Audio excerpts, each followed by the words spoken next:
Good morning, everybody. My name is Salah Issa. I'm an assistant professor at the University of Illinois at Urbana-Champaign. My focus area is in agricultural safety. So I'm in the agriculture and biological engineering department here at UIUC. My talk today is about using games to measure behavioral changes. I'm very interested in seeing how we can advance the area field of safety in terms of when it comes to games. So, just a little bit of my background.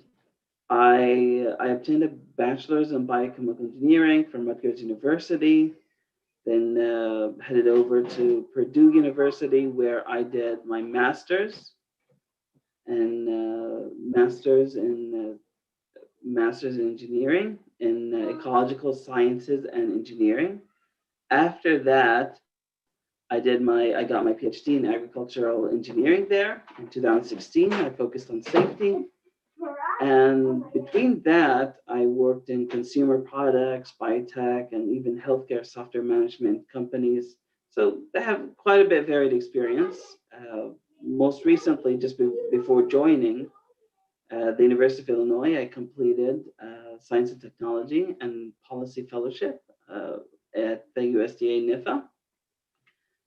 So to me, my entry into gaming or my interest in gaming comes from my own experience trying to survive college. Staying awake in class was probably the hardest thing I had to do in college. No matter what I try to sit in front, sit in back. It just that, especially being in engineering, that just amount of information for some reason just tended to put me to sleep. And it wasn't until much later on when I was in graduate school that I was trying to figure out, well, how can I stay awake? How can I overcome this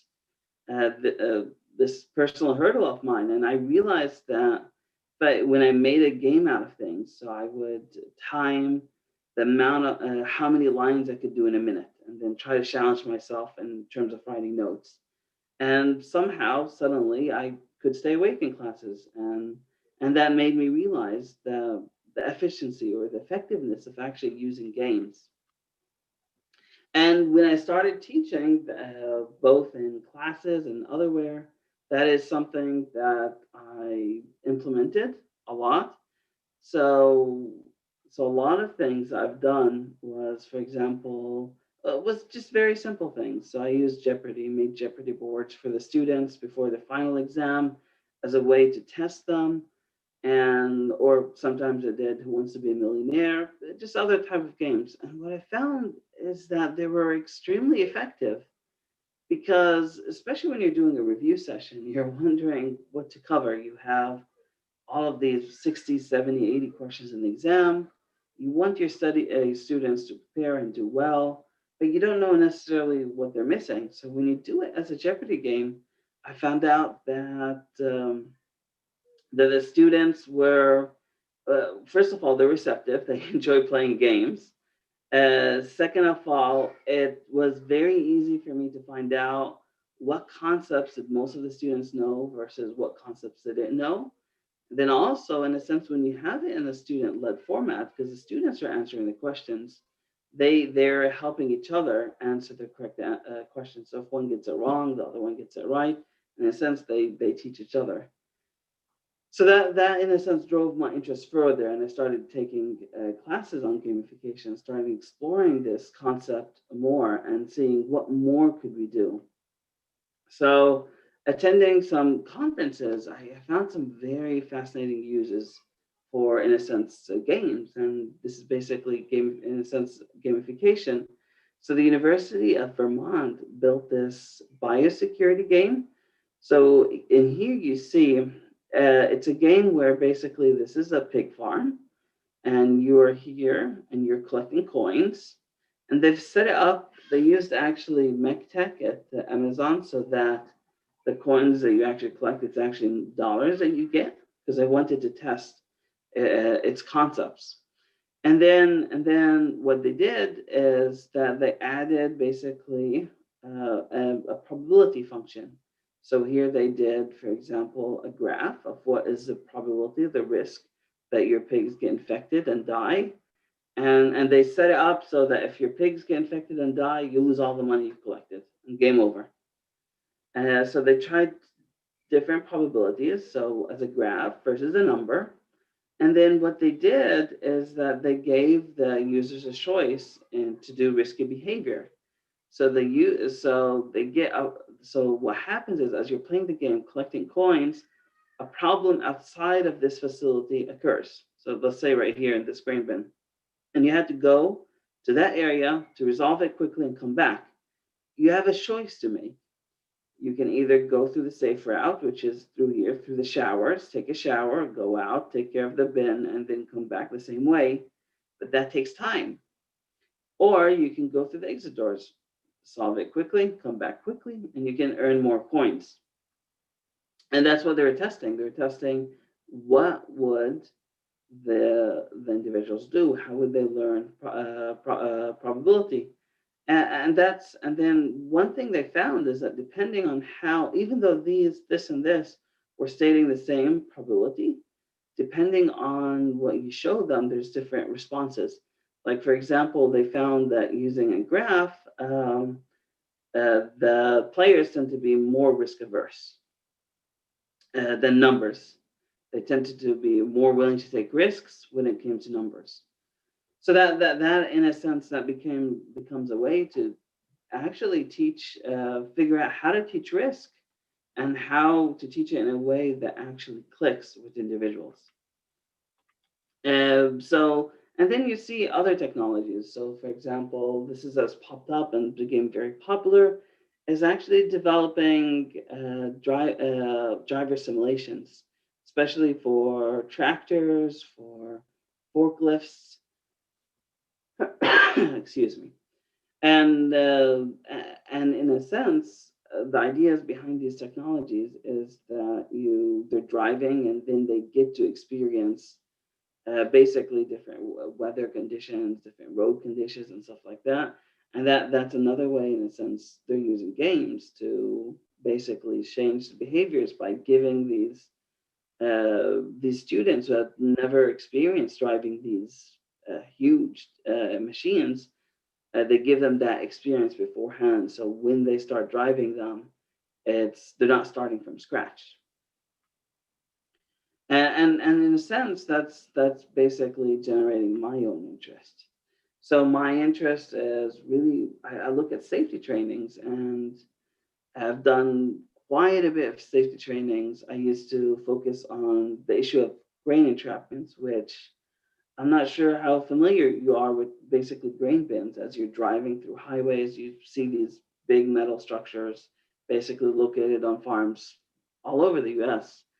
And what tends to happen is that you tend to have, they tend to get clogged, and you tend to have farmers or workers go inside them, and they end up drowning in corn, just basically like quicksand in a sense, especially when it's moving. So we do these trainings all over, and we do basically after we do a training, we do a pre-test and a post-test to measure how much knowledge they gained, and we noticed they did gain knowledge. But the question that always in a sense is bugging me, it's back in my head, is that okay? We know they gain knowledge, but do we know if we change their behavior? And that's in a sense that's a big question. That's actually quite a hard question. And that's something, as we've seen before, I think we could actually develop games to test these behavioral changes. And that's something I'm really interested in developing and working at here at the University of Illinois. And also, as we saw with what University of Vermont did, was basically use the games as a way to test messaging. So that could be very, in a sense, that would be something very interesting to test, for example, in these different areas, for example, grain safety and so on. And last but not least is that similar with basically driving simulations, is that could we set up environments on the farm and stuff like that, where they experience firsthand uh, basically these safety concerns, these safety issues. Because a lot of times, the biggest thing that we struggle with is that the worker, the farmer, believe that they can react quickly enough to get them out of that situation. So, for example, when it comes to grain bins, it takes about 5 seconds to get entrapped to the point where you cannot self extricate from the grain. And then when you reach 20 seconds, you're actually fully engulfed. So it's a lot quicker than than workers imagine. So that's a question that's something that we could basically develop games to do that. So that's in a sense basically my research interests. I've just joined here University of Illinois this year, so I'm slowly developing them. I have already started one project, which is actually looking at virtual reality simulations. And in a sense, instead of trying to teach students how to drive, which we've seen that before, it's actually trying to build adaptive virtual reality where they are interacting with these machines, but more of trying to understand these machines, trying to understand basically the safety features. So, for example, the oil's low or the pressure is not set up correctly. They try, you give them that chance to investigate, find the problems, see if they can catch the problems, and then if they can't, basically they experience the consequences of those issues. So that's something we've submitted recently that I'm hoping to hear back soon on. And that's it. I just wanted to just give a quick lightning talk about how I'm thinking or how we're thinking about games. And I'd love to hear from you or answer any questions.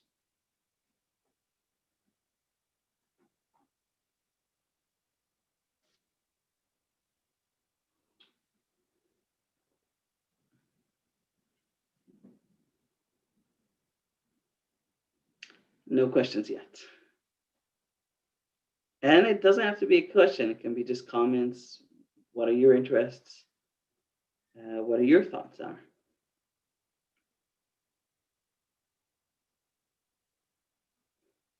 Yeah, I do agree. The forklift simulator developed by Yale, it's pretty impressive. The question becomes, is it cost effective? Especially, um, let me just continue that train of thought, then I'll go to the question. It's especially when you're developing these, like the Yale simulator, for example, the Yale forklift simulator. Sometimes especially, you don't have the capacity or the funding to deploy it. And then one struggle is really managing basically utilization because you can't do it in a class setting since you can have only one person at a time using it. So that's something to think about. Are you thinking of integrating biosensors to measure cognitive load into your approach? Ah, that's actually a really good question. I think that would be very interesting. I wasn't going to go that far yet, but you know how it goes with research. You start at one end, and it just grows into something else very quickly. But no, thanks for the question. I'll think about that. It's an interesting idea.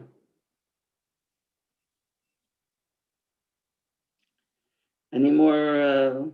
Oh, any more questions? Oh.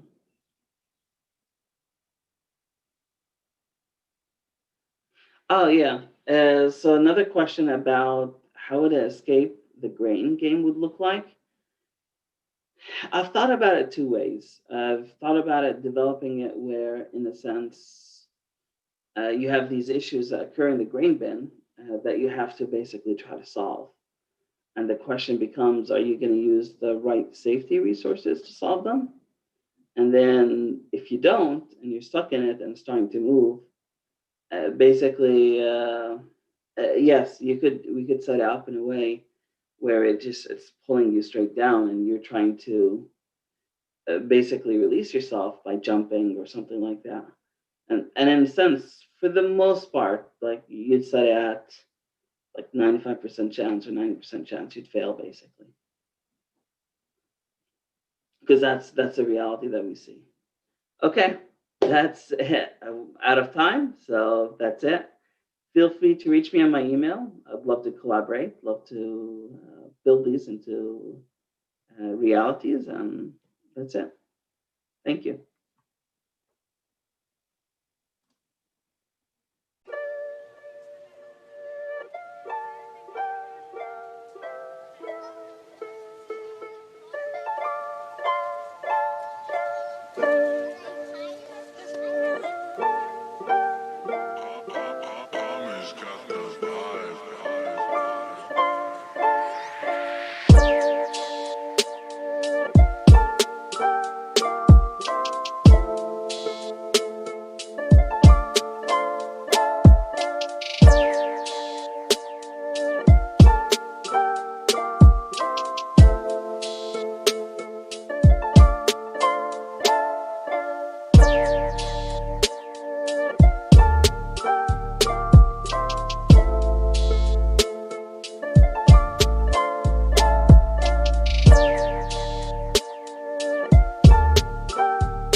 Okay, hello out there, internet webs and world, everybody at Playful by Design conference. In a virtual conference, you're not quite sure when you're in front of the whole audience, so I'm just going to start talking and, oh, look at that. I did see in my YouTube stream that I'm live. Hi, everybody. I'm Bob Dignan. I work at the University of Illinois as a video production guy, and but I'm not talking about video production in this 25-minute talk. I'm going to be talking about some lessons I've learned and just an exuberant feeling that I had while designing as part of a hobby design a board game with my friend and kind of creative collaborator, Adam Toth, who's a longtime friend and lives up in Chicago. So the talk is going to get into InDesign and these techniques in InDesign called data merge and grep styles. But I got to warn you, this is not 25 minutes on how to do those things. It's not a tutorial in InDesign or even those specific things. For two reasons, there's not enough time in 25 minutes to do it. And I'm definitely not the right person to do that because as I said, I work in video production. And so things like InDesign, graphic design, working in those areas and programs, even board game design, are not my forte. But what prompted me to sign up to do this talk and be on here with you all is after developing the game for 2 years and working on it kind of, you know, when we can and trudging away, I had kind of a zone that I went into on one Sunday where I just learned an awful lot about a very powerful Adobe tool that maybe you have access to, maybe you don't. But I want to pass on that feeling of banging away at a tool that I don't quite know, trying to achieve something that I think I need in order to better my project, in order to better, you know, perhaps a lifetime of working in tools like this, and finally kind of getting something right and going around the house and being like, I did it. And my wife doesn't really care. She's like, oh, okay, great. This feeling happens sometimes when you're working in domains that aren't quite your own and you're pushing yourself. And through Googling and testing and trying, sometimes it clicks. And at the end of that long process, there's a great deal of satisfaction. And so I'm just trying to pass that along and encourage those that are watching this talk, that are here live, to think about how some of this mentality can apply to projects that you're working on or dreams that you have and want to kind of make real. It could have to do with board game design, and I'm going to get into how some of the particular things that I worked on are kind of a confluence of a few things I found on the internet and might be really useful, especially during COVID times, where board game design and prototyping is happening very digitally as opposed to hard copies of what you're working on. So with that said, why don't we kind of jump into what I've got going on here? So I wanted to kind of bring you up to speed on what all this is. A few years ago, I reached out to my longtime friend. Oh, I do want to say at the outset, if you have any questions or ideas, I do have the chat, the YouTube chat open. There's a bit of a delay, but please feel free to drop your ideas and questions, and I'll try to reference it halfway through and towards the end.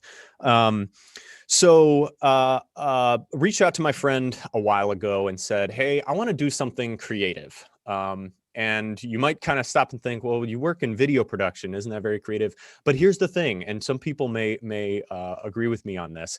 If you work all day long and sometimes long hours at a creative job doing creative things, sometimes the last thing you want to do on your nights and weekends is also creative things. You just want to sit and stare at the wall or work with your hands, maybe outside if you're used to digital tools and stuff. But I was feeling kind of stagnant. And so I reached out to my friend and say, hey, I want to make something. I don't care what it is. We want to make a website. We want to make something. And we landed on Board Game. And then I have the website for Kudo Plays open because that was just a very a useful vehicle for us to motivate ourselves to do something on that promise of we want to do a creative thing. And so we entered into, they call it season 6 of the board game design competition. And while we didn't win any spectacular awards, our game, The Gig, is featured on season 6 here because we went through the whole process and it was very helpful and very illuminating. And so this wasn't even last year's, this is kind of the year before. And so I'm going to kind of go into some of our prototyping process, and we're still kind of working on it, chipping away and trying to optimize. And we're both very busy and we don't have a whole lot of time to work on it, but we like to do that. And so I want to get into some of the particulars about why InDesign kind of works for this. So the game is a cooperative card game of sorts. And the gist is you're a band and your uncle gave you a spot at his bar to play your very first gig. And so you're very excited, but also very nervous. And so sometimes you don't kind of get all in sync. And so you're playing cards in real time to try to be in sync with other band members and not be in sync with other band members at certain times to kind of, get the best crowd reaction and win the game throughout your 5-set song list. And so from the outset, the game was a heavy card game. There were lots of cards. In fact, 150 designed cards, some of which are duplicates, but many of which follow the same formula. And so I'll pull up, at the beginning, this was handwritten cards. I just ordered some Amazon blank white cards and started drawing on them. And then when one side was kind of used up, flipped them over. A lot of board game designers will use card sleeves where it's like a plastic sleeve, and then they might have like a backing to kind of keep it sturdy, but then just be inserting computer paper. And so they're printing out kind of what they're working on and they're inserting it as computer paper. We knew that for the board game design competition, and then just for our own kind of, we want to see our thing live on, we were going to print our cards out. And so eventually we did work with an online vendor located in Madison, the Game Crafter, to print out our cards. But as you can see, our cards in this prototyping phase, since we're not kind of good illustrators, they have a point value, a kind of like title and flavor text-ish, and then some instructions. And there were other things that got added to the cards. And so this is kind of a common thing when you're working on a fresh idea and you're trying to realize it, is there's a lot of optimizing and say balancing. And so there's lots at play. And so even to write it down on the card started to lock things in. And that started to percolate this idea of how are we going to possibly continue to prototype when so much is changing and we're not fully designers. And the thought, as far as I know, because I wasn't an expert, of managing 150 Photoshop documents to keep tweaking and editing and keeping all the style the same was just mind-numbingly just out of this world. Like I couldn't imagine trying to keep track of all of that when we eventually went to go submit print files or when we kind of were iterating in this digital age. Hence the stuff from this talk. So I'm going to kind of pull up and walk you through what we kind of were working with here to collaborate and work on the kind of high level. We had a Google Sheet, and this might be useful for folks working in maybe a collectible card game design where you've got lots of cards and they all need to kind of balance out and work, because the spreadsheet allows us to keep organized, but also at the bottom of each kind of deck, we had 5 25 card decks. We wanted them to be somewhat even and balanced, equally good and bad as instrument players. So we've got the spreadsheet doing kind of number calculations and quantity totals and things like that. And so that's really what kind of motivated me to Google and figure out, research what exists out there to merge the way that we're organizing and balancing and optimizing our game into the kind of graphical layout and the display. And so that's what prompted me to look at InDesign. And so I'm going to kind of pull up InDesign here. Again, the purpose of this talk is not to cover all the ins and outs of InDesign. I don't even know all the ins and outs of InDesign. So just kind of bear with me when I say created a blank document and found this process in InDesign called data merge. I have a handout that I'm going to post in the chat of YouTube. That'll be a permanent link that anybody can get to, of a handout that walks through all the resources that I found. So I'm not going to display them for you and prove that they were useful. I'm just going to show them up that way. But the process of which I kind of found this is quite unique, and it's that kind of buzz that I felt that I want to pass on. So we've got a card layout here, and eventually I have 150 of these, converting that Google Sheets spreadsheet of playing around to individual cards, because that's how the printer kind of selects or collects them, is this this process of printing out individual graphic PNGs or JPEGs. And so InDesign actually allows you in this data merge process to make text boxes and text fields and then assign them to spots in a spreadsheet. And so I'm going to just show you kind of how it outputs, but then walk you through how it gets here. So using the data merge feature, and then referencing a CSV file, a comma separated value file, I can actually now render out all of my cards. And I'm just doing the kind of preview function here. I can show you later. You'll notice some of the design is sort of changed. We're not doing all black cards. We've got some cards, we kind of move some things around. All this is very, very easy to do in InDesign in particular, because InDesign is a layout, like a magazine layout software. And so they're actually very focused on keeping styles consistent throughout your whole publication. Hence, 150 card spread of all the different cards we need. Some things are unique to the cards. Some things are very exact, and we want them in the same spot. We want logos in the same spot. We want card names not to exceed a certain bounding box. And so you can actually change these with global styles across your whole InDesign document. But I've loaded up all the individual text and all the backgrounds, because each of these cards, when you're seeing a different symbol or a different white kind of card, they're all being loaded up as a different background. So what does that process look like? Really briefly, data merge in a quick process is you select a data source. It needs to be a CSV file. I'm loading up the CSV file in Excel. I downloaded the Google Sheet file in an Excel format. I kind of move some things around and I'm saving it in a CSV format. What you do is you have columns that have titles to them in row 1. And the title to this column is card name. Then in InDesign, you actually tell InDesign what text to reference for all of the rows in the column card name. Row 1 is kind of your titling row. And so card name is being referenced. Every row is being rendered this way. So the very first card in my load is the Sing card. And I'll go back here, and we've got Sing as the title. Sing has a point value, at least it does in this row, and that's 0. That's where you go over to the next column, value, and so on and so forth. You just kind of load up. These first 3 columns are text, and that's typically what you do a lot of when doing this. Is a lot of this text is changing. Now, for game design purposes, we're hoping to move away from a lot of text. Maybe the flavor text and the card name are the same, a numerical digit for a value that's not really text-ish, but symbols, symbology would probably be used more often. So that would probably be incorporated. And when you want to reference pictures, the kind of tutorials and stuff walk you through, if you put an @ sign before your column name, that could reference an image file. And so there's not many in this column, but the background image, every single card has a background image.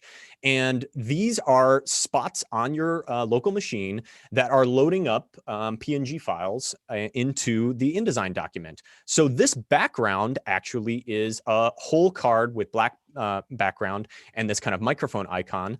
And so you can kind of walk through and see that there are different backgrounds being referenced. And so every single row, there is that going on. I did have a mix-up where I was using Excel to kind of like keep track of all the backgrounds, so I could just kind of type them in real quick like. And then when I converted to a CSV file, I lost all that Excel interconnection. So, lost work there, but it was still exciting. Now, if you're keen and looking close, the one other thing that I wanted to mention, as I've got about 10 minutes left and kind of passing along this feeling, is when I flip over to this white card, if you're paying close attention, there's some interesting things that are happening. This is where the grep or the grep styles come into play. Grep styles stands for, I don't know off the top of my head. I gotta globally search a regular expression and print. And of course, I didn't know what that was, not being a designer. And I don't think even a lot of my designer friends might know what that is, because it's actually a pretty legacy thing in InDesign, and it's not used that often. But I found it incredibly useful for the exact purpose of what you're seeing here. So when the card flips from a black background to a white background, the text also flips from white text to black text so that it can be seen. Now, the value is not being flipped because I still haven't figured that part out, so bear with me. But what's happening here are grep styles, and I have information in my handout about how to look up how to do these. But essentially what's going on there is there's a paragraph style that is applied to the card name. I'm going to edit this paragraph style, meaning all the text that flows into the paragraph style of card name is going to adhere to these properties. So I've sort of set them. I've told them, I want a certain size, and I don't want hyphenated bleeding and things like that. But all the way kind of down here in the menu are these grep styles. And what you can do is you can add them to be kind of dynamically looking for things. It's searching through this paragraph. And what I've told it is anytime you see the word solo with either a capital S or lowercase s, because it's all case sensitive, actually apply all of the same styles except for this one particular thing, change the font to black.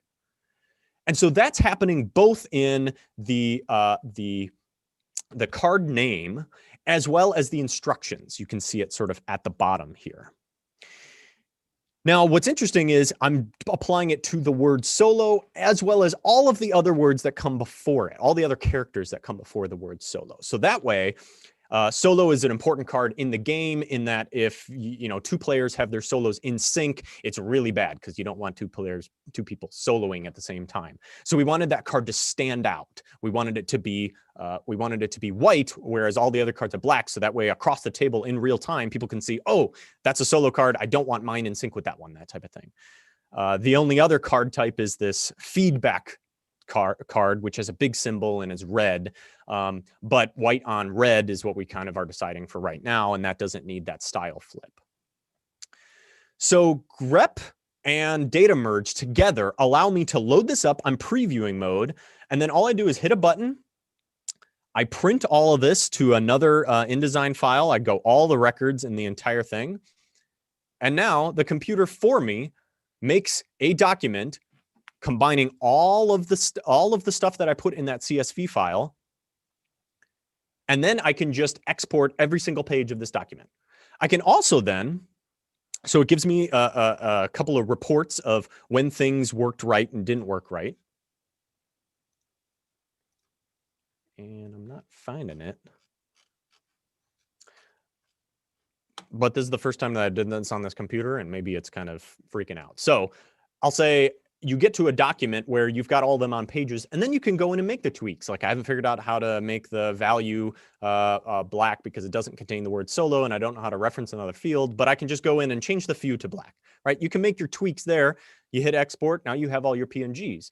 The reason this is really important nowadays versus in the past, why don't you just do it on Word and print them out and slip them into your card sleeves, is because people aren't playtesting in person really much. They're loading it into, say, a platform called Tabletop Simulator that you can get on Steam, in which case you're working with digital.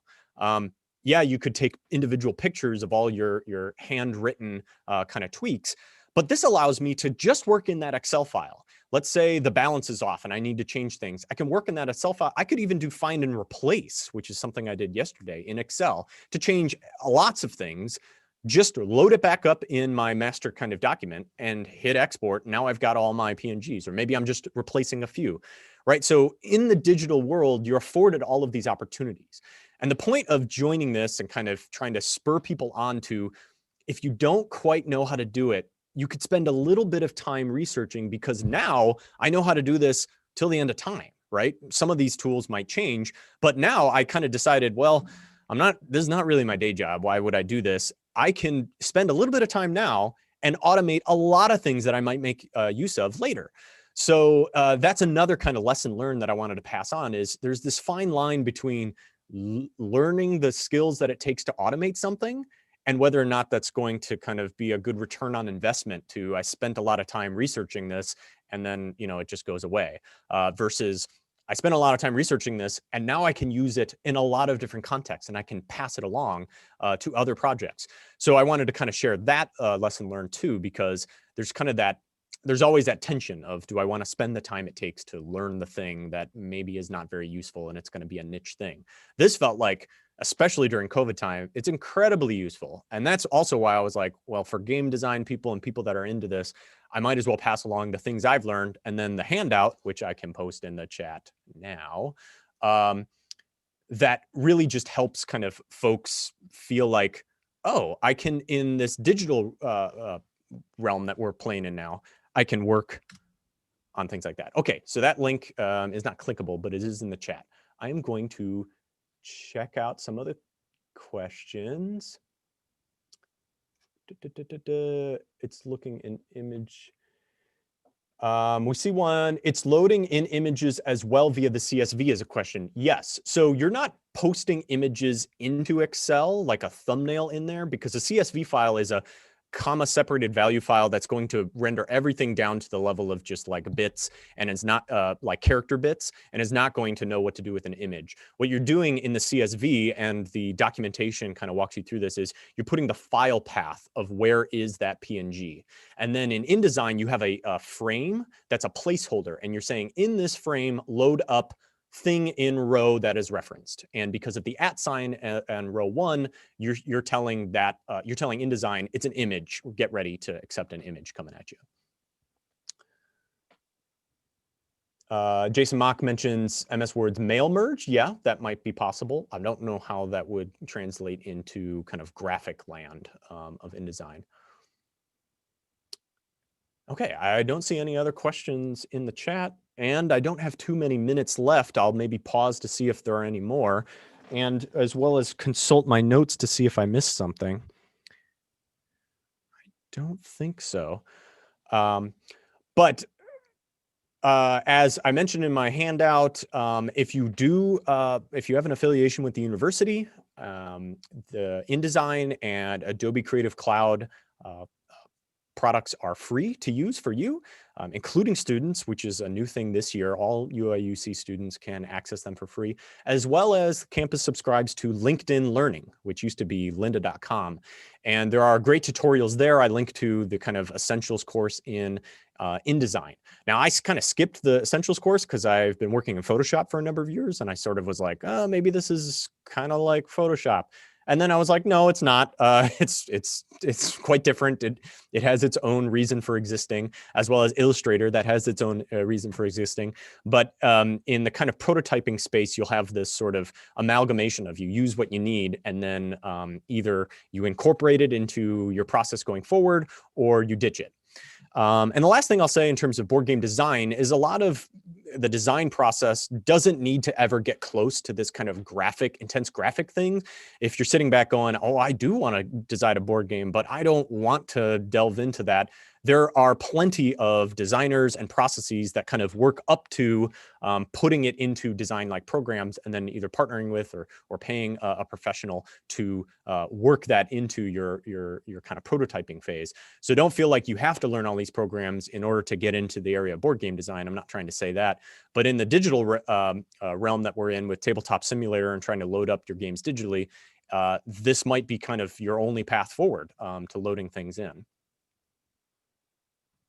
I did put the link in the chat. I can put the link here too. We've got a link there too.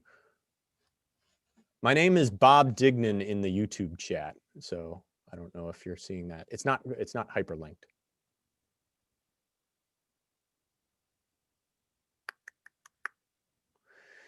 There's a quick question. This will be the last thing I answer in order to stick to my time. I've run into differences with the output formats for Tabletop Simulator, Tabletopia, etc. All one image, multiple images. Is there something in InDesign to tackle that? Yes, sort of. I don't know all the differences, but what's nice about InDesign is it treats every card, at least the way I've kind of laid this out and printed, every card as a page in kind of a spread.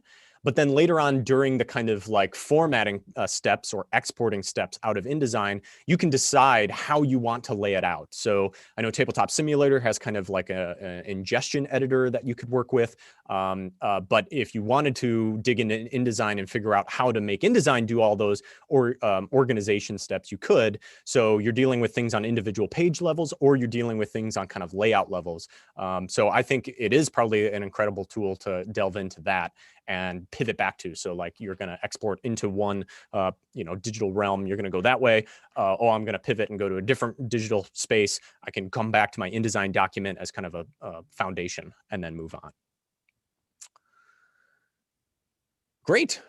Looks like Alexis was able to post a hyperlinked link. So yeah, thank you so much. Appreciate everybody joining in, as well as watching this in the future with it being recorded. All right. Take it easy. Bye.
She says, go. And then we go. Oh, and then I'll start talking, right? Okay. There you go. Now. Now? Yeah, she said go. Oh, okay. Well, I didn't hear that. Hello, everyone, and welcome to this Playful by Design interactive panel presentation entitled Gameful Teaching in Covidland.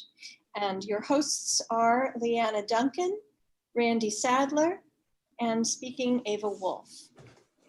So we're really glad to be with you today, and I want just a few words to say that this is a little bit of a different kind of panel. We're not going to just be talking heads here. We're going to try to build some interactivity into our time together today. So we'll start by telling you a little bit about who we are and how we got interested in game-based learning. We're going to take a closer look at the relationships between game design elements and instructional design elements, which I think you'll find interesting. And then we're going to work on two different kinds of activities, one that builds connections and another that's about designing a course activity. And I'm going to pass the mic to Randy. Well, so this is the part where we're introducing our backgrounds in gaming, I think. So I put in some games that have kind of influenced me, starting over on the left with Zork, which many of you know. I played it many years ago in a friend's basement. We had butcher paper to map out the pathways and everything in the different levels. Later, even though it came out earlier, I found Empire, which is on the Play-Doh system. That was actually the original kind of online Star Trek game. The Klingons killed me every time. And then the Zombies Ate My Neighbors, which is a classic, but not many people have played it. And finally, Myst, which was actually developed by two brothers. And I went to school with one of their brothers and saw them working on it above their parents' garage before it actually came out. So I was really influenced by that wonderful game, which visually at the time was just amazing. And, you know, now I work on things like technology and language learning, the role of games in learning, telecollaboration, that sort of thing. So that's just a bit about me. Okay. All right, I'll come back. I'm Ava Wolf. I'm with the Center for Innovation in Teaching and Learning. And I do want to make a note that at the lower corner of your screen here, you'll see a tiny URL. And you probably also see that in your YouTube live link that is provided there, but just letting you know that there'll be plenty of opportunities for you to click in and find both these slides and the activities that we're talking about today. So a little bit about me. Some of you already know that I've been very principally involved in developing and supporting active learning classrooms, specifically our iFlex initiative on this campus. And it's put me in touch, it's really expanded my role in faculty development to include the learning environment. But what really got me interested in gaming, in this group in particular, is that I've always been trying to figure out how to help faculty move away from some of the straight lecture methods that they tend to use. How can we break up the time? How can we bring in fun and engaging activities? I've used things like Legos to get them to think about how to break up chunks of time. And most people have seen my activities cards deck. And of course, that kind of harps back to my long interest in cards as a facilitator of ideas. There's the originals, probably about 30 years old, the Creative Whack Pack. Most of you will recognize that. But I've been collecting these various card games and using them in different ways for teaching and for playing and for thinking about instructional design. There's just a couple more. And I'll close with this piece here. Recently, Robert Beard, I don't know if Robert's there, but I'm just going to wave. Robert introduced me to this card deck called Oblique Strategies. And this has been around for about 30 years itself. I didn't know about this before, but it was developed by Brian Eno and has been used widely among artists and musicians in particular. And I call attention to the right side of the page here, where when Eno was producing David Bowie's Heroes album, these are are the cards they used from the oblique strategy set to encourage and spark their creativity. So we'll come back to this later, but I really wanted you to think about how even the most random and different kinds of things can make coming up with activities possible. Leanna?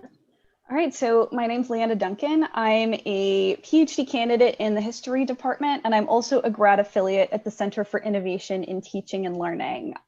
So as a grad student, managing time can sometimes be a game in itself.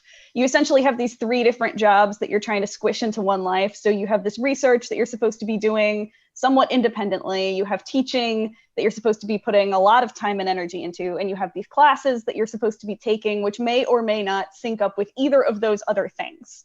So although I've always loved games of all kinds, maybe except Risk, I only began thinking about teaching with games when my department started offering these reacting to the past courses. They're historical games centered on particular debates in politics, religion, science, other big and small events throughout history. So students, you can see some of my students with me right there on the left, take on a role as a historical actor, and they attempt to achieve the goals of that actor in order to win the game, either individually or in concert with a group of other people. So I was one of 2 grad instructors to teach the first semester of our History 102 Reacting to the Past course. And I used the game book on the right there as one of the games that we played together. So this experience really shaped the way that I thought about teaching.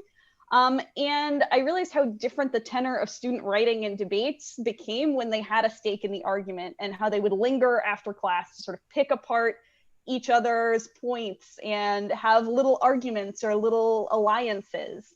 So I wanted to know if I could incorporate that kind of engagement into future courses, even ones that didn't use this reacting to the past methodology at all. So in my next course, which I designed and taught from the bottom up, I incorporated a little bit of role playing, a little bit of game playing, and a little bit of game making. So in this course, I had them take on a couple of historical roles at various points. I had them play the game Valiant Hearts: The Great War to talk about World War I. And I had them use Twine, which is the logo on the left, to make their own games about essentially recontextualizing what the Western means in American history. But not everyone wants to make a large and grandiose game. As I mentioned at the beginning, as a grad student, managing time is a game in itself. So I'll close by suggesting one way that I incorporated a little bit of gamification into a regular TA section, which is basically we had a debate about one particular scientist in my History of Everything class who thought that he had discovered something very new about dinosaur extinction. I put some students on one side, some students on the other side. And then crucially, I had a third group of students weigh in on who convinced them the most of whether this guy was right or not. And by adding that third group of students, it really suggested to me that making things a game can be as simple as just adding a little bit of, here's how you win, you convince these students, versus just having a debate. So that's how I really started thinking about games and gamification. And it made me think about how we can incorporate games and learning together in a really useful way. That's exactly right. And so I'll pop back in now. Those of you who know me know that I am trained as an instructional designer, and as I know the instructional design models quite well, I'll just take you through a couple of quick things. The one on the far left there, systematic design of instruction, that's the one I cut my teeth on, and it was very model centric. Now we're moving more to how people learn, so I do like this book quite a bit better. I threw in the third image just because I have no idea what this book is, but it looks like Instructional Design Drives You to Drink, so I threw that in.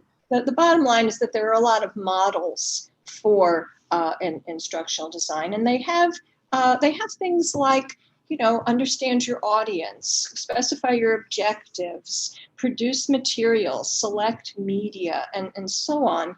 And I compiled a few of these together, and there they are. These probably look pretty similar to you when you have your teaching hat on and you're thinking about developing instructional materials.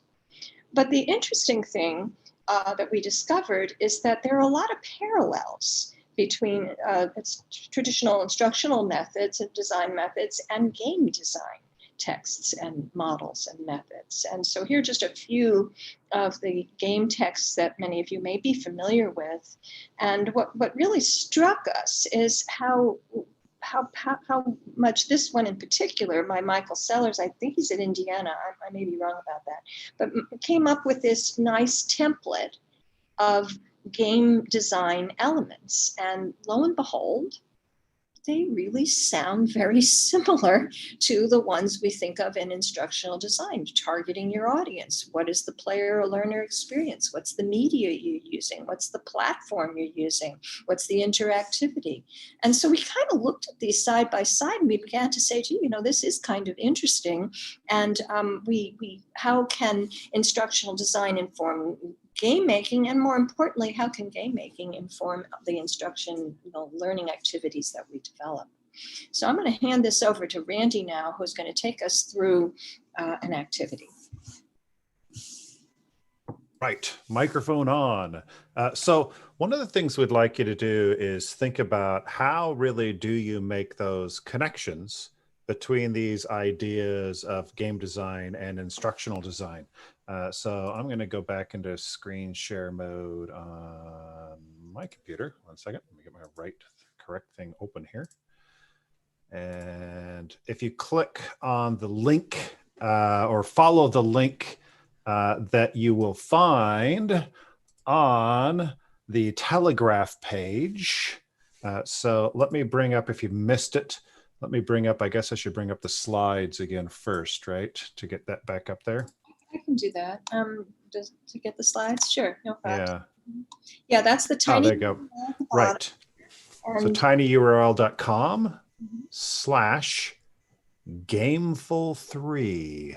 tinyurl.com/gameful3. And Alexis says the link is in the chat, right. Which is great. Activity, Randy.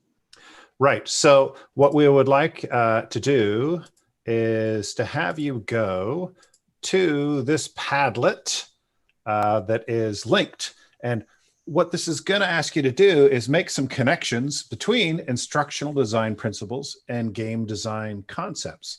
The instructional design principles you see on the left are the ones that Ava just talked about, and game design concepts are on the right in that lovely lilac color. Well, how can you make connections? Once you're in this Padlet, what you should be able to do is if you mouse over any of these instructional design principles or the reverse, you'll notice you get a pop-up. And if you click on the 3 dots, more actions, one of the options is connect to a post. And if I click on that, suddenly it's going to say, what do you want to connect to? There's a whole bunch I could connect to. So I would look over here before I actually do that. Instructional design. Okay, maybe this connects to visual and audio style. So if I click over here, connect to a post, that was the one down here. It's a little hard to see, right, once they pop up. But if I click on connect, now there's going to be an arrow connecting them. Right? Simple as that. So what we'd like any of the viewers to do, don't everybody start at the top. Some of you might start at the bottom or the middle. See what kind of connections you can make from right to left. If there's an arrow already there, it won't let you do it again. So some of these may be right, some of these may be wrong, but just get in there and do some clicking. I'm going to disconnect this one so there's nothing in there. But you should be able to get in there and click. Give it a shot. I'm curious to see what's going to pop up. People are hesitant to click so far, I can tell. Click away. There's an arrow showing up. Good. Keep going. Some of these may have very direct, easy connections. Some of them may not. Some of these principles you see on the left may connect to more than one principle on the right. Right. So there's no, well, there are some right and wrong answers, right? But many of these are a bit open to interpretation. But the idea is now we're starting to get a nice web. The idea is, again, making some of these logical connections, because as Ava talked about, there are very logical connections between game design and instructional design. Let's see if we get a couple more arrows popping up here. I love this feature in Padlet, by the way. We just kind of discovered this the other day, but it's a great way to allow your students to make these connections as well. All right, we're getting pretty good there. I don't know how much time we want to spend making connections here, guys. What do you think? think that's good. I think. Okay, good. Do we- All right, so we're not going to go through these one by one to estimate the answers.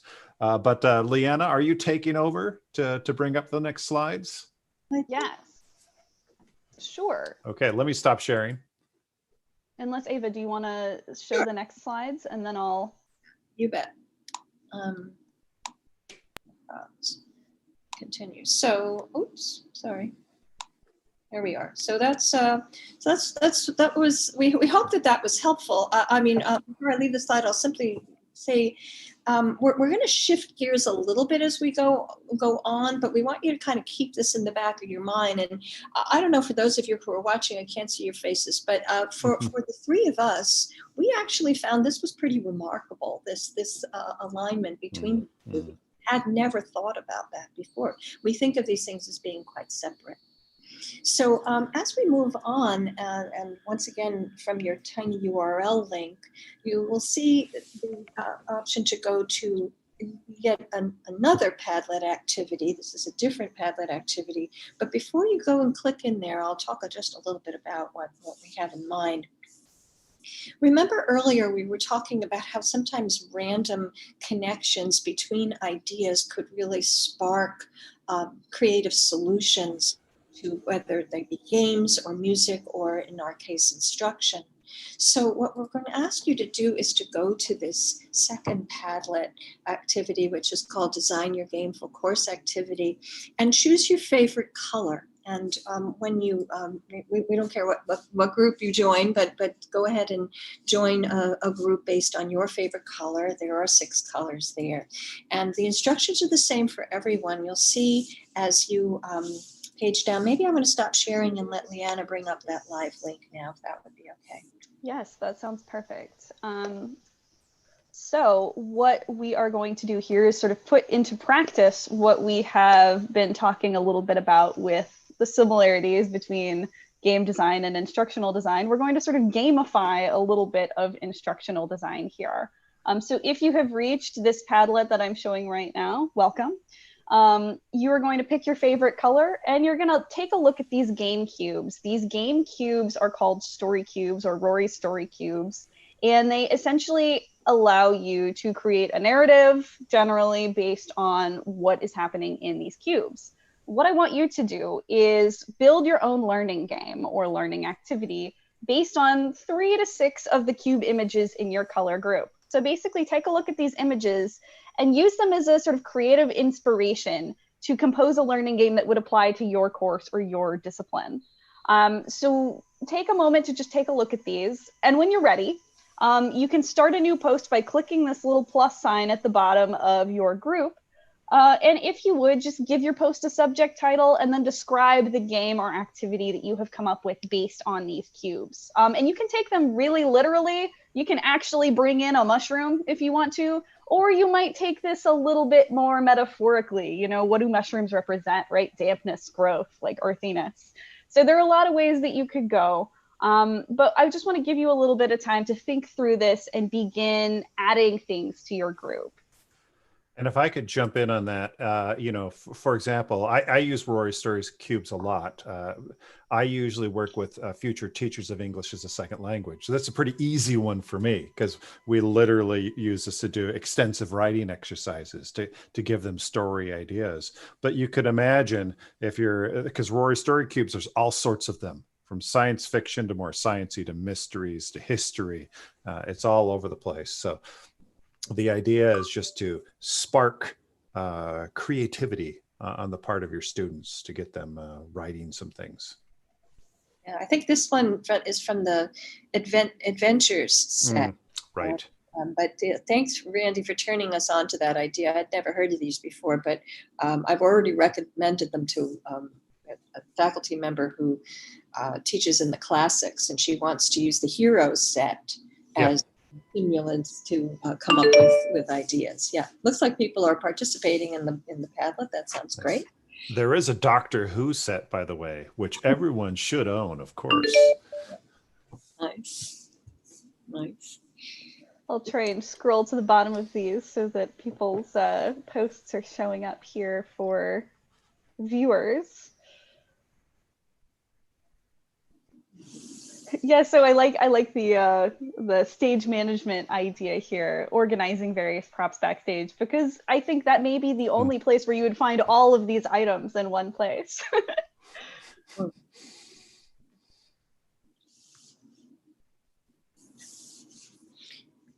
Yeah, I realize you guys kind of have to scratch your brain a little bit. Yep. Good. Good. I'm glad people are coming along with it. When I first thought of this, I thought, how the heck am I going to do that? But honestly, the more I worked with it, the more I realized, start with 3. 3 is a little easier than 6. I was much more successful coming up with teaching ideas choosing 3 of these elements.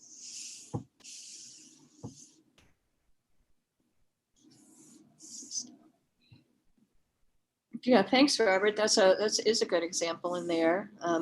I wonder if we can think about things a little bit more, so that the subject is chemistry, and we want to look at how the activities about how the chemicals in beans and what happens when they're being fed to monkeys and their offspring.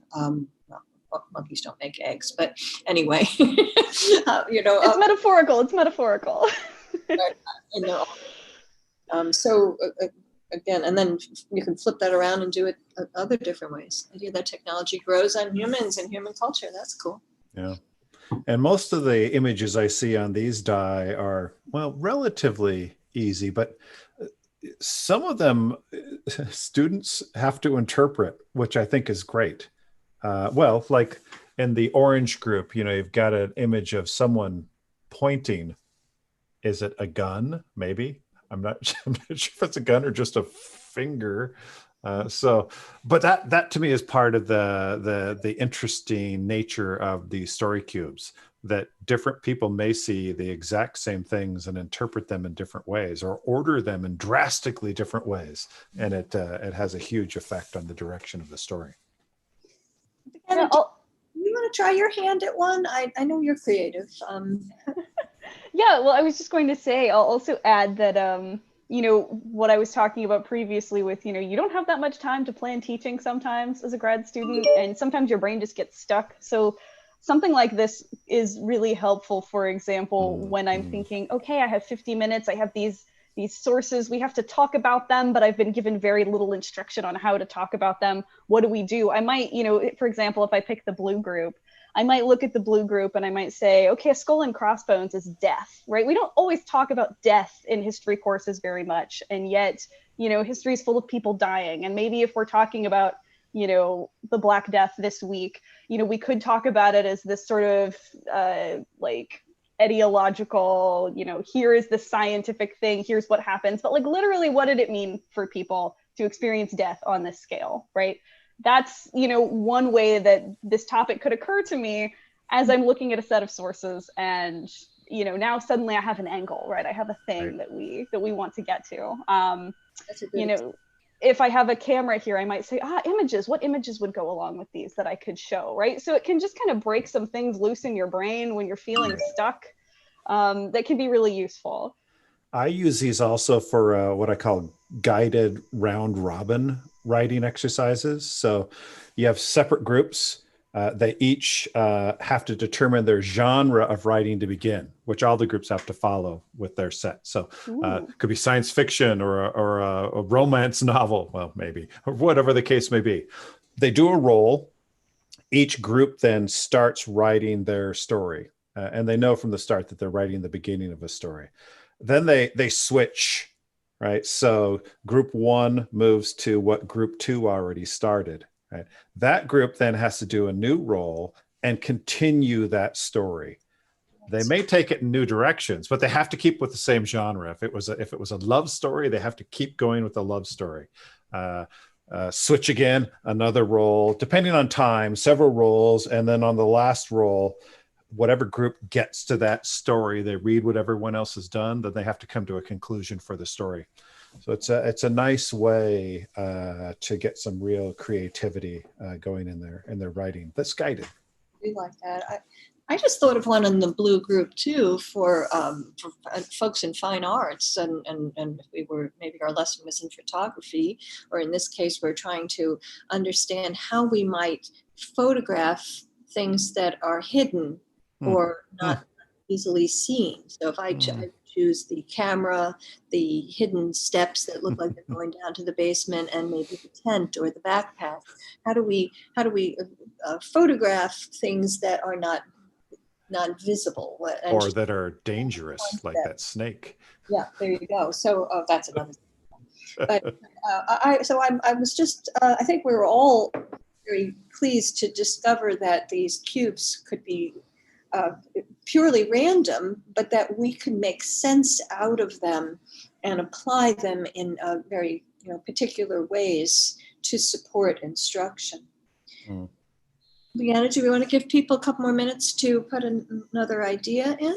Yeah, I think so. And I would also say feel free to come back to this, because this Padlet, as far as I know, will live forever. So, if you're feeling stuck, 4 weeks from now and you're like, hey, I don't have any cubes of my own, maybe I could go back to that image of those cubes and just kind of think about it.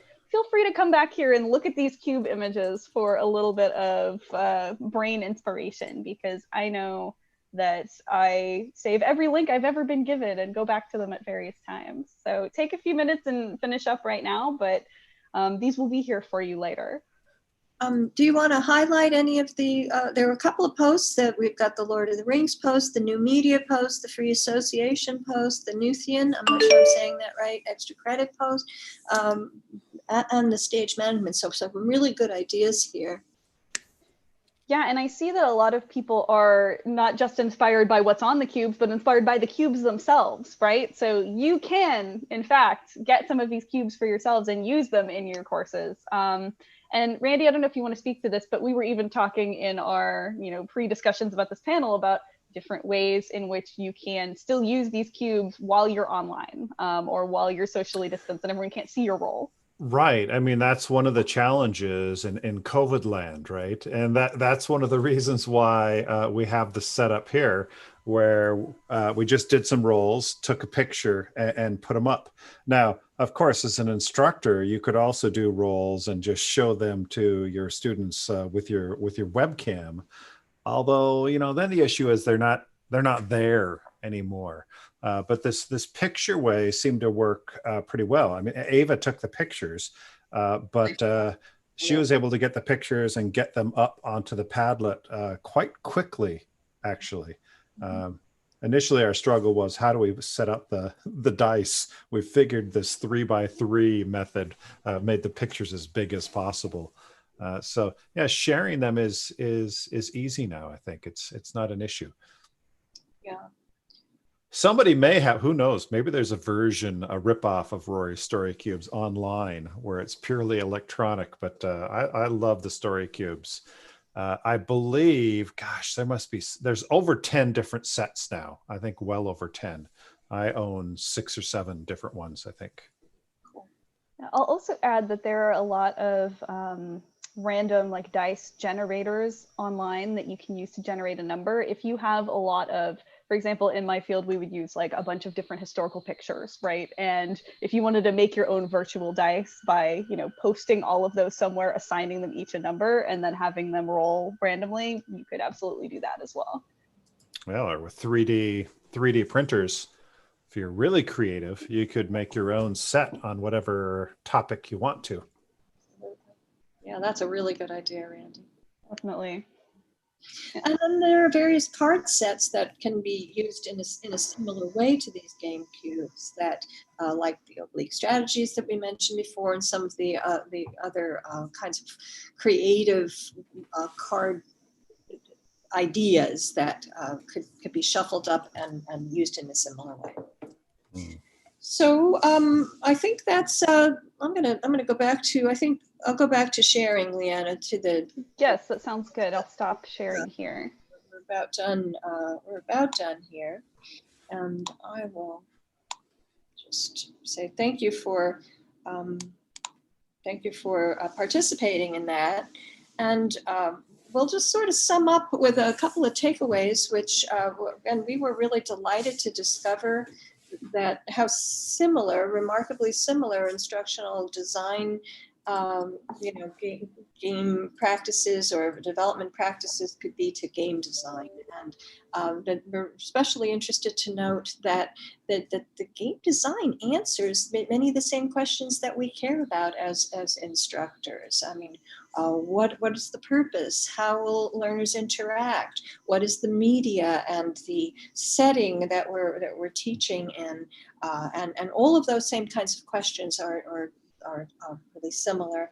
And then, of course, the third one is that many teaching and learning activities can really be enhanced through sometimes totally random game-like elements that are applied. So that's all I've got. Randy, Leanna, you want to jump in with any other closing thoughts? I'll just say, if folks have any questions, we have definitely time for questions. So we would be glad to answer any. Right. I think, the very nature of this symposium and the audience that is in the symposium would seem to indicate you're probably already interested in the idea of games in the classroom already. So we're in some ways we're preaching to the choir, I suppose. But it's what my big takeaway from this, as is on this slide again, is this idea that sometimes people think of games and pedagogy as distant cousins. But when you look at this instructional design and game design, the principles are so parallel that they really join together, I think, very well. And there's some very, very strong arguments for using games, whether they're simple dice game or some of these wonderful 3D worlds like Minecraft in the classroom. And they can be beneficial to our students, as we all know. Okay, I'm gonna take us back to just general, and our moderator tells us we're waiting for questions. Nothing at the moment. I've got Facebook Live open on my screen as well, so I'm kind of watching to see if anything questions or comments or your own ideas or thoughts that come into your mind about using these game design elements or story cubes or whatever the case may be. I really love those story cubes. Yeah, I bought a couple of sets myself just to fool around with them. Robert says you need to repeat this and let's advertise more broadly to the campus. Oh, good idea. Thank you, Robert. Yeah. Okay. Judah says there's the pushback against the word fun. Yes, nothing wrong with fun, is there? Can any of you comment on administrative pushback against this kind of course design?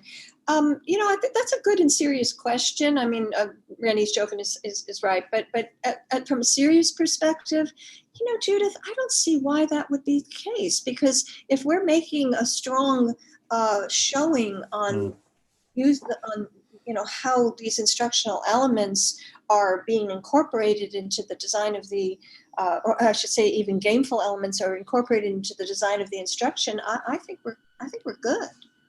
So I don't know if that really answers your question, but that's I feel comfortable with it, and I'm instructional design.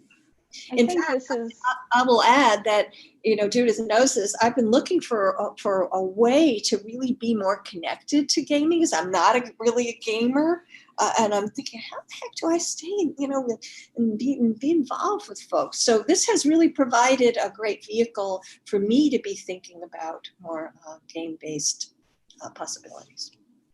Yeah, I think this is something that has come up a lot with the Reacting to the Past community in general. So there is a whole faculty lounge, they call it, where people sort of share how the games are going in their classes and what their department thinks. And some departments and some administrations are very into it and very like, yes, this is going to get people in the seats. This is going to be amazing. And other people are like, this isn't rigorous enough. This isn't serious enough. We are historians, like we cannot do things that are fun, right? And so there is definitely some pushback against that. And I think it becomes very interesting when you make gaming and fun, for lack of a better word, like a central theme of the course versus sneaking it in small ways. I think somehow the second seems more legitimate sometimes. So it's always kind of it is definitely a constant topic of conversation, at least among that group.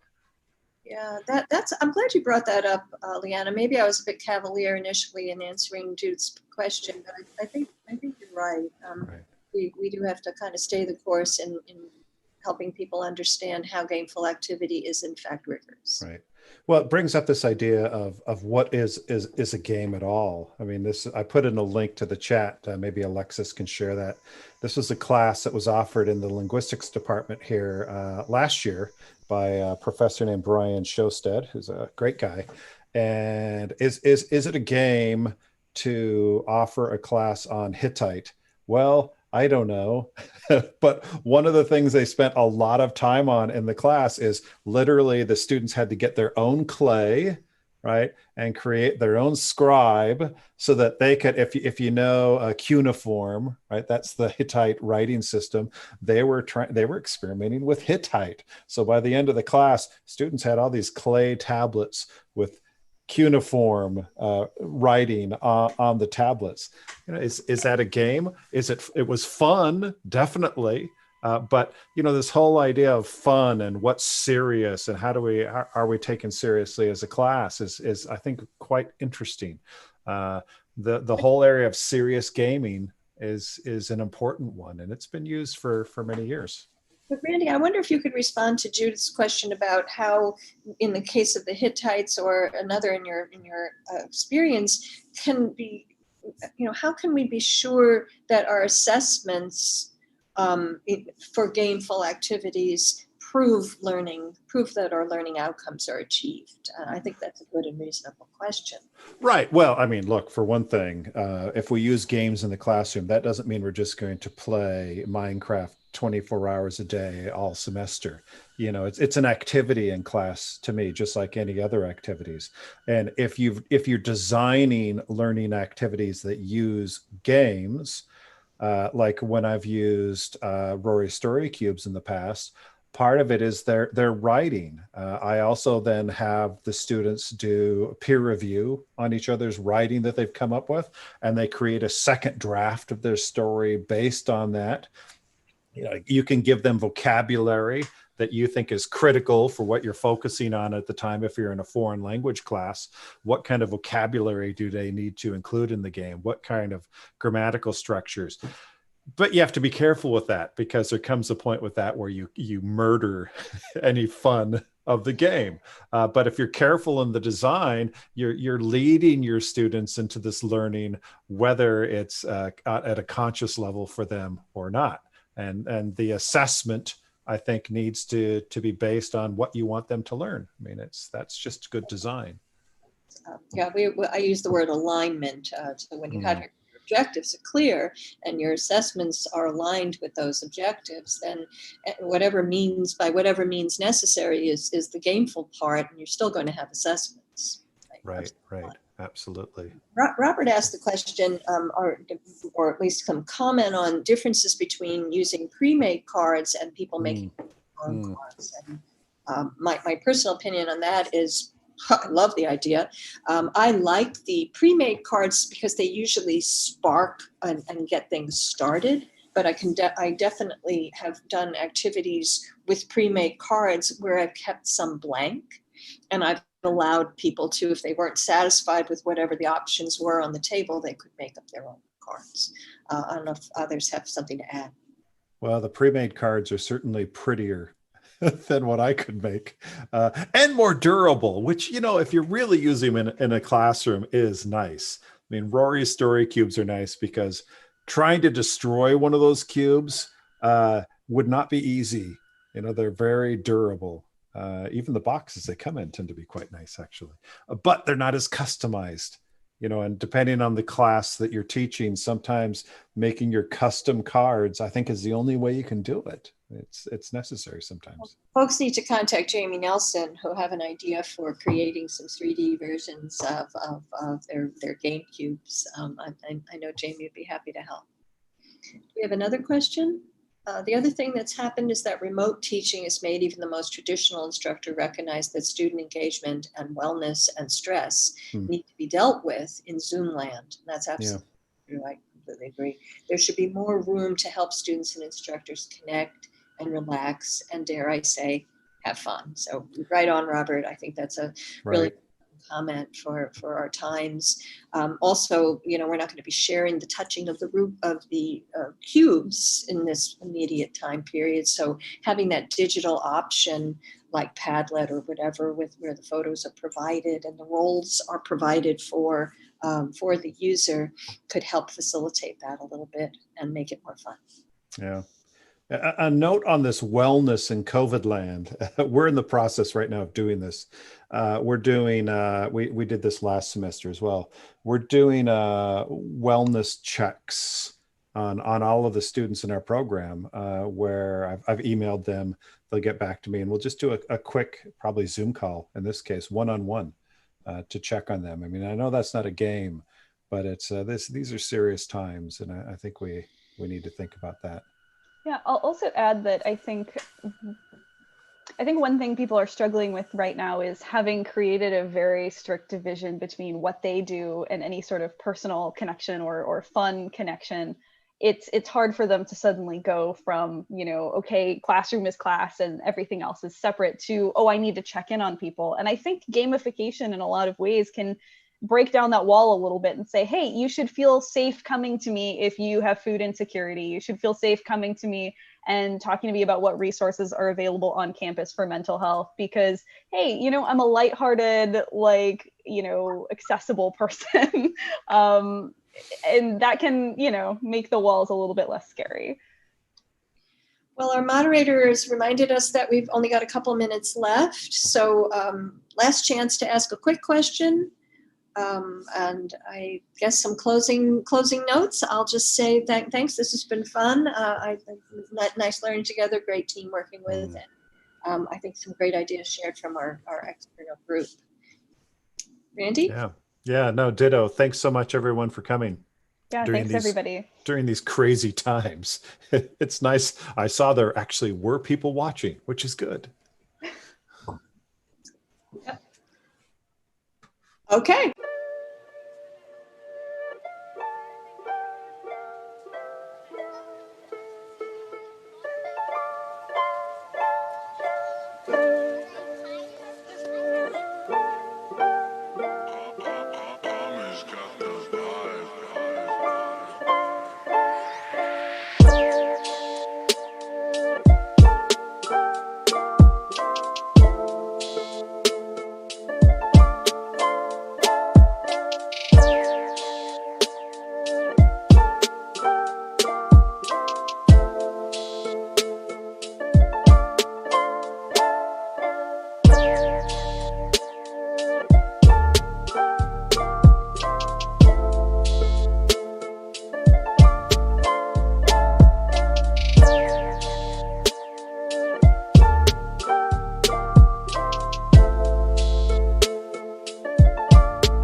30 minutes.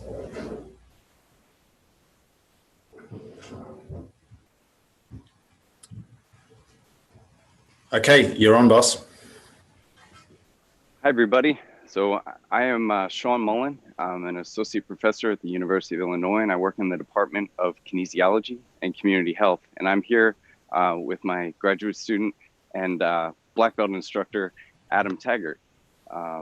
We've got a couple of activities planned for you today, and I'm sure that you are, as a part of this symposium, you've been spending a lot of time in front of your screen. So this is, in fact, a break time moving activity aimed at getting the blood flowing and getting your mind active once again. So hopefully you'll partake and you get moving along with us. So I'm going to start off with a simple exercise. A lot of our research, what we do is, we're looking at exercise and movement to try to invite positive effects on cognitive functioning, or the way that you think and process information. And we use exergaming, and we use a lot of technology to facilitate that. But through Zoom, and because there's a lot of, it's difficult to do this on this platform, we've arranged for a different channel for this. So I'm going to begin with having you run through what we would call a multitasking exercise. So with your right hand, I want you to first snap your fingers and in the shape of a square. Okay, now that you've got that down, I want you to take your left hand and snap your fingers in the shape of a triangle.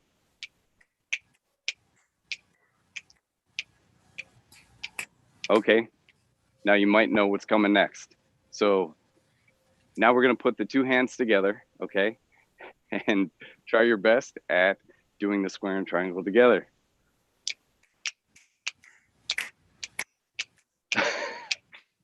And I already messed up. And that is what we call a brain game, okay? These are super challenging. It takes a lot of coordination to work these out, and that's good. It creates confusion, and your brain grows and you problem solve through it. So the next thing we're gonna have you do is a little bit more involved. And at this point, I'm gonna let my black belt instructor here take you through his simulation. All right, Adam, take it away. Thank you, Dr. Mullen. Hello, everybody. I'm Adam, and what I'm about to show you is called the grid game. It usually involves markings on the floor or on the wall to help you visualize how you're going to move. But obviously, we're all in different places right now. So rather than do that, I'm going to ask you to visualize where we want you to be standing and what we want you to be doing with your steps and with your hands. And in order to help you visualize, we've got a few quick slides that we're going to look at. So I'm just going to share the screen real quick. And I'm hoping that you can all see this very brief PowerPoint presentation. I'm going to full screen it. Here we go. So the grid game, as we call it, is an extension of the same thing that Dr. Mullen just showed you with the snapping of the fingers. It starts off simple by just snapping a square or snapping a triangle with one hand, and then it adds on that extra layer of complexity in order to tax the brain and be a bit more challenging. The grid game is an upper body, lower body coordination task. So it's similar in principle, but instead of left and right, like with the snapping of the fingers, it's upper body and lower body. First off, we'll start off with the lower body, and I want you to visualize that on the floor, you have a grid of 4 letters, A, B, C, and D. And essentially, you're going to be standing in the center of this grid. And I'm going to start you off by just nice and easy by just asking you to put your foot into one square or the other. Okay, and so obviously if I say A, you put your foot into the A square and then you bring it back to the center. If you hear B, you put your foot into, let me make sure it goes the right way. There we go. B goes into the B square and then back to the center. C and then back to the center, and then D and then back to the center. So whenever you hear a letter, you always tap the foot into that square and then bring it back into the center. Like you'd see these lovely Illini themed footprints that are going to show it up for us. I'm going to just turn off the screen share and center the camera really quickly on the floor so that you can see how I'm weighting my body. I'm going to stand in the middle of my grid, my visualized square, and I'm going to say, let's say I say A. If you want to do it with me, I step into A and then I bring it back to the center. If I shout B, go into B and then the center. C's in this corner, so I step back into C and then into the center, and then D and then back into the center. So we're just going to do 10 of them in sequence, and let's just do single steps. I'll say A into A and then back into the center. Maybe I say D to D and then back into the center. C, C, and then back into the center. And then B, up into B and then back into the center. Let's try this. A, B, A, D, B, C, B, A, D, C. So that's just single step, nice and easy, nice and straightforward. Now you don't need to be looking at my feet no more. So what we're going to do next is we're going to combine it in sequence. So I'm not just going to shout A and then wait for you to finish A before you do the next one. I'm going to shout A, B, C, and you're going to step to A, then B, then C, returning into the center on each one. So now you have to go back to looking at my feet. I do apologize. So we'll try that first one. A, B, C, go. A, B, C, okay? Now we'll try B, C, D. So B, C, D. So far, so good, I'm hoping. Now we're going to do A, B, C. Okay? B, A, B, B, A, B. Let's say A, C, A, center, C, okay? Oops. Let's say B, B, A, B, B, A, okay? And one last, D, A, D, D, A, D, okay? So that was just lower body coordination, just to get you started and also to get you moving. You might start to feel your temperature go up a bit and your heart rate go up a little bit. And the whole idea of this is to combine just a gaming strategy or a gaming theory onto physical movement. So the next stage of this is to add in the upper body. So let's go back to our PowerPoint. What I want you to do now is visualize the grid on the floor, but also the grid on the wall in front of you. Now, this can obviously be done really easily with tape and big letters on a wall and with a floor if you're in a training environment like a gym or a training hall. But for now, I want you to visualize you've got the grid in front of you and you've got A, B, C, and D. So you've got 4 targets, essentially. What I'm going to do first of all is I'm going to get you to, I'm going to call out one letter and you move your foot to that letter on the floor grid and your hand to that letter on the wall grid. Okay, so that's going to be, if I say A, you're going to step in A and you're going to touch A on the wall, that you're visualizing. If I say B, you're going to step into B and touch B before you move back to the center. If I say C, you're going to step back and reach for C, and then you're going to come back to the center. If I say D, you step into D, and you're going to touch the letter D on the wall in front of you, okay? And then you move back to the center. So for just now, it's the same letter for the grid on the wall and the grid on the floor, okay? So let's give this a go. Let's see if I can angle this down. I'm going to keep this visual on the screen so that you can see how you're visualizing it. Now, obviously, it's completely up to you whether you think you got the right square on the wall or not. We can't see, or we wouldn't be able to know whether you got it right or not. So let's go into the center. Let's put our hands up. Okay, let's bring this back to where it influences our martial arts practice and our exercise. And I'm going to say A. Then I'm going to say B.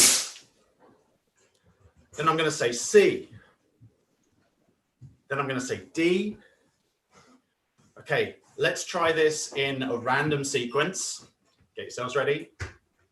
B, C, B, A, D, A, B, C, B, A, B, D, B, A. Okay, listen off. So obviously, those of you who have done any kind of boxing or kickboxing or karate or Muay Thai or anything like that in martial arts, you'll see where this is useful, because I'm moving my hands and feet in coordination. And anybody can tell you that when you move multiple body parts coordinated, you can produce more power. It increases performance in sport. But also for those of you who are not into those kind of sports or disciplines, you can still see how it taxes the brain and how it's, oh, where am I putting my foot? Where am I putting my hands? Usually one thing slows down, the same as when you're trying to do the squares and the triangles. You might get a perfect triangle, but then the squares go in everywhere else because one thing is sort of taking priority in your mind over the other. So you might have gotten your footwork brilliantly on that last task, but the hands probably just all went to the center of the grid. Now we're going to make it just that little bit more complicated. I'm going to call out B and another letter, and that would mean you put your foot in B, but your hand goes to the second letter. So let's say I said A and A, my foot goes to A and my hand goes to A. But then if I say B and A, that means my foot goes to B, but my hand goes to A. So now you're trying to concentrate on two things. Where am I putting my foot? Where am I putting my hand? So it's essentially one command with two letters in it. Hopefully that all made sense. So let's give this a shot. Okay. Hopefully you can see everything. There we go. Let's go through all four real slow for the footwork. So let's say I say A and B. I step to A, but I'm touching the B in my grid in front of me. Okay. If I said B and C, that means I step into B, but I'm touching C, okay? I'm going down low in this corner. And you can imagine if I was boxing, that would be a target shot to the body there. So I'm going to C. If I go back to the center, let's say I say C and B, that's going to be a step back into C and with my foot, but I'm going to be hitting high and up and to the right for that B square on my wall grid here, and then back to the center. Then I might say D and A. So I'm going to go D for my foot. I'm going to go for A up on the wall. It's a little bit trickier, okay? Bear with us. Let's give this a shot. A and B. I hope most of you got that. Okay, let's try B and B. Okay, let's try C and A. Okay, let's try D and D. Good. Okay, a little bit faster now. A and B. B and A. C and B. D and A. B and D. B and B. Bed and breakfast. C and C. A and A. A and C. B and C. A and C. D and B. C and B. And relax. So one of the things we try and take account for in our brain games is what have I asked you to do and what have I forgotten to mention? Sometimes we deliberately forget to mention which hand and which foot goes into which square. Now, as I demonstrated it, you saw that I put my left foot into A and C and my right foot into B and D naturally. There was nothing in the rules to suggest that you couldn't put your left foot in B and your right foot in C or anything like that. But it's just natural biomechanics that, well, the left foot's nearer to A and C, so I'm going to put my left foot in A and C. My right foot's nearer to B and D and so on. So that's an example of how we naturally tend towards certain movements. But when it came to the hands, well, there's no natural preference there. I can easily reach all four squares with my left and all four squares with my right. And then I leave it up to you. I leave it up to the participant to decide what's most comfortable to me, what's easiest. Now I'm going to restrict you. You're only going to touch the square on the wall with your right hand only. okay? Just for this. Same as before, I say letter and letter, and you're going to only touch the wall grid with your right hand. Let's give this a shot. Okay. Let's go A and A. B and A. B and B. C and C. C and A. C and A. A and D. D and A. D and B. C and D. A and B. Right, now switch over to your left hand only. So this is going to be left hand only. Same idea, feet, then hands, okay? Let's try this out. B and B. A and B. B and C. C and B.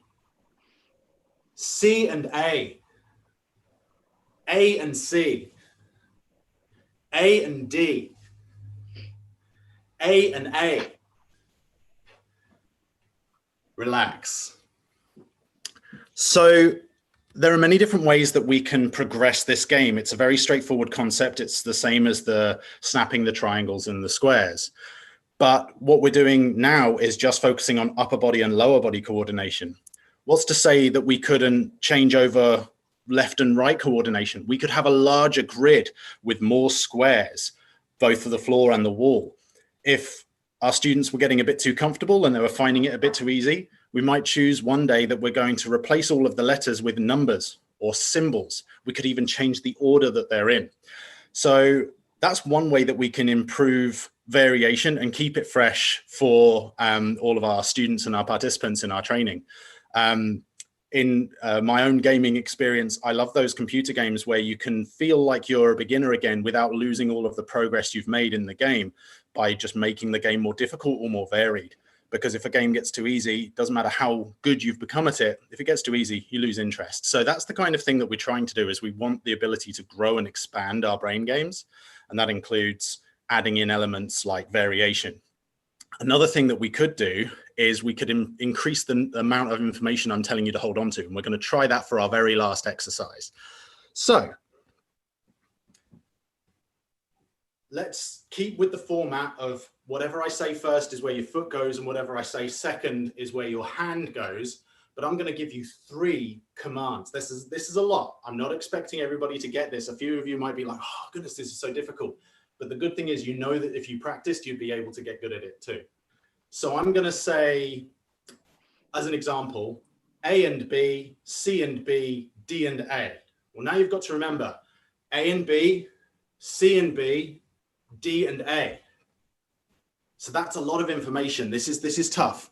We're going to try it with only 2. I've just realized now that 3 might be a little bit taxing, given that I'm trying to demonstrate at the same time, and I might even forget it myself. Here we go.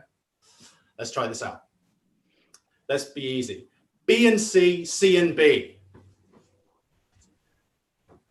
Let's do that one again. B and C, C and B. B and C, C and B. Okay. A and A, D and C. A and A, D and C. Okay. Let's do that one again. A and A, D and C. Okay. A and B, B and A. I got that completely the wrong way around myself, actually. It's always a good feeling when you catch yourself out. Let's try that one again. A and B, B and A. Too many processes going on in my mind right now. Okay, C and C, D and D. Ooh, sliding all over the floor. Here we go. Let's try that one again. C and C, D and D. Okay. So what we could do there is I could give you 3, 4, maybe 5 commands, and I could gradually make it more taxing on your memory, because you're like, hang on a second, just on that one, just on that one, just that one. And you're working towards whatever it is that your coach or the researcher or whoever it is that's guiding it got you to do. Obviously, all of this could be augmented with computer technology. If I had a display, like a touchscreen display on the wall, and whatever highlights up, or maybe it gives me instructions at the top and I have to touch the correct square, We've all seen the floor version in things like Dance Dance Revolution, where you're moving your feet around and you're trying to follow a pattern that's appearing on the screen, and it'll tell you, no, that was wrong. Oh, that was right. Well done. You've had 2 in sequence. And that's the kind of thing that we'd be going towards. Now, a lot of people look at the complexity of Dance Dance Revolution and think, oh, it's so difficult. How can you know where your feet are supposed to go? Well, imagine that you have to do that for your hands and your feet simultaneously. And that's getting close to a lot of the sports that we study. Things like basketball, things like tennis, dance, yoga, and martial arts, obviously, where you're constantly having to make sure that you're coordinated. Just want to have a quick look at the time that we have. Okay, so if everybody's interested, I'd actually quite like to do one more, and that's going to be really taxing. That's going to try and do 3 commands, like I said I was originally going to do. We're going to give this one shot. There's only going to be a few reps. There's our grids. Let's give this a try, shall we? Okay. Everybody in the center of their grids, hands up. It's going to be the same as before. I give you 2 letters, and that's going to be 1 command, and then I'm going to give you 3 commands. Here we go. Let's keep it nice and easy, first of all. A and A, B and B, C and C. Go. Now, they're easy because they're all the same letter. Let's do one of them again. Let's do D and D, A and A, B and B. Okay. Now let's get a bit cleverer. B and A and B, C and B. Okay, so let's review that. That was B and A and B, C and B. Good. Let's try that sequence again. B and A and B, C and B. Go.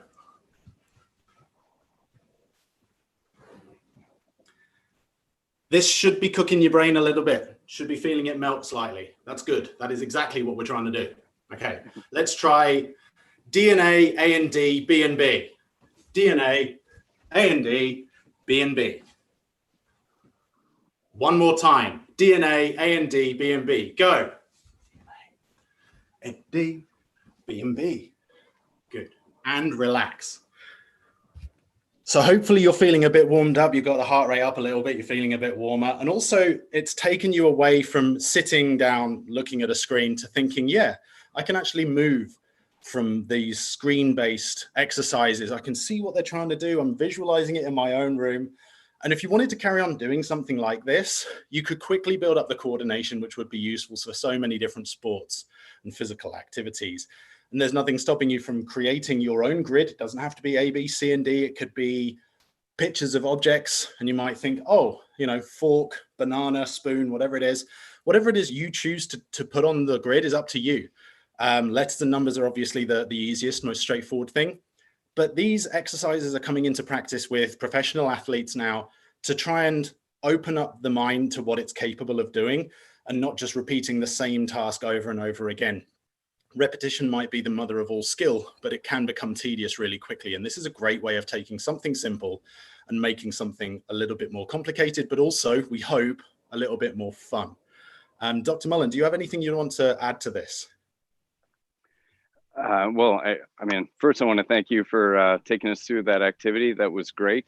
I want our audience to understand that that this activity incorporated elements of your spatial working memory. So you had to visualize, you had to remember where those letters were when it wasn't up on the screen. But also you had to remember the set of code.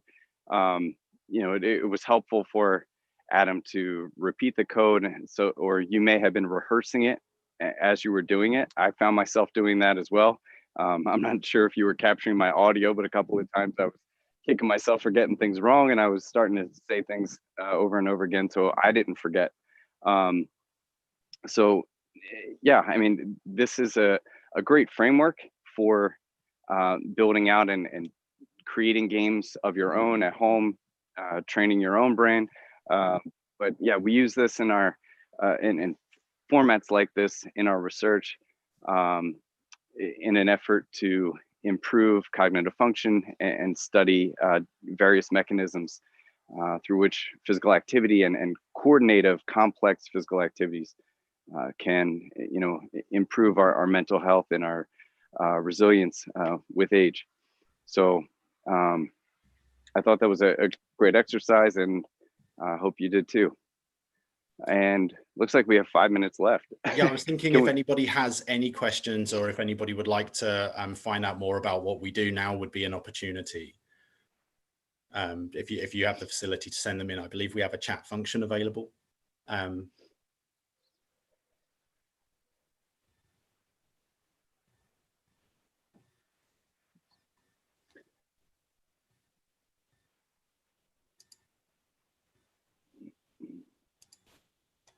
Okay, we've been told there might be a slight time delay in any questions that you ask getting through to us.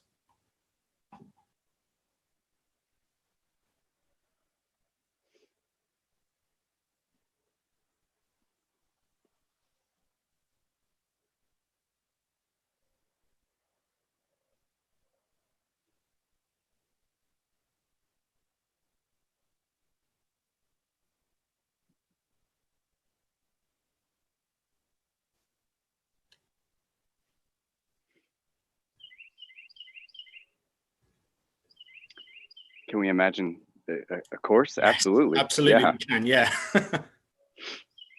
I mean, the structure of a course that would put these into play would be similar to, there's definitely similarities to other courses, but there's no course which brings them all together into one right now. So there's a lot of courses in the U of I curriculum for many different departments which look at gamifying elements of their disciplines. And obviously in kinesiology, we focus on movement. So I would say, yeah, absolutely. We could definitely find ways. It's such an easy foundation to expand upon. Dr. Mullen, I would actually think this is very similar to some of the things we've done in some of your courses by looking at how we can take an exercise and grow it out. But certainly that's something that we were wanting to get together as well. Yeah, and these, essentially you can make any game more cognitively challenging by just changing up the instructions. In our lab, we use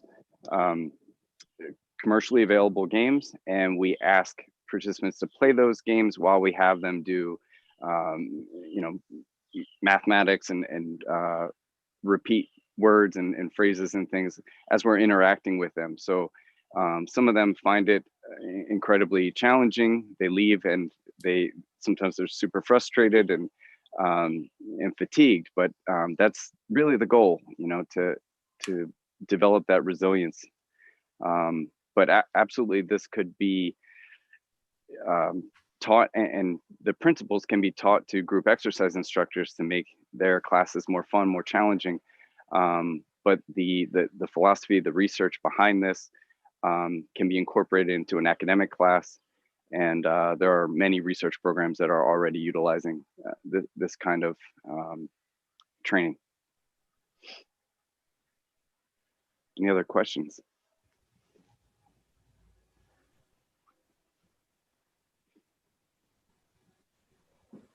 I think that all right, yeah. In. Well, thank you all for participating. We're unable to really see what's going on out there. Hopefully some of you were humoring us in your homes or outside. But thanks for joining in, and I hope you enjoy the rest of the symposium. All right, bye now.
All right. Hello, everybody. My name is Dr. Christopher Ball. Thanks so much for tuning in to my PPD talk today, before and after COVID, teaching immersive technologies during a pandemic. So this is a virtual format that I am trying out today. So far, it's working, but it might crash at some point, and we'll go from there. But I figured I would try to do something a little interesting and a little fun for our talk this evening. All right, so now let's dive right on in to give a brief overview of what I'll be talking about today. I am relatively new to campus, so you might not have heard of me before, so I'll give a little bit of a background on myself.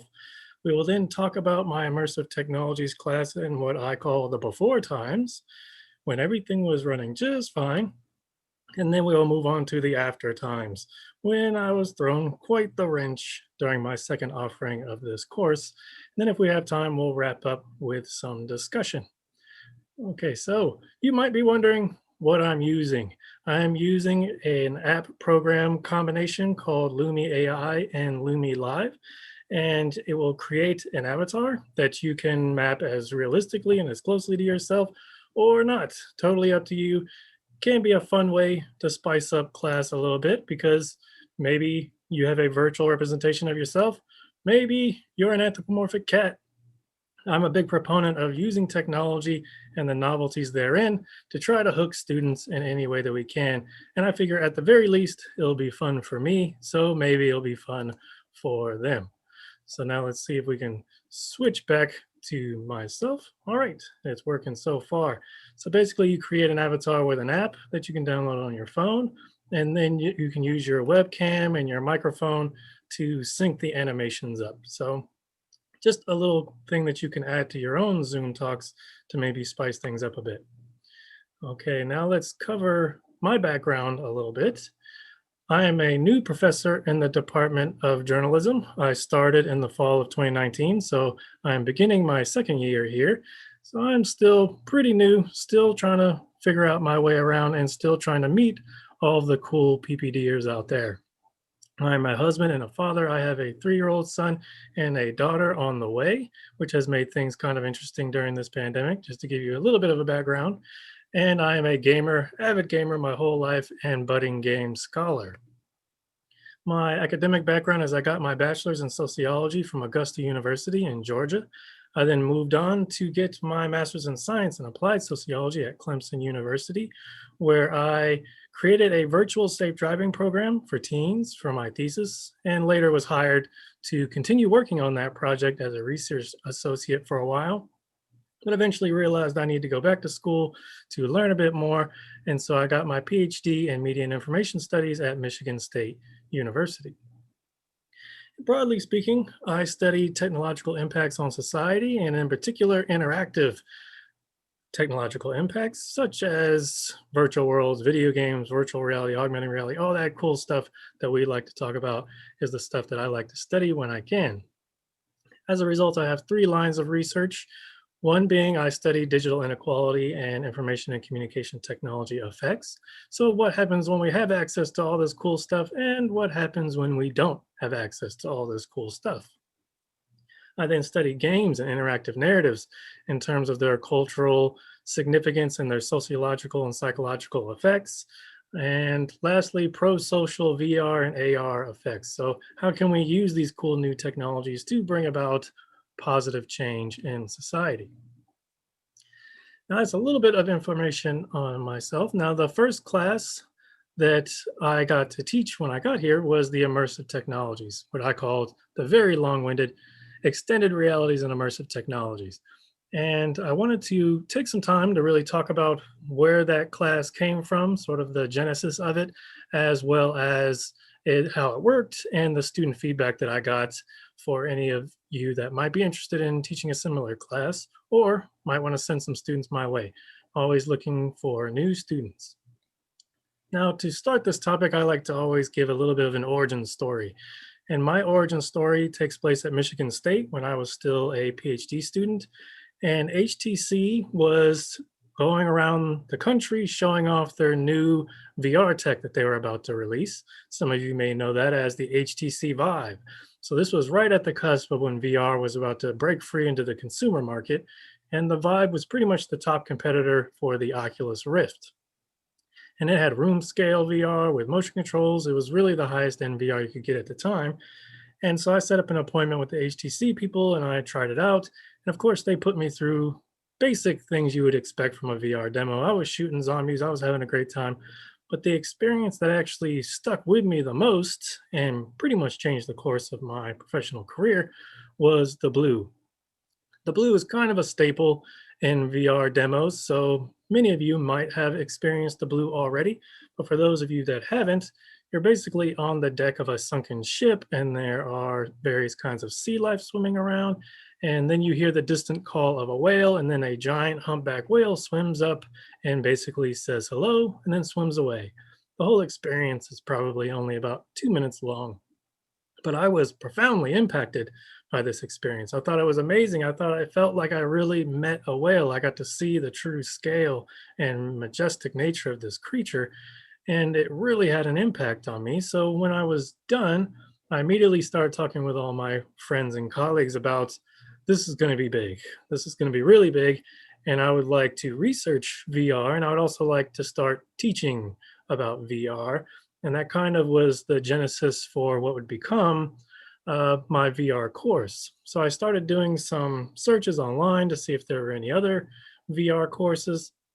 And I kind of found that typically VR courses fell into a number of categories. And I'm sure this list isn't exhaustive, but the list I came up with was a lot of classes were teaching VR as a tool. So it was basically like a textbook or Zoom or anything else. It was more of a platform to convey information. So you could be teaching anything like math or sociology or whatever, and you're just using VR as one of the platforms or tools to accomplish that task.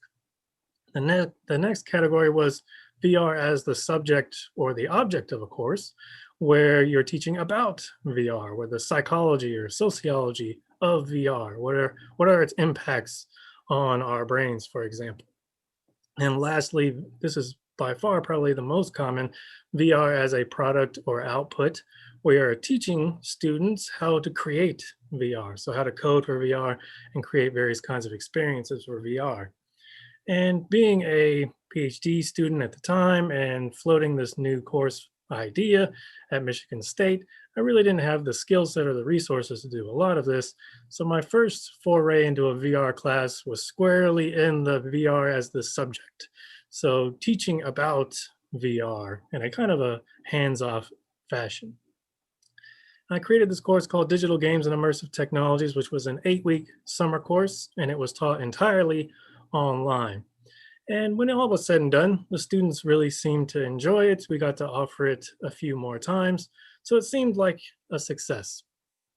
But something was always sort of nagging at me where it's like, okay, well, they liked it, but I knew that I wasn't teaching this subject matter in the way that it really should or that it deserved.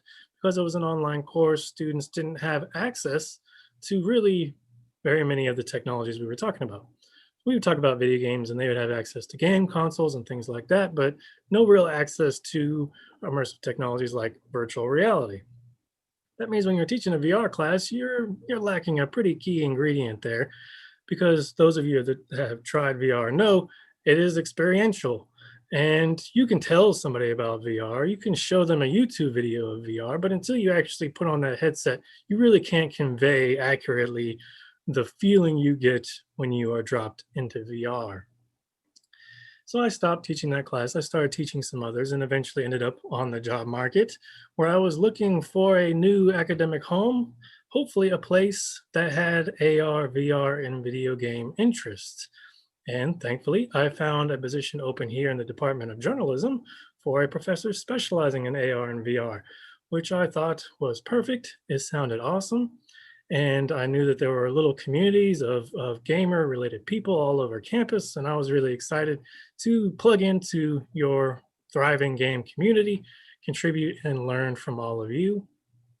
So I chose to come here, and that's why I'm here now. So I came here because of cool people like the PPDers, but also because of facilities like the Seattle Innovation Studio, where they took me on my campus visit.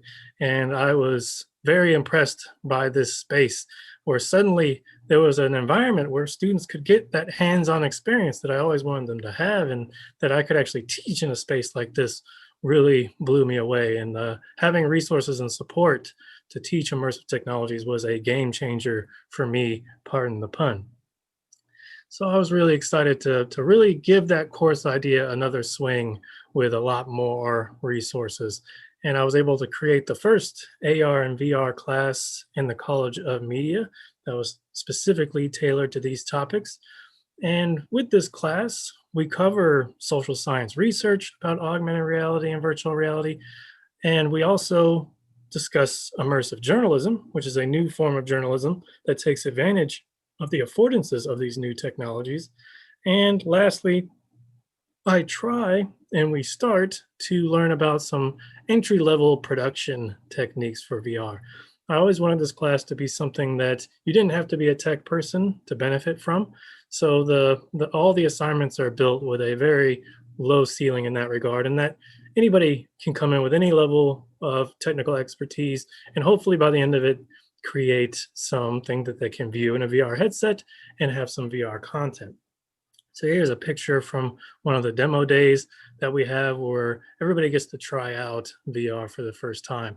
And that is easily my favorite day of teaching, probably in my entire career, is getting to see everybody try it for the first time and see that excitement is just something that never gets old for me. I've run a lot of VR studies.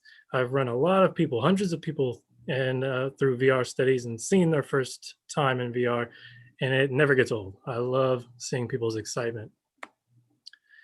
Now let's go back to that list. So before I found those three kinds of classes, and before I could only talk about VR in that sort of detached third-person perspective where it was the subject of the class, but they didn't really get to do much with the technology.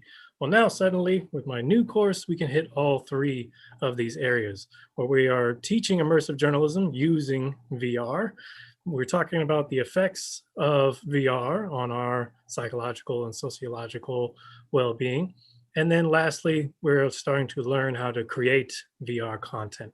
So I really got to expand the goals of the course substantially with facilities and help from Seattle, the Innovation Studio, and the College of Media. Now the output ended up being really great. I divided the class up into 4 groups, and each group got a 360-degree camera.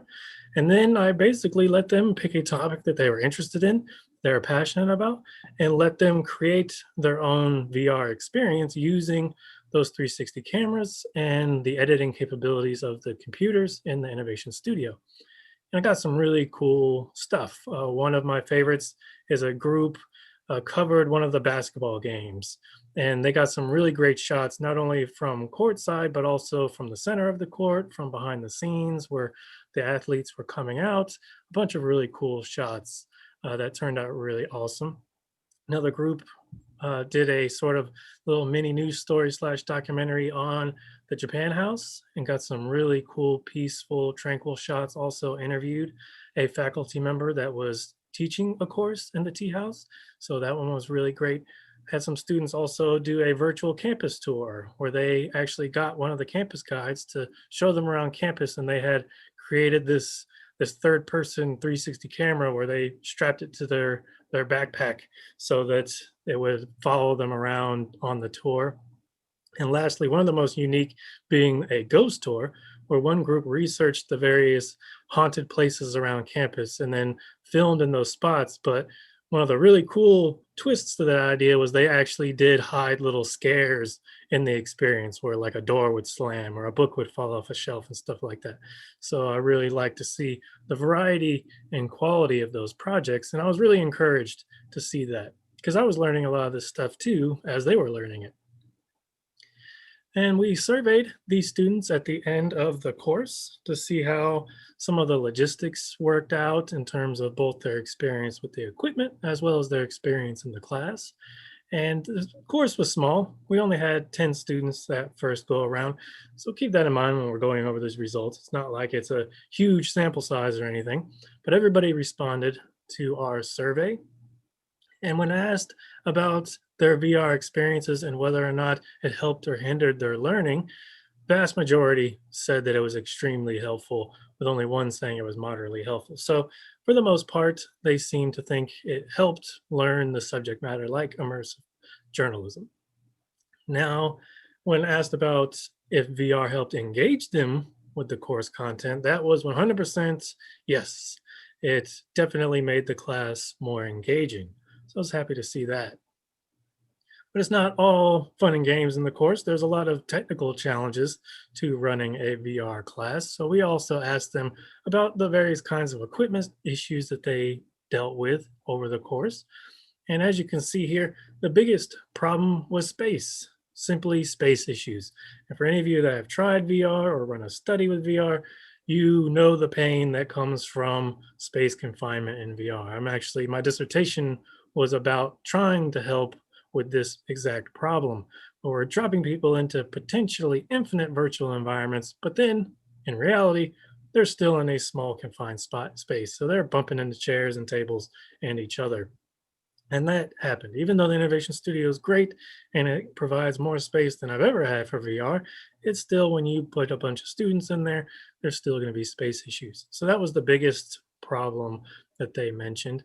There's some other secondary problems that are kind of related, like the cord. Those of you that have tried VR also know the pain of the cord. And that's one of the reasons why wireless alternatives like the Oculus Quest have been picking up steam over the past few years, because that cord really does pull you out of the experience whenever you're trying to step around it or you accidentally go too far and it's pulling on the computer. So they mentioned that problem as well. That's a problem that I don't think we as a community will have to deal with for too much longer as wireless VR becomes more prevalent. Another one that I can relate to is glasses. So students have glasses, and that can pose challenges in VR classes, because while there are glasses spacers and things like that that can make a headset more comfortable with glasses, at the end of the day, it's still a nuisance, and it can be much more detrimental depending on the kind of glasses. I tend to wear fairly small framed glasses, so for me, fitting a VR headset over those glasses isn't too difficult. But those trendier, big, thick frame glasses, those are going to end up providing a problem. And so that's still an issue that we haven't quite figured out how to address, because we can't give everybody custom prescription lenses in their VR headsets, even though that is an option. And lastly, controllers. Just having some controller issues. VR controllers are an interesting topic because once you put that headset on, you can no longer see your hands. You can no longer see your controllers. And so it can be hard to guide somebody through controller inputs when they can't see their hands. Thankfully, we're also seeing the rise in controllerless VR experiences, and where you just use hand tracking, which is great, but limited in its own way. So for the time being, we're still going to have to deal with controllers. And then some smaller issues that were mentioned were things like the headset not fitting right, or the headset being too heavy. And those are all things that I think with time we're going to get better and better at. Now, those were equipment related problems, but when we ask about some broader issues about what they actually experienced, we see that the biggest problem they reported was eye strain. 36% reported some sort of eye strain. Now, one way to help address this is to keep the VR sessions in your class relatively manageable and short. Most of you have probably experienced VR, and you know that VR for long periods becomes more problematic the longer you're in it. Both the comfort of the headset on your face, but also things like eye strain and becoming nauseous, those problems can compound with time. So I find so far that it's best practices to kind of keep individual VR sessions around that 10-15 minute mark. And one way that I did that at the start of the class was that I would pair everybody up so that there would be sort of, everybody would have somebody to spot them, as I call them spotters. Somebody to make sure that that person's having a good VR experience, help them with any technical problems, make sure they're not bumping into tables. And that also kind of pads out the length of VR assignments, because now you can switch off the headset. And even if you set aside a whole hour, everybody's just getting like little 10-minute pieces of VR. It can help manage some of these symptoms. The next biggest problem was nauseousness. And this is something that is becoming a lot less common now, thankfully, as we learn about the ins and outs of the technology and designing for VR. We can now design experiences that are much less likely to make someone nauseous, but it's still something that we have to be aware of and hopefully mitigate. And time is one of those things. Another thing that I tell my students is, if you do start to feel nauseous, just stop. Stop immediately, pass it off to your partner, or take a break. It's not going to negatively impact your grade in any way. Yes, it's fun, and I understand not wanting to stop, but in my experience, powering through VR sickness doesn't really work. It just makes the problem worse and worse, and then it might last longer. So I always put that caveat in when everybody's first starting out in my course, to pull that emergency lever immediately when you start to feel nauseous, because it's probably not going to get better. It will over the course of the class, but not in that sitting. Then fatigue. This is now a pretty active course. Students are used to sitting in a desk and listening to lecture. Well, now they're going to be up and they're going to be slashing blocks and Beat Sabers. So it can be a tiring course. And discomfort from not being able to see what's going around in the room, I think, is an interesting one. Around 18% of students reported that. And lastly, cleanliness. This is probably a much hotter topic now than it was when I first offered this course, but when I first offered it, very few mentioned any problem with sharing headsets. And now that's a potentially much larger problem. So it'll be interesting if I can ever get data from future classes to see if that number jumps up quite a bit. So we've got to deal with headset cleanliness a little bit more now than we did. Looking at some other variables here, in terms of familiarity, most students, about half, weren't familiar with VR at all, which I thought was kind of surprising, but also encouraging, because they felt willing to take a chance on a potentially new technology-based course. So that was encouraging to me, but some at least had, about half had some sort of previous knowledge about VR. And prior to the course, unsurprisingly, most that had any sort of VR experience, their experience was relegated to fun, recreational video game type of stuff. Not surprising, because predominantly we're marketing VR as a gaming technology right now, but I was actually surprised to see 33% report that they had used it for other classes or projects, and 16% for work or internships. So those aren't zero. So there is at least some sign that people are starting to think about this technology outside of just gaming. Now, when we look at the actual activities and assignments and where they were experiencing VR, the vast majority of students, 83%, were experiencing VR in that innovation studio, showing just how important it is to have a space like this where students can interact with this technology and get that hands-on experience. About 50% reported at home experience. And I think this number is probably skewed based on, I recommend all my students pick up a Google Cardboard at the beginning of class so that they can watch 360 videos without necessarily having to come to campus for when it's time to rapidly iterate on their projects. And also, some students, after they got their first taste of VR, were hooked. And so they would buy their own VR headsets before the end of the course. So I think that's why this number is as high as it is. And then some students experienced it at other places like Greg Hall and the Tech Hub.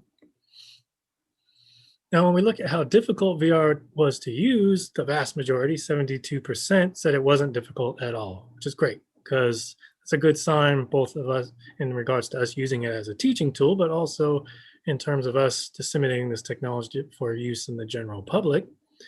And most said that the VR stuff was relevant to the course, 83%, which I would hope, considering that's one of the main topics we're covering. Now, we used VR for about almost 11 times over the 16-week course, and almost half of those experiences were in that 10-minute range, 5 to 10-minute range. There was a few days where we went longer and they had 11 to 20 minutes or 21 to 30 minutes.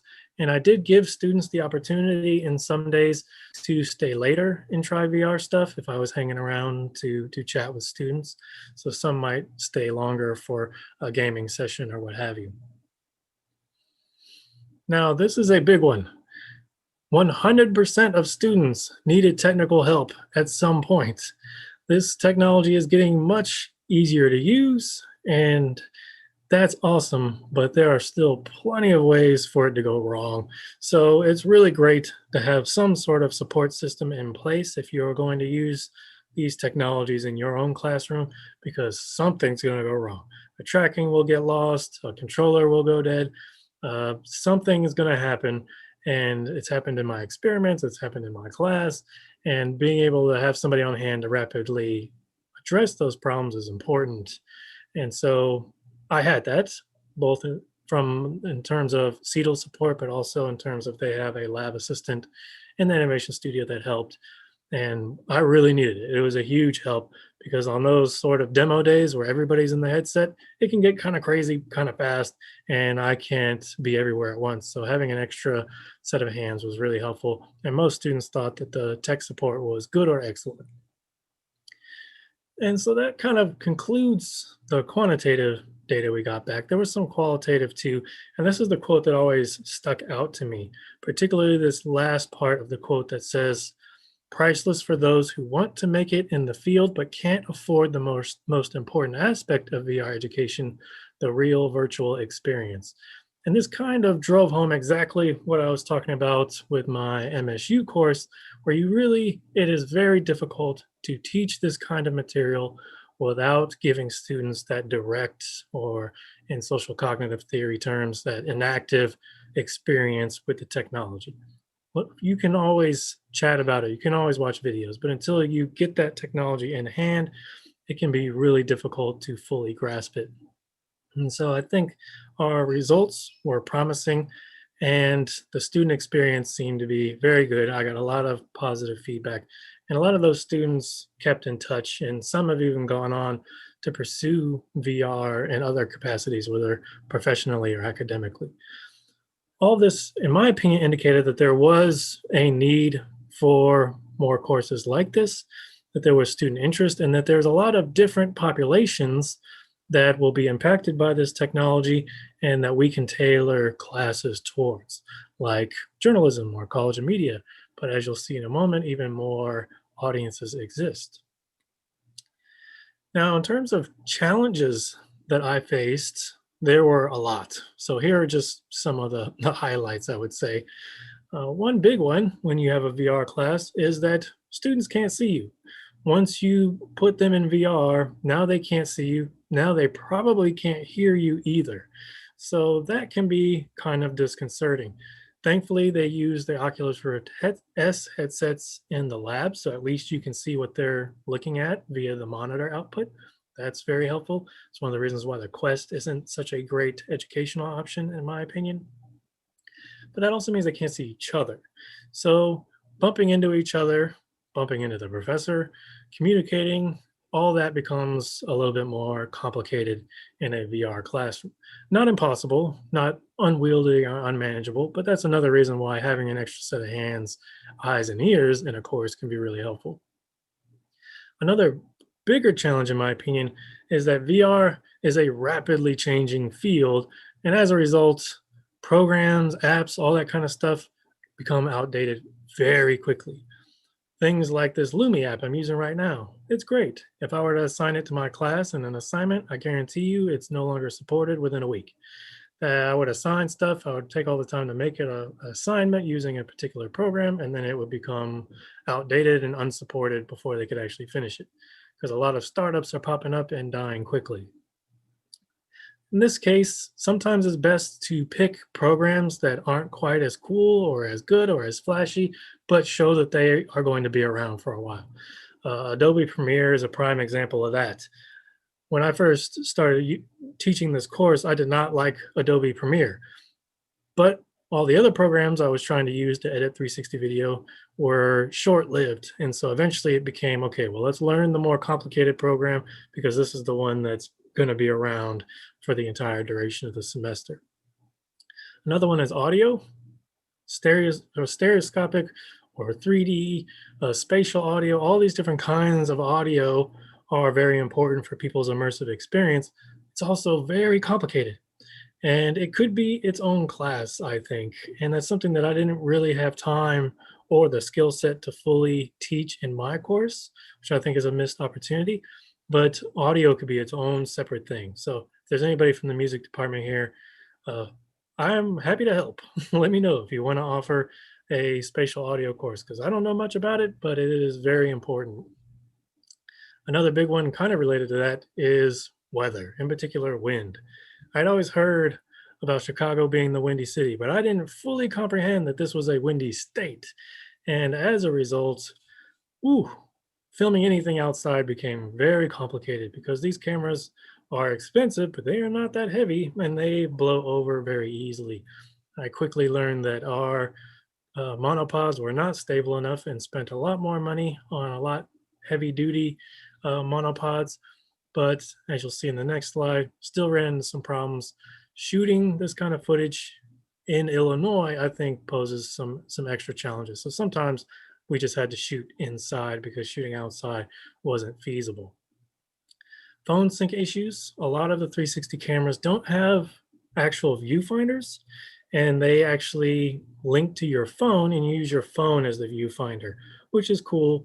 But at the same time, sometimes they won't link with students' phones properly because their phone might be too old or they're just running into some sort of Wi-Fi issue. There's tons of reasons why a phone might have trouble connecting to one of these cameras. And chances are it's going to work great until you're in the field and you're about to start shooting. That tends to be when the link goes wrong. So that's something to keep in mind. Thankfully now some of the cameras are coming out with viewfinders, which I think is really great and really helpful. A big one is laptops not being powerful enough to edit this footage. 360 footage is extremely dense. A lot of information packed into a 360 frame. So that means the file sizes are much bigger than you would expect from something like a traditional camera. And that also means it takes a lot more computing power to edit this kind of footage, both in terms of CPU drain as well as GPU drain. And that's why the lab, once again, the innovation studio became really important because students, by and large, their personal laptops weren't strong enough to edit this footage accurately and effectively. And the result is it could take 24 hours to render a 2-minute video. And then by the time it's done, it's all choppy. So you really do need a really good computer to edit this kind of footage. Likewise, the file sizes were big. I gave everybody a 32 gigabyte card in their camera, not nearly enough. Just one of my groups came away from the event that they were filming with 400 gigabytes worth of footage. So having an external hard drive is going to be pretty much a necessity if you want to use this kind of camera setup. Now, some lessons and some failures. More time, not less time in VR. You can really never give students too much VR time when they have very little experience to draw upon. So broaden their horizons in terms of what VR can be as much as possible. And also give the cameras out earlier is one of the things I wish I had done sooner because it took a little bit more time than I thought to become accustomed to that technology and edit it. Here's a big one. Get the warranties for any technology like those cameras. I did not, because this is my first time making a big class purchase. I did not get the warranties, and I immediately regretted it because the first group that went out to shoot emailed me and said they broke one of the cameras the next day. Very first group, very first shoot, broken camera. I immediately ordered a bunch of cases for the cameras, but I really wish that I had ordered the warranties instead, because the cases had a whole bunch of new problems to shooting in 360. So that's my bad. Please don't make my mistake. Go ahead and get those warranties. And editing takes longer than you would think. It could take longer in terms of the actual render time, could be a day, but also actually teaching how to edit 360 video can take a long time. So set aside more time for that than you might think. It's not nearly as easy. Even if your students have experience editing footage in like Adobe Premiere, that will work and carry them a long way, but it'll take a while for them to really get up to speed with some of the fairly dramatic differences between editing 360 footage versus what we call equirectangular or 2D footage. And lastly, just let students play. As I mentioned before, some of the best teaching experiences and I think learning outcomes that came out of my course was during the times when I let them sort of follow their passion, whether that was Beat Saber or whether it was watching 360 documentaries. Having what I call computer recess is important, and I've done studies on that to show that it can help. So I now try to build in more VR time into my schedule in this course. All right, so now in the last few minutes, let's talk about after COVID. All right, so we opened up the course. Before, it was only offered to college and media students. We opened it up to the rest of campus, and the composition changed, which was really exciting. There were now architecture and education students that were attending, and I really liked to see that there was interest from around campus. Things seemed to be going really well. I was really liking that class. And then COVID struck right before we were moving into the group projects that involved the cameras. So the timing really couldn't have been worse in terms of the syllabus structure, and I was kind of panicking there for a minute. The way I adapted to that was I created little VR camera kits and dispersed them to everybody. So I went from managing 4 cameras and 4 groups to managing 12 cameras and 12 individuals, which was a logistical nightmare. But I quickly assigned everybody a camera kit.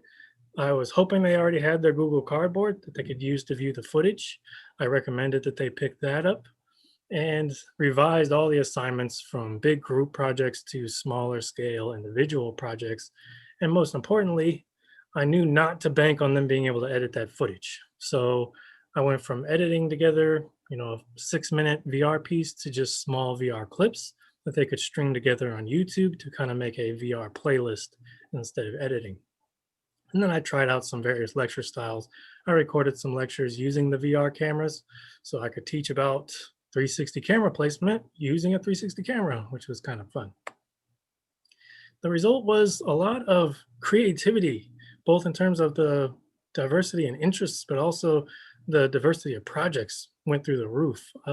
Stuff like an ant's perspective, where one of the projects just put the camera down on the ground and let you see the world from an ant's perspective. A lot of art type films, COVID coverage in their local communities, cooking tutorials, a whole bunch of really creative, cool stuff came out of this necessity for individual smaller scale projects. So I actually kind of like how it turned out. I think it ended up being a benefit in the long run. In terms of challenges, everything, as you all know, became more challenging.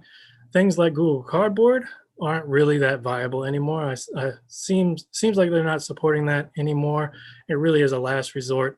I kind of think the Oculus Go is probably the bare minimum for VR entry now. Troubleshooting tech became a lot more difficult when I can't, help them with hands-on walkthroughs on when they run into problems. So that became a problem. Getting the tech back was an issue. Setting up times for them to drop their equipment off, especially when a lot of them had left campus, and mail the equipment back if they had left campus. And we're still trying to work through all of those logistical nightmares right now. And editing, as I said, became impossible on people's home computers. So either they weren't powerful enough or didn't have access to the same software anymore. So that's why we went with the clips on YouTube avenue instead. And sort of my main lesson learned here is don't give up on the technology, even if it's this difficult time. Here's a picture of my father-in-law, who's a grizzled war veteran.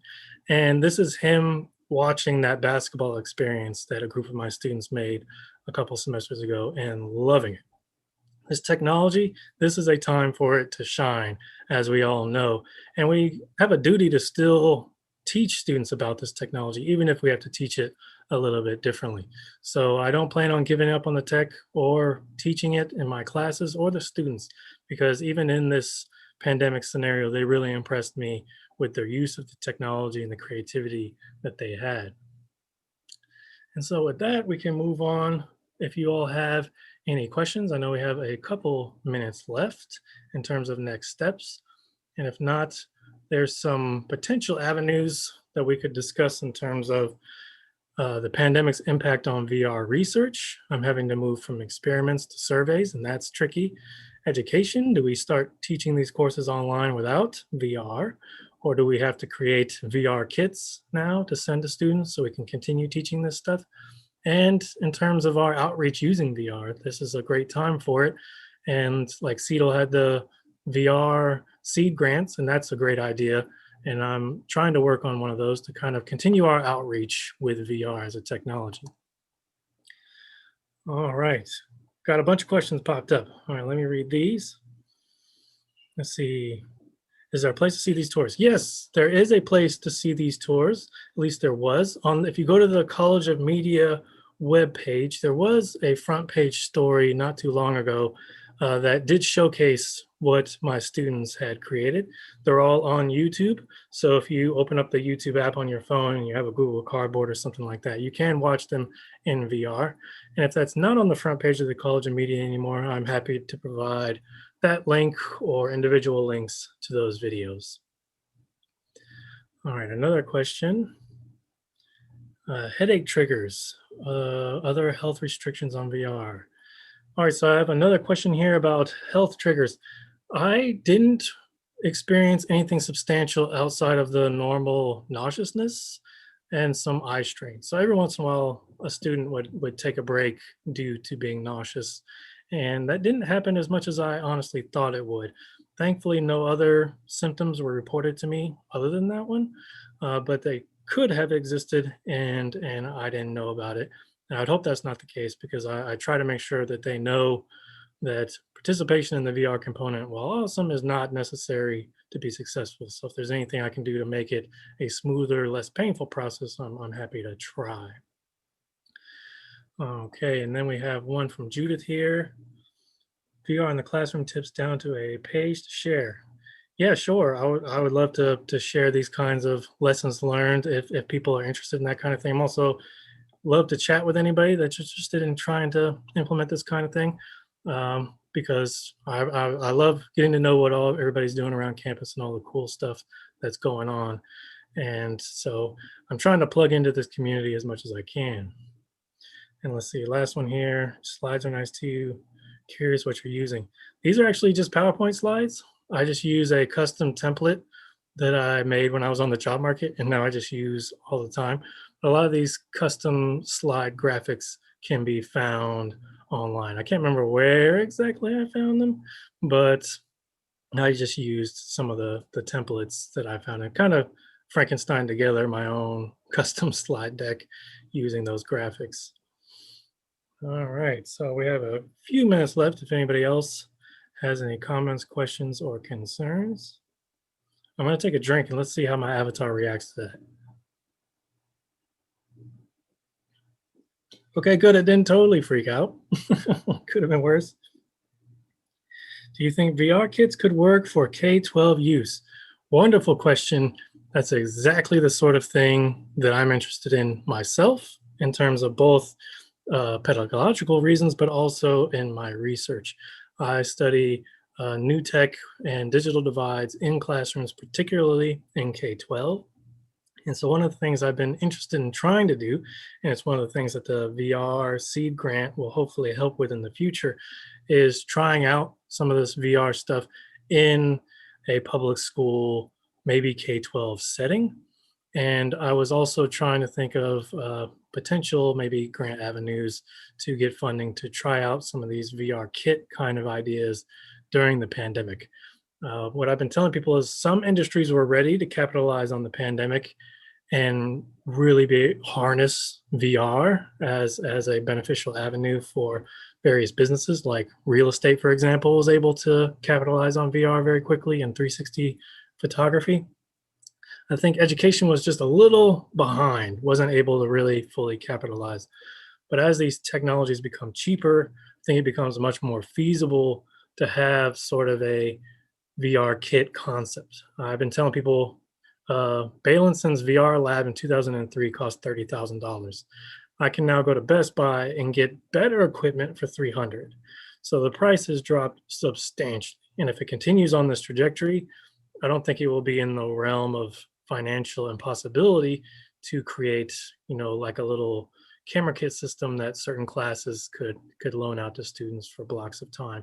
And I would love to test that in a K-12 setting.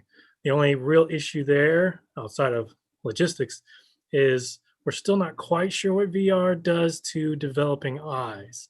And the rule of thumb, I think, is you have to be, I think, what was it, 12 last I checked or something, before VR is recommended, because we're still not quite sure what the long-term effects are.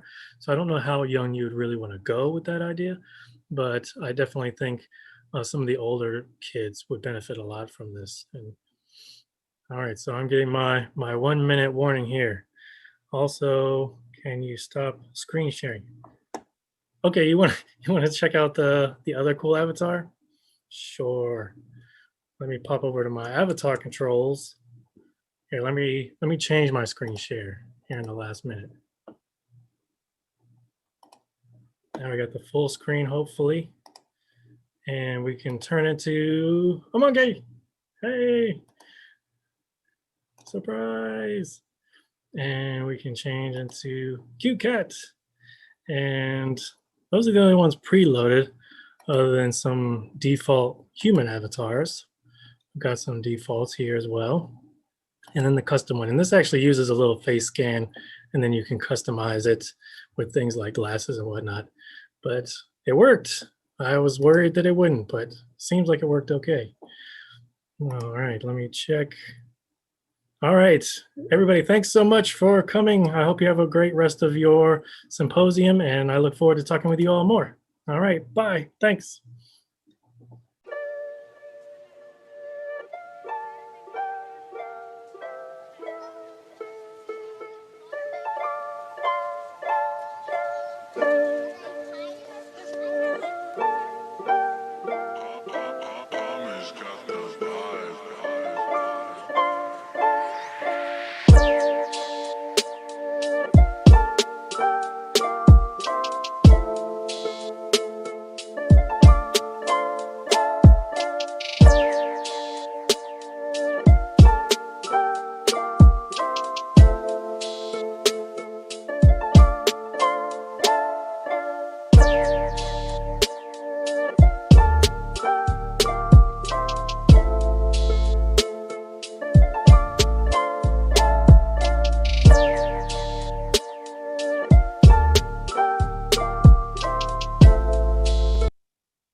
Hi, everybody. Thanks for joining us today. I'm popping in. Some of you know who I am. My name is Alexis Kim. I'm head of the symposium committee. I'm working with a great team here to help bring you this event. We're really excited. We do have some more talks up momentarily, but I just wanted to plug a few things. First, if you haven't checked out our social media, we have a great website. We have a Facebook, we have a Twitter. We've got a lot of stuff. We're on YouTube right now. So you should like this video. If you are enjoying it, you should give us a subscribe so you can see tomorrow's events and anything else we post. And do hit the bell if you want to receive a notification when we post things. think we've got someone maybe waving in the background. Other things you can check out on our social media. We are partnered with Kudo Plays this year, so you can link to their pages and information. You can see what they'll be presenting tomorrow and what's coming later today. You can also see what's coming up tonight. Not only do we have talks, but we have some Illini Esports events, including a campus Minecraft tour. It should prove to be pretty fun. I'm very excited, and I hope you are too. Stick around momentarily for our next panel, The Challenge of Designing Migration-Themed Games. I'll see you there.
But yeah, I think this is going to go well. I hope. And now we wait. You just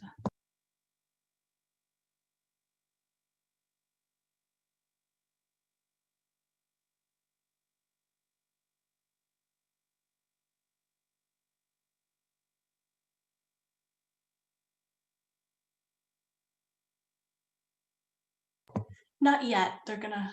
Oh, wait. Yes, we are here. Okay, great. We are live. How exciting.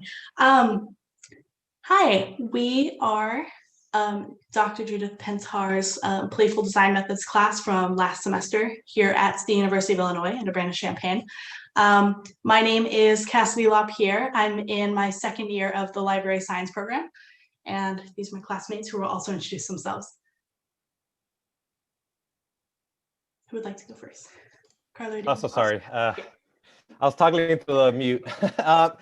David Tamayo. I'm part of the College of Education program called Curriculum and Instruction, Delta Concentration, which focuses on creating those digital environments or learning how to create those digital environments for teaching an agency. So yeah, that's me in a nutshell. Hello, everyone. My name is Karla Sanabria Veaz. I use she, her pronouns, and I'm a second-year student of the linguistics department. Hi, everyone. My name is Matt Gadbury. I am a second-year doctoral student in educational psychology in the cognitive science of teaching and learning. Hello, my name is Edgar Madrigal. I am a recently graduated alumni. I went to U of I and got my undergrad degree in graphic design.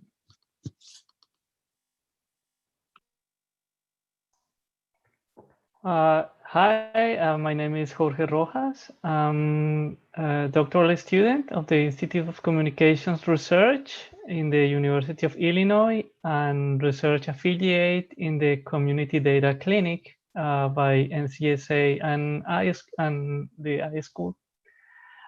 Thank you for being today here. It's really great to see all my classmates again and hope we are having a great panel today.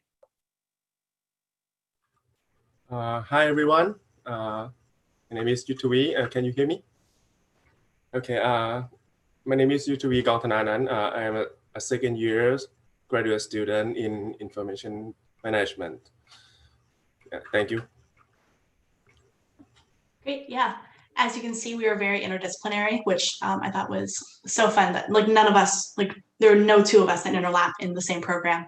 And we all came together to take this game design class where we were designing different games based on migration from Central America and kind of the different aspects that go into that while balancing very serious topics and doing it respectfully and doing it informationally and just kind of dealing with the challenges of like, is that possible to do that? And with that, we came up with 4 prototypes of a game where we play tested with each other, and we're going to talk about that and present to you guys that. First off, we're gonna have Karla and David tell about the game that they designed.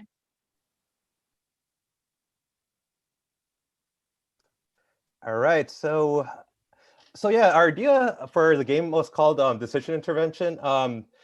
So I kind of wanted to show kind of overview the thinking process that went alongside the creation of the game, just because like Cassidy was saying, it's a serious topic, and we're trying to give it fairness and not actually make a game that actually discredits immigration and the struggles that happened.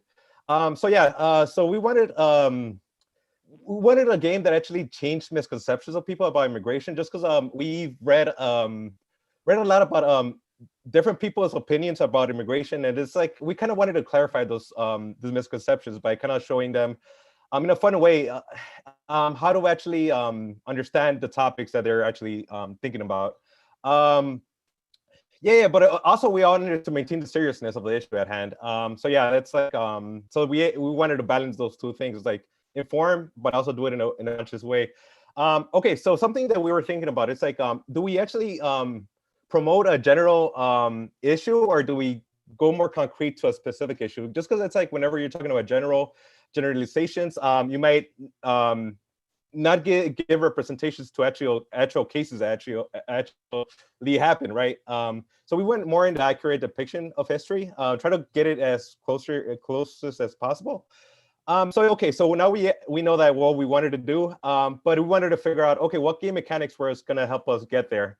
So we're actually fiddling around with an escape room. We're trying to do a lot of prototypes of how that looks like, how to teach people how to understand immigration issues and how to know how to approach it. So we kind of went away from escape room, and we actually considered it a simulation as a more potent way to actually express the issues at hand. We felt like it was going to be able to tell a story, take a more direct approach. So a way to navigate through the storyline. All right, so the challenges that we faced in our particular game, I'm going to show you the game. I just wanted to skim through the whole process. So to be realistic, we wanted, since it's just a course of a semester, we wanted to be realistic with what we wanted to create. And we wanted to create a prototype to show like a proof of concept of that we could actually grow this. There's a lot of stuff missing, as you're going to see. But we were able to actually create a structure and a mechanism that actually works for our intended purposes. So there's a lot of stuff that we felt like it was missing. Part of it is like the intrinsic integration part, where it's like you're trying to combine informative and fun into one. Also, it's like more intentional reflection points. But through all those challenges, we actually accomplished a lot. We were actually able to apply a lot of concepts that we actually learned in class, like informing your audience about like that you're going to experience this empathy, because that's according to previous research, that's important to do. Informing your audience about what are they going to feel from your game. So we developed a preliminary narrative scenario about El Salvador. And we're also able to develop a game mechanic workflow within Unity. Just like I'll show you how that looks like now that we're in this topic. Okay, so so this is I'll let my partner do the rest of the talking, just because I did flow through a few things. Okay, thank you so much, David. You did wonderful. So basically our game, as David mentioned, is called Destination Intervention. And as he also mentioned, it's based, or the setting of the game is in two places, right? The US Congress and El Salvador in the 1980s, when the US participated very predominantly in funding different groups, different conservative groups, to try and deter the civil war that was happening in El Salvador. So the first part, as David mentioned, we first tell our participants that they're going into this empathetic, engaging experience, and it's a serious game. And the first party, you're a congressman or congresswoman, and the citizens of Illinois have voted you to be their majority leader. Here you click continue, you're in a Congress room office, and we give people the opportunity, our players, to listen to an address of Ronald Reagan on the importance to supposedly stop communism and different social movements in Central America. And then there's this conversation between Bill and James. They're debating their different points of view related to El Salvador, mentioning that one of them believes that it's important for the US to control its territory, and the other one saying that it's important to respect the sovereignty of this nation, right? We wanted to create an argument that we can't talk about Latinx migration if we don't talk about how the US has purposely invaded these countries and has worsened their economic structure. And that's one of the reasons why people move into the United States, right? And then the participant is exposed to a decision, and they have two choices. Either they assist the government of El Salvador with military aid, or they deny it. If they choose to assist it, they will actually see what happened. And this is based on true historical events like the assassination of Monsignor Romero, and obviously the death of thousands and thousands of Salvadorians during this process. And as you can see, we're now in El Salvador, or the setting of El Salvador.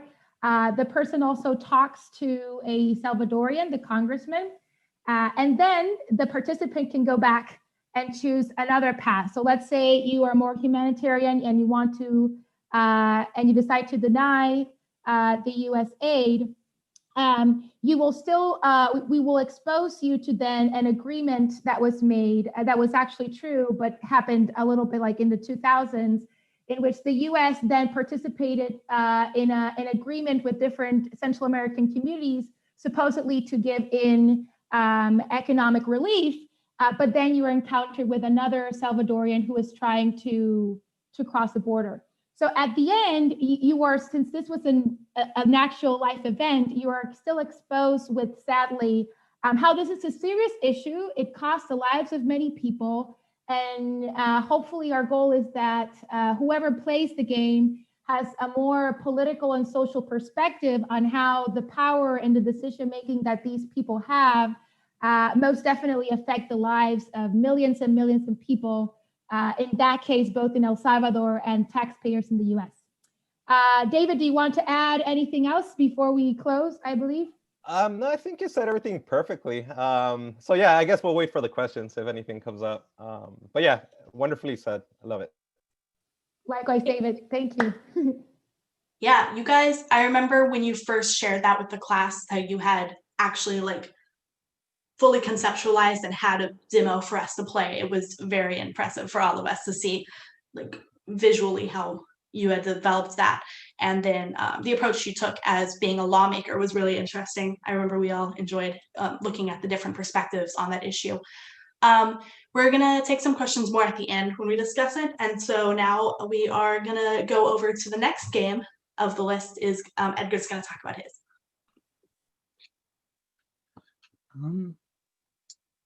So once again, hello everyone. My name is Edgar. I'm now going to share my screen. So once again, I recently graduated from U of I this past spring, and I developed this game, The Migrant Journey, with Justin Durr, who unfortunately could not be here, but we were both the 2 undergrad seniors in the class. So so some overview of how the class went was that one of the required readings we had was the Migrant Passage. So what we would do in class is read through the book and see the journey, the personal journeys of many immigrants that tried making it to the United States. And so once we finished reading that book, we wanted to create a migration themed game that would help the players build empathy towards the migrants. So empathy, it helps clear sort of prejudices people would have towards not knowing much about migrants and their experiences. And we had wanted to do a role-playing game so the players would have the opportunity to experience sort of the narrative we created through the point of view of the migrants. So, so we had chosen a role-playing game, specifically a medium of a tabletop game. So, so we felt that, you know, as a tabletop game, players would be able to come together as a group to play one game together as different characters. So one of the inspirations that we took was a game called Stuffed Fables that would work as a game book.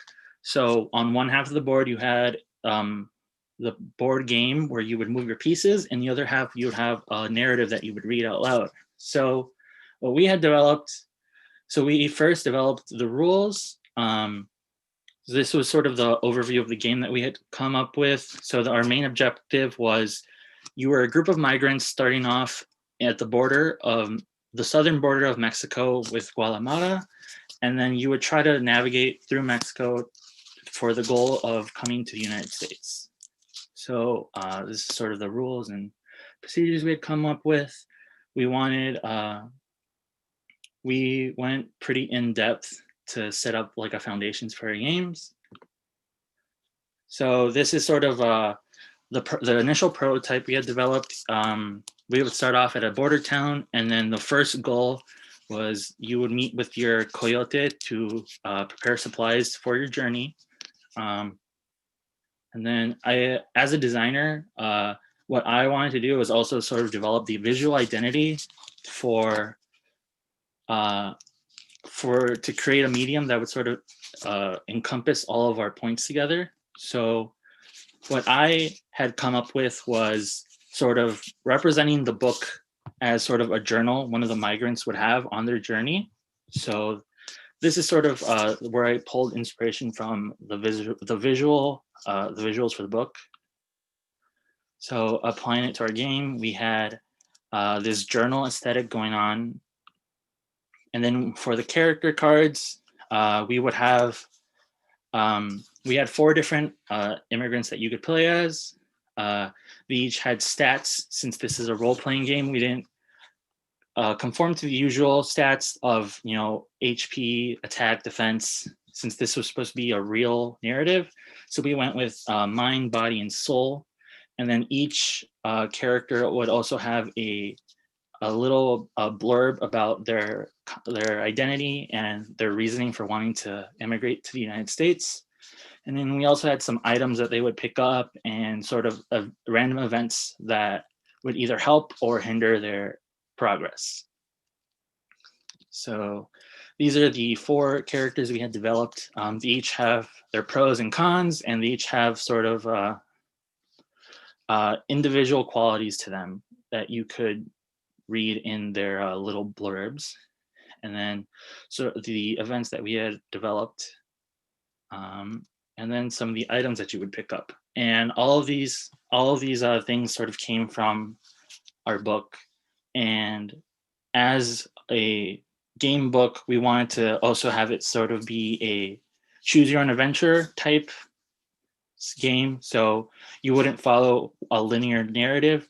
Depending on your actions, you could go through different scenarios that would ultimately lead you to the United States. That was pretty much it from us. Yeah, thank you so much. Another thing, saying what whenever we saw your game for the first time, you're just a fantastic designer when it digital design, and seeing how professional the book looked was, again, we were all just so impressed and excited about each other's design products. And yeah, thank you so much for sharing. That's great. So the third game we're going to be talking about. Jorge?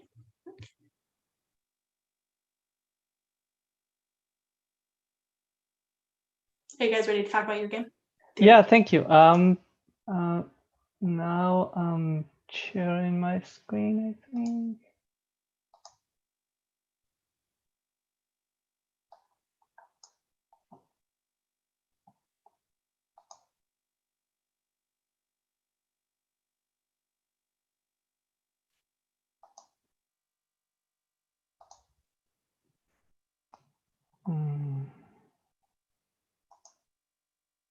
Okay, can you see my screen now? Okay. That's great. Thank you so much. We are just, thank you so much for all. We are just going to present our inspiration and goals to design this game. Some general rules of the platform we used it for that, for prototype it, and the challenges and ethical dilemmas we were confronted when we designed this game. The issues of immigration significantly impact international university students. For migrant populations come from Central America to the United States of America, these issues could mean significant alterations of the linguistic, cultural, social, and emotional spheres. These alterations increase when their immigration status or their families is not clear or safe. Additionally, since 2017, the immigration reforms have deepened the concerns of migrants, students, and especially for the undocumented and DACA population. For instance, the applications of the cost in fees to update their residence permissions and automatic revocation of their status increase their stress and limit their contact with their relatives. DECA stands for Deferred Action for Childhood Arrivals, in reference to children from Central America who migrated to the US since the 90s and do not have totally solved their immigration status, but receive the benefits of elementary and secondary education. These children are growing, and now a large group of this population is accessing to higher education. These students face increased security concerns and the isolation of being invisible to avoid persecution by immigration authorities. We need more ways to find support for these students in their condition of unsafety and make these situations more visible for the community. So the next issue is that most of the sources of information for students present a long list of names embedded on websites.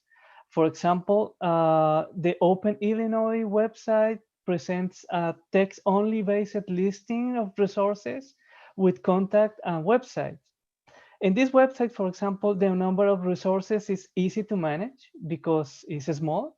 However, the text-based listing is an issue when a visitor browses websites like sometimes the YMCA, where the listing is a 62 pages list guidebook.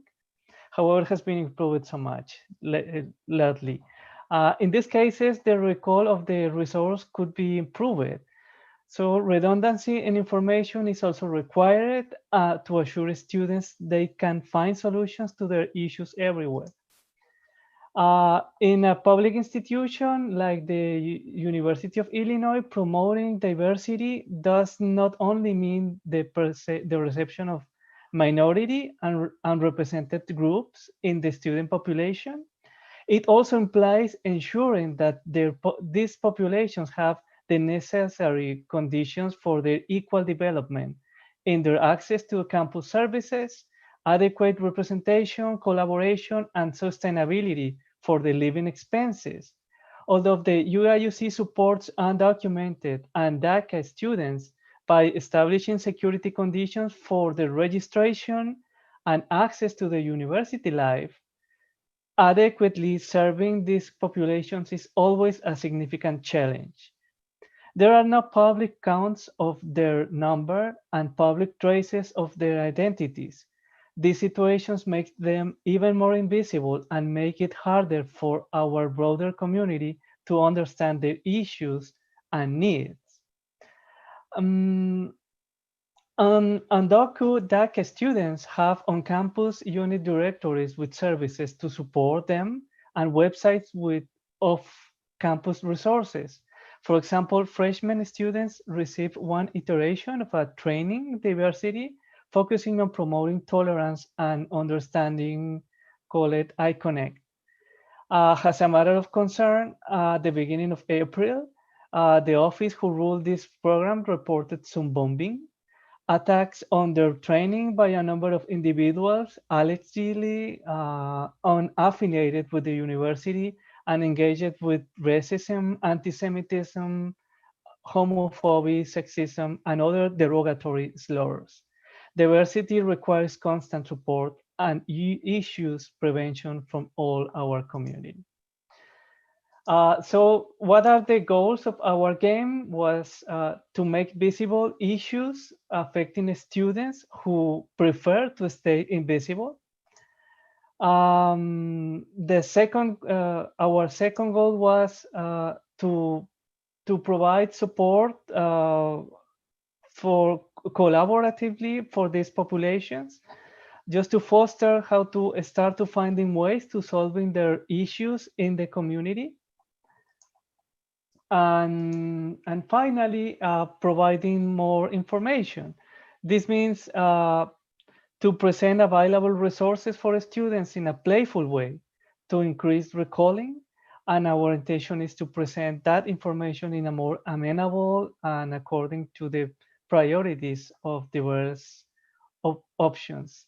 And now is going to follow my my play designer teammate, Fluke. Okay. Hi everyone again. I'm Yuttawee, or you can call me Flip. The first thing I want to talk about is the difficulty during the pandemic. After the latest spring break, that we knew that we need to move totally from is it called the physical class to the online class. We had no choice but to find an online board game platform, and we ended up finding Game Structure website that. This website allows us to create various types of board games. Just as you can see from the photo on the slide, this is the real game that we created. You can create each element like the cards of decks, the decks of cards, and the tokens, and so on. We think this platform is perfect for us to create a game and play and test with the classmate and the professor during the online class. And the second thing I want to talk about is the design of the game. Next slide, please.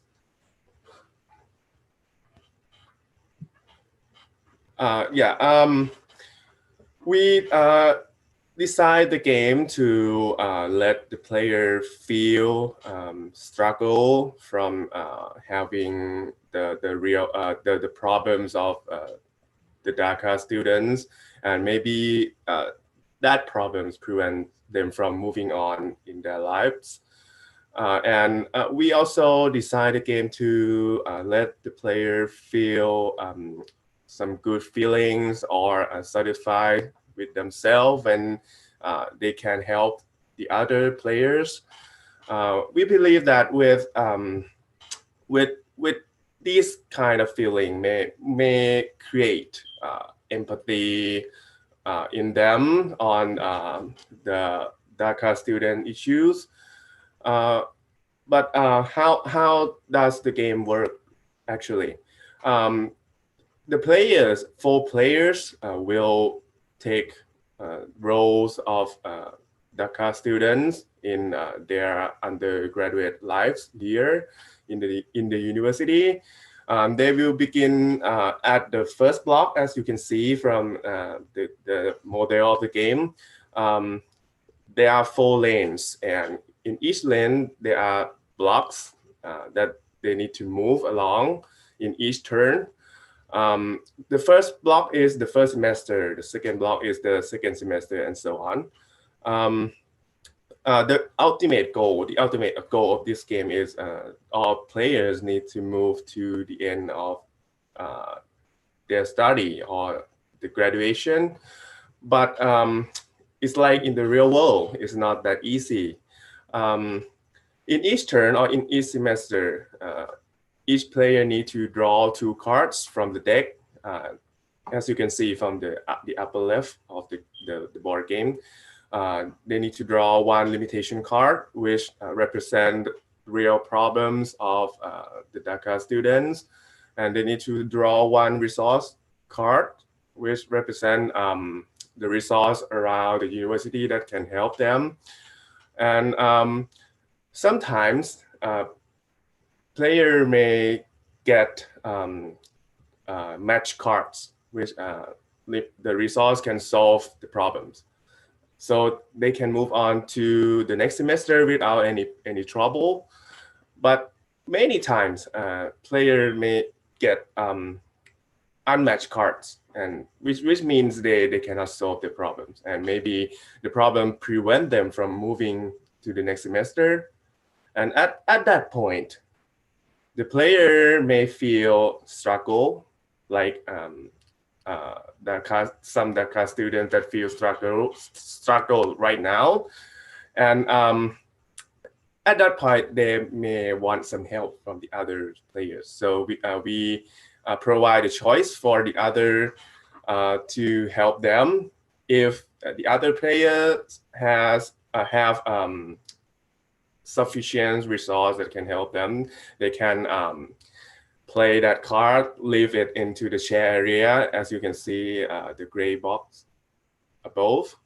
Yeah, they can leave the resource there, and in this area all players can access the resource in that shared area and use it to solve their own problems. And yeah, they can move on to the next semester if they cooperate well. That's all for me to explain the game. And next, my group mate Jorge will explain about the challenge and ethics. Yeah. I think we can follow with the next the group and continue with that in the questions. Oh, great. Yeah, you guys definitely made a very complex game that showed really accurately the struggles of international students, like ones who are already here with, it was fantastic. Great, thank you guys. The last group to go is my own group. It's me and Matt's. We did a social deduction game where I'll let Matt describe the first part of it. Great, thanks Cassidy. And thanks for giving me the chance to talk a little bit about the game we designed. So I don't remember ever referring to it as a social deduction game, but I like that a lot. And so I'll run with that. I think initially we had called it a secret role game. So if you had ever played a game like Werewolf or like Mafia, like that's the inspiration, at least that game mechanic of trying to, as Cassidy said, deduce who is fulfilling these different types of roles. And so you have, well, in our game, for example, called The Treacherous Travel, we are looking at the migrant journey, starting from the very beginning of why somebody would choose to leave their home and make such a dangerous journey to the US border and try to get across. And so the very first phase of our game, we have characters embodying roles.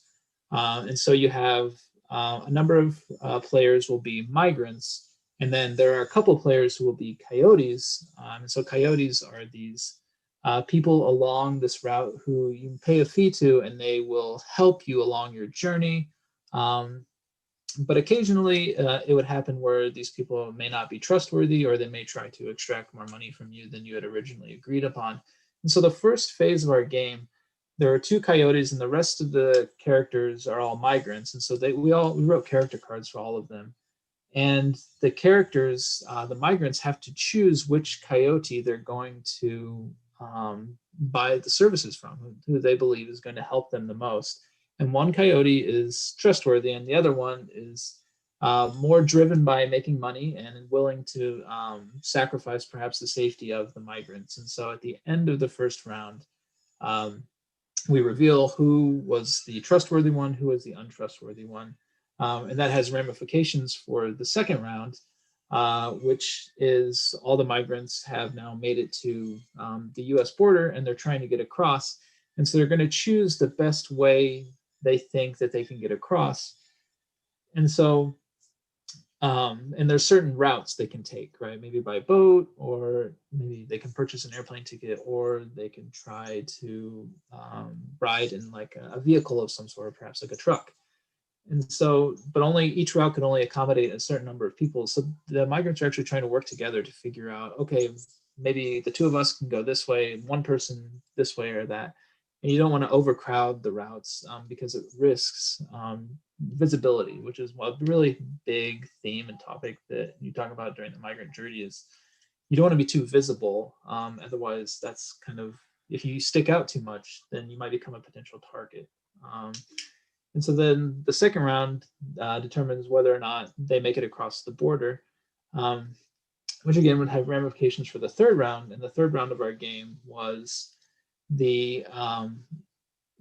all the migrants have made it into the US and have been here for a certain amount of time. They all have different stories of their lives up to this point, but now they're all facing some sort of investigation or possible deportation. So they need to plead their case why they should not be deported. But then one player is the person making this decision, and they have to make a decision on who they will deport, which really puts that person in a very difficult position. So I know that's a lot. That's kind of the rundown of how the game goes.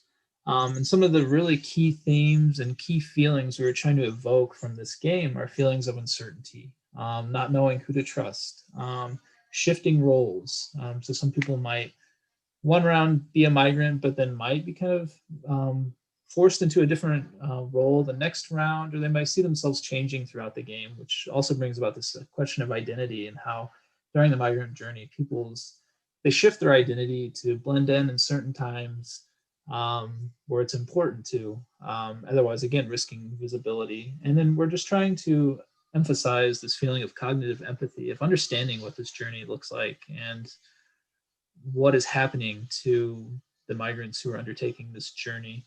And again, what we want to do is start a conversation. I think that's one of the key goals from our game, was starting a conversation. And it certainly comes with challenges because we are borrowing stories from people. And, you know, we want this game to feel authentic. And so we feel like we do need to borrow some from the stories we read in the book that Edgar had talked about, the migrant journey. So we want a feeling of authenticity, but we don't want to be kind of minimizing the experience of people at the same time. I feel like that's where the challenge of the entire class really came to a head, of trying to balance that. Of like, we're telling someone else's story.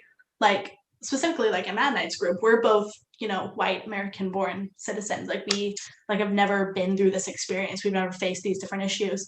So trying to like learn as much as we can, and really, because again, like I was just saying, we've never experienced that ourselves, but like trying to put people in the shoes of like, make them make those difficult choices, like see why they like had to like leave, show why they have to struggle to actually make these different choices, which I think you like were hitting on perfectly. Yeah, because the third round specifically, with having to choose someone to be deported, it's the tone of it gets kind of serious. Like people like pleading their cases, like their cases, it's not information they get in the third round, it's information they've been learning about their characters throughout the whole thing.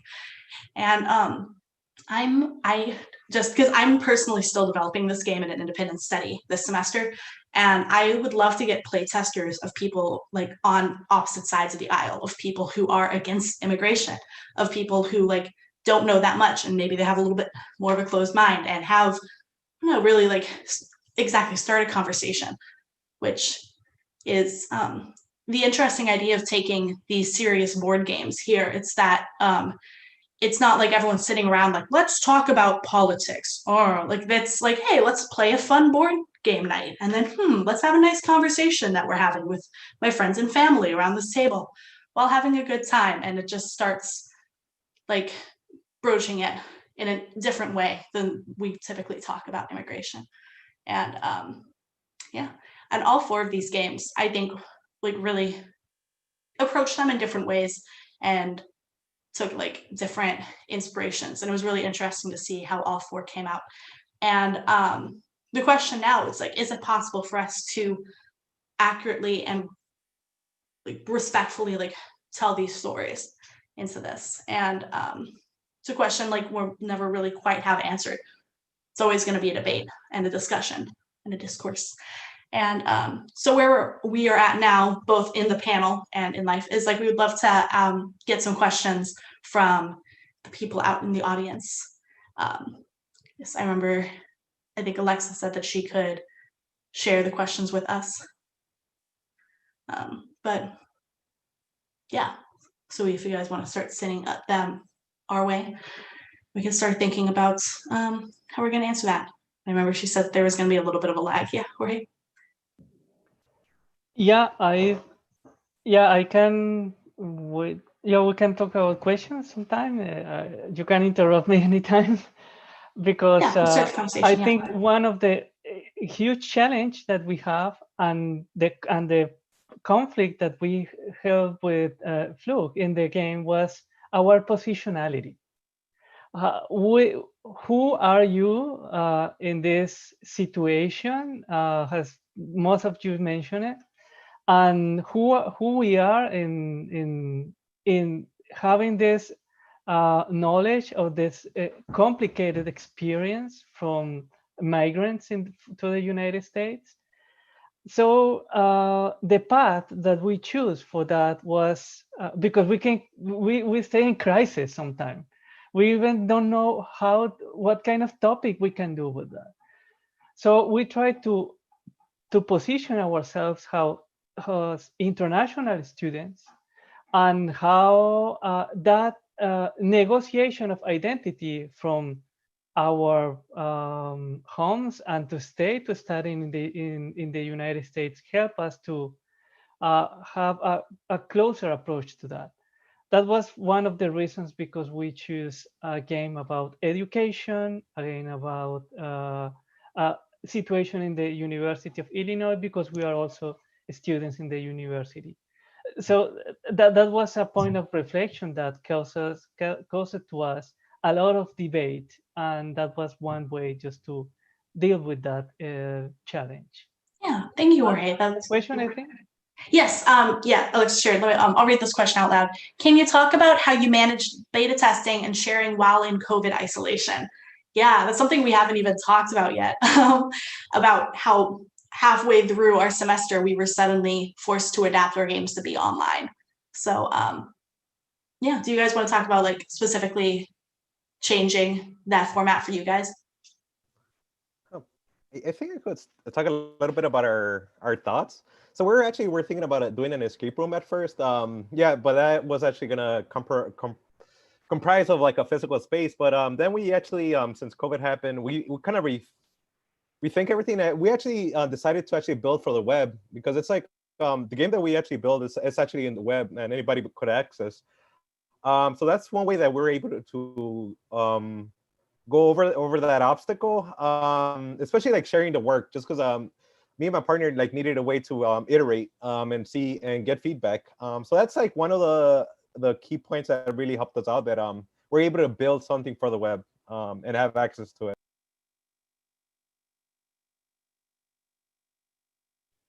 Yeah, exactly. Yeah, because that's exactly, we did not plan for these games to be online games at the start of the semester, but we adapted, which it had some advantages, it had some challenges.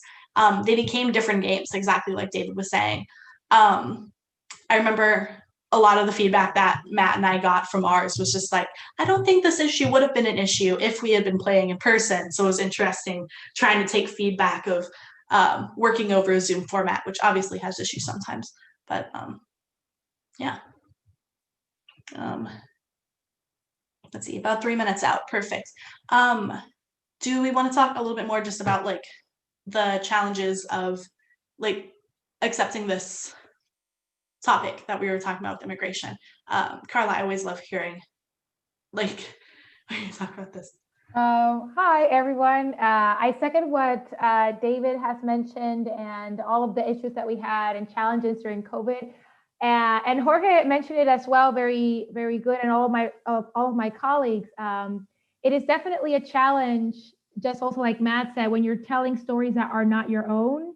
I particularly, as a Afro-Latina born and raised in Puerto Rico, maybe had some perspectives on how, like David and I wanted to very much focus on the whole political interference of the United States in Central America, including my country in particular.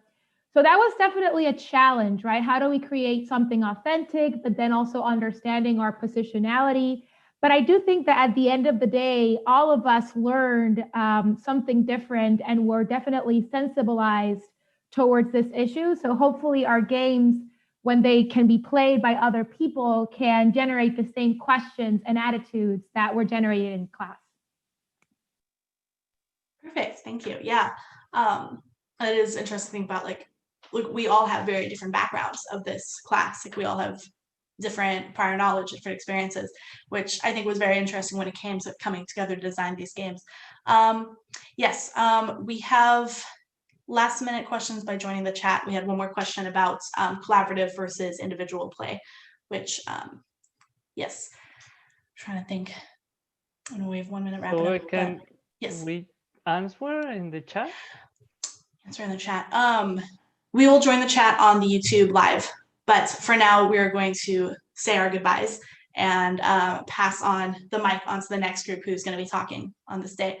But yeah, do you guys have any final words to say before we say our goodbyes? I just have to say thank you to you all for having this great experience to design a game of this kind. It was a huge challenge for me. Enjoyed so much and appreciate so much the people who organized this panel and Professor Pintar, who was always with us in this process. I just have to say thank you. Couldn't have said it better myself. This Great class note was to end it on. experience. Yeah.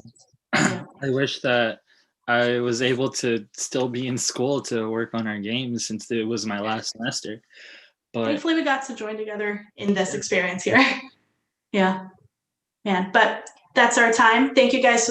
Great to see you guys again, and thank you for hosting us here at the Playful by Design. Bye-bye. Thank you. Bye, See you guys. guys. See you all. Bye, everybody.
Hello, my name is Ahu, and I'm sorry, this is the previous one.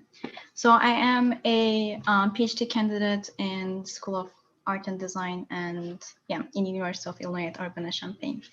So what I'm going to talk about today is why video game narratives are important. So before that, I would like to kind of share what I'm defining as narrative. So I'm not only talking about the storyline, but also games have multiple aspects that help forming its narrative. And when I talk about narrative, I don't only include the storyline, but how the players interact with that storyline and how do they change it, experience it, and witness it. So in relation with that, I like understand a game and to kind of like fully understand a game's narrative and what it offers, we should look at games as systems. So in the academia, many researchers define games as large complex systems with multiple elements, and the way these elements interact with each other and kind of allow players to experience the game creates a dynamic mechanism in which the player navigates. And so it is a system with multiple elements that help us experience the game and its narrative as a whole.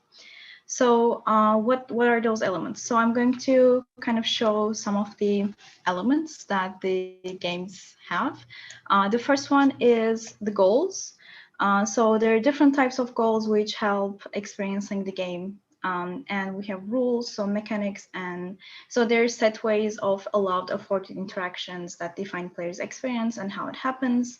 And then we have feedback. So the game always communicates. So through either the interface, it shows your achievements, goals, tasks, kind of how many times you died, things like that. But also, for example, you're trying to jump from point A to B and you fail at jumping. And then that is also a kind of feedback. The game is telling you that, hey, you couldn't jump, try it in a different way. And then we have volunteer participation. So playing games are fun. And people are motivated to play for hours, and there are different player types and different games target those different player types. And then lastly, we have failure. So in a game, it is expected for a player to fail, and games designed in a way that this failure doesn't interrupt the player's experience and the experience of storyline in general. And then in some cases, these failures even add to that storyline, changes it and evolves it. So I'm going to expand on the two of those goals and rules that are kind of connecting with the narrative a little bit more. That's why I have kind of quotes in there. So first we have first level goals and second level goals, main goals. So we might have multiple first level goals, multiple second level goals, and then the main goal can change around the narrative and kind of, it might change as we're progressing through the game.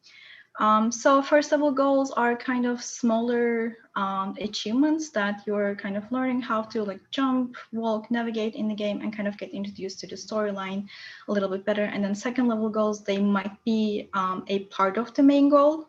It might be main goal might be in pieces, and kind of second level goals might be helping to kind of understand it and experience it. But also these are more like raising confidence and kind of getting better at kind of like challenges that are bigger.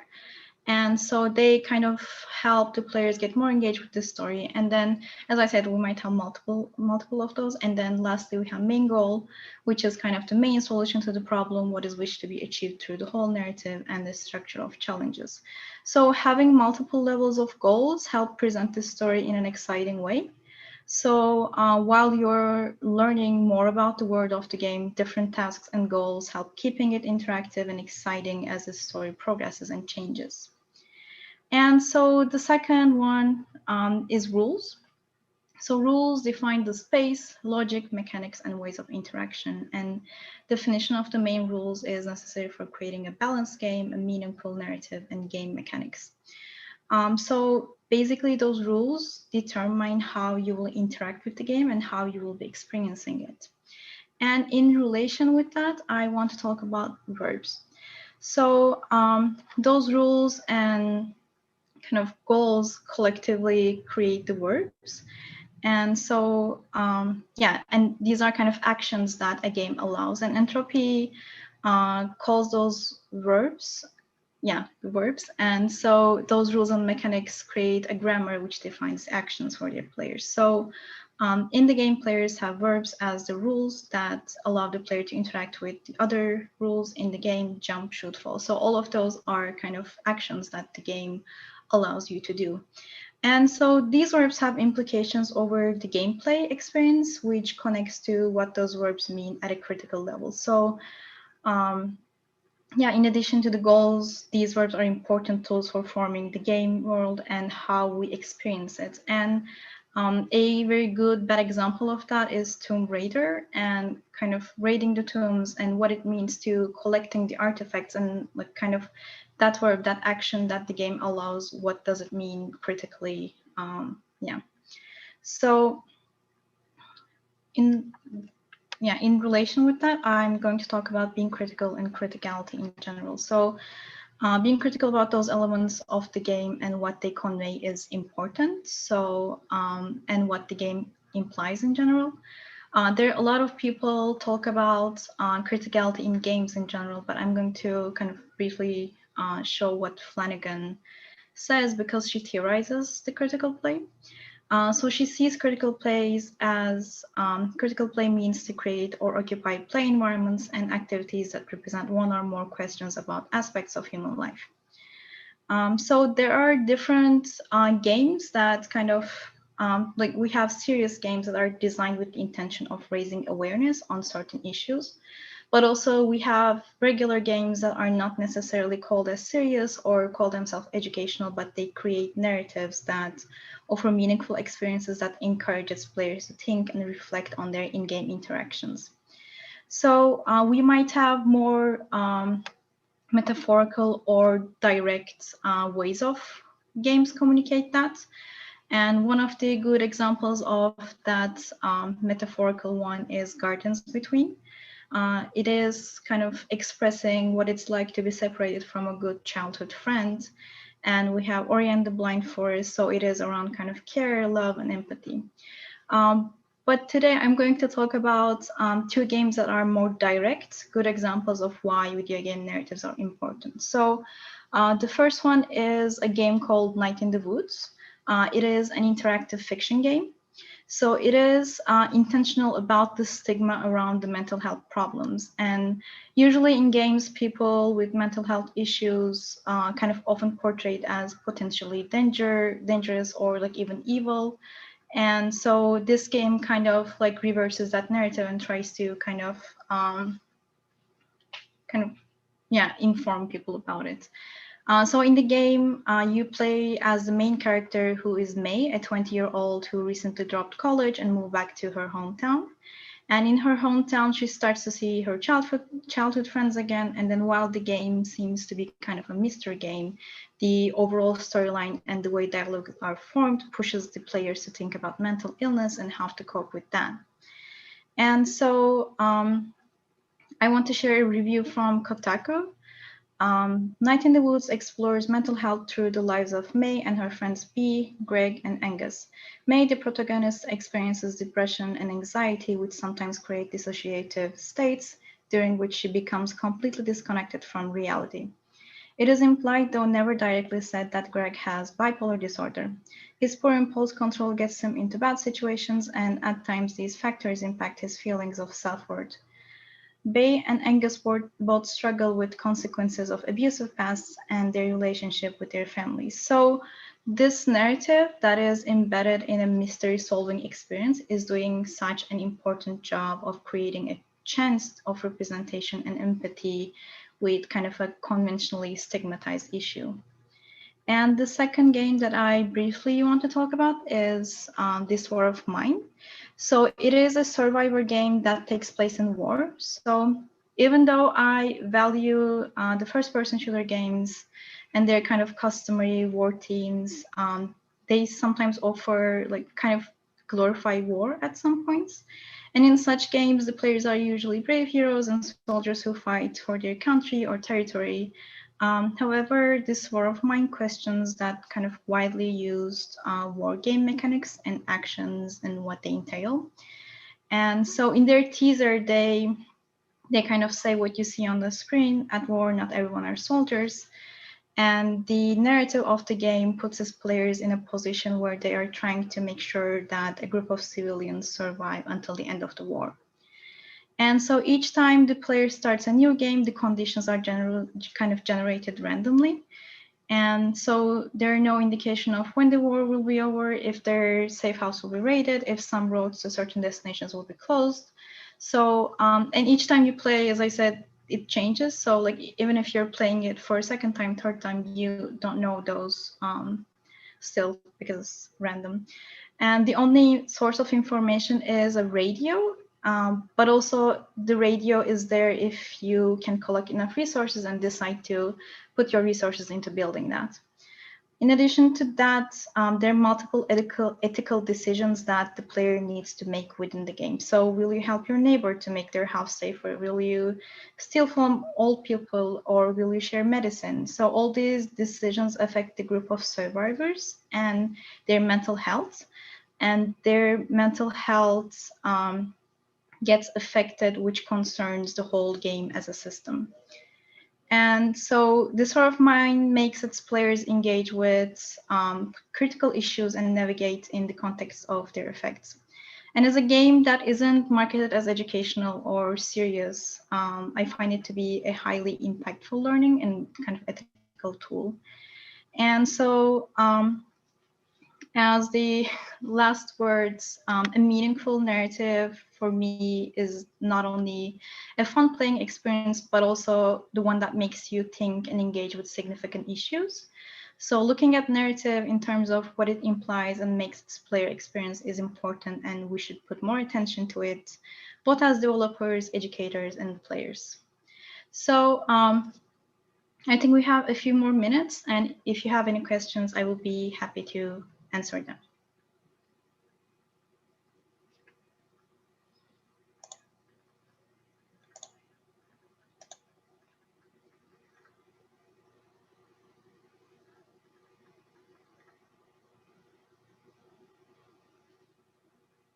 Do we have any questions?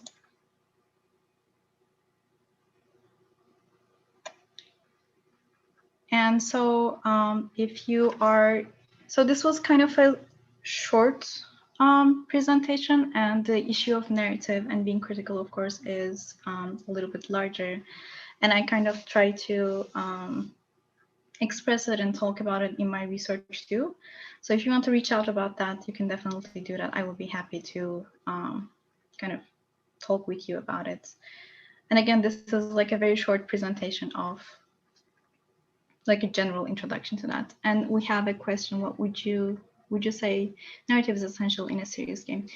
I would say so, because what is the story that you're telling is important in, like, so what should we be kind of reflecting on, what should we be thinking critically, and what is the thing that you want us to be serious about, kind of. So yeah, I would say yes. And another question: why did you choose to focus on these games in particular?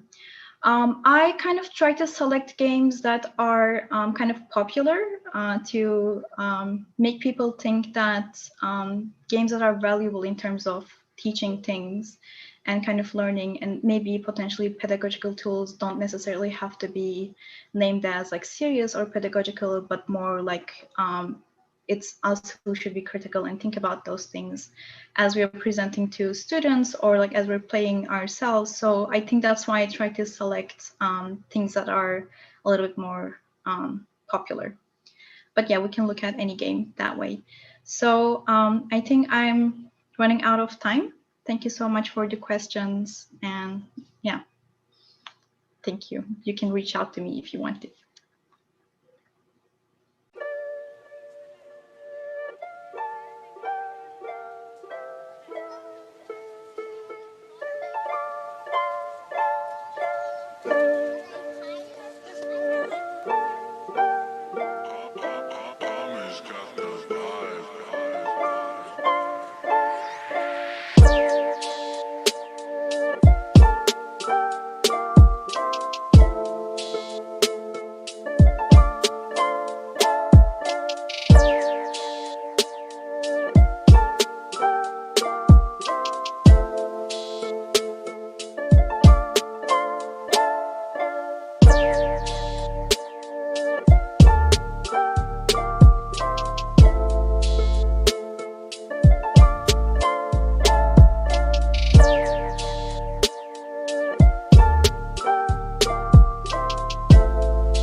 All right. Hello, everyone, and good afternoon, or should I say good morning or good evening for wherever you are in the world right now.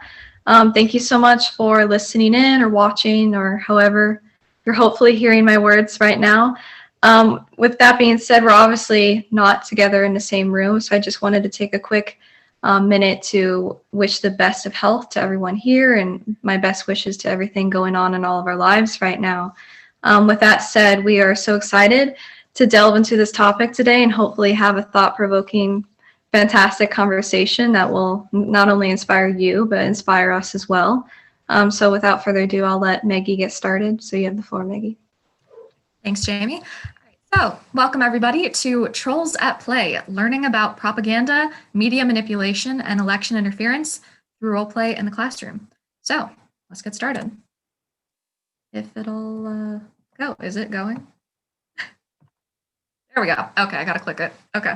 So for introductions, my name is Maggie McCauley. I am a junior at UIUC, majoring in English with a triple minor in political science, anthropology, and classics.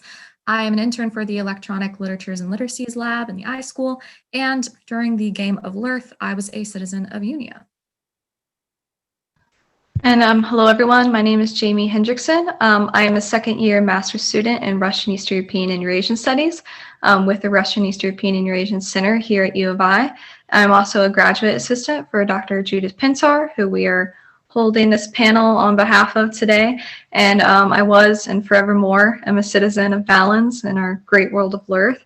But I also wanted to take a moment to ask each of our remaining panelists to just say a couple words about yourself and your program, your major, and maybe your citizenship status in Lurth, if anyone wants to go.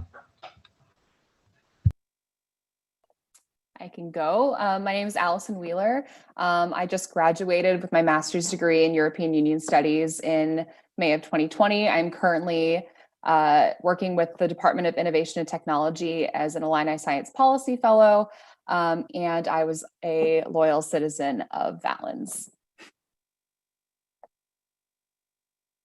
I can go. My name is Joe Morell. I'm a super senior here at the University of Illinois, and last semester, and I guess forevermore, I'm a citizen of Dodo for our game. And I was the world banker for our game. Hey everyone, I'm Claire O'Brien. I'm a junior studying journalism here at the University of Illinois. Like Joe, I was a citizen of Dodo, and my role was chief propagandist, really, for our team. All right, thank you so much, everyone. Here, I'm ready for the next slide, Maggie. All right, sounds good. All right, so this quick presentation that we're going to start really right now is just to give a breakdown not only of our course, but how the course worked, and to try to start delving into this topic. So the photo you can see here on the right, this was taken probably sometime in February, I believe, when our class was still together physically. This is actually my group, Valens. Allison is in the photo, designing our country. And we'll talk about that more later as well. But the question we want to start with is, how did we get from this to this? And this is the map that Dr. Pintar made for our class. She did a fantastic job. I believe she slaved away her entire spring break to make this map for us, but we were all so exuberant and enthused when we saw this, because it really kind of started bringing this world to life for us. She used a program called Incarnate to do this, and I have since used that program for my own personal role-playing adventures, but she did a fantastic job. And we're going to kind of start delving into this question now. Okay, so to go off what I kind of just mentioned, let's picture spring semester 2020, January and February. It's quite cold. We're all able to be closer than 6 feet with one another, and we're in a classroom together in the armory. And as you saw from just our panel, there's undergraduates and graduate students, and we all came from varying disciplines. We have like Maggie with English, me with Russian Area Studies, Allison with European Union Studies. So we were really coming from so many different backgrounds, but we all gathered together to hopefully study this topic of research. And it really kind of became a journey and perhaps an experiment that we really had no idea we were going to go on. But, you know, we had blind faith in Dr. Pintar, and she really led us on this quite crazy adventure. So our class centered on 4 central themes, which were media manipulation, election interference, political propaganda, and international relations. Yes, and going off that, the questions and concepts that we placed under consideration were: how do nations interfere with one another, for one? How does what role does technology play in shaping political climates, both in the United States and Russia, really across the world? And how did we learn to identify and understand propaganda? And why is that useful in this age? And that's really the most important question. I think that it could be argued that it is the most important question because it really followed us throughout the course. And we'll talk about propaganda more later as well. So bearing these themes and questions in mind, alongside our regular analyses of case studies and our class discussions, we began to create a completely virtual world in which to practice what we learned. So 5 nations live together in harmony. So our planet Lurth, which is Earth, but to the left, was comprised of 5 nations: Valens, Unia, Koriko, Dodo, and Ramalea. Each of these nations had their own government systems, their own cultures and subcultures, races, ethnicities, geographies, religions, and more. And you might be wondering, how did we achieve such a dynamic and diverse world just through class discussion? And we were able to achieve this through role play. So early in the course, we turned to Dungeons and Dragons in order to design our countries. For anyone that isn't familiar, Dungeons & Dragons is an interactive role-play game in which actions and decisions are determined through rolling a die, often referred to as a d20, or its 20 sides. So we would roll our countries and the crucial features and components of a country, such as a government regime, how large a population was, et cetera, based on the outcome of these rolls. And so these stats would not only determine the nature of our respective countries, but the entire geopolitical climate of Lurth heading into the game before it even began. So we may have set up the stage for our game, but a stage also needs its actors. So alongside creating our nations, each member of a nation was given a role. Game masters would pose questions to other nations during gameplay, which often centered on course vocabulary, course material, and our case studies and such. Diplomats would discuss international strategies with one another, both inside and outside of class. Spies would do a similar thing, but covert strategies with one another, which was particularly useful when Lurth went to war.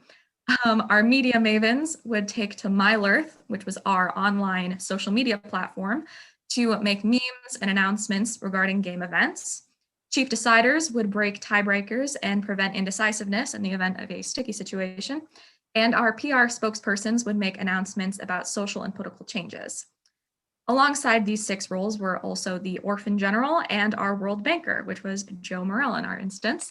The World Banker, as Joe will be able to attest to more later, would cover and broker all of the financial and economic decisions going on with the game between countries.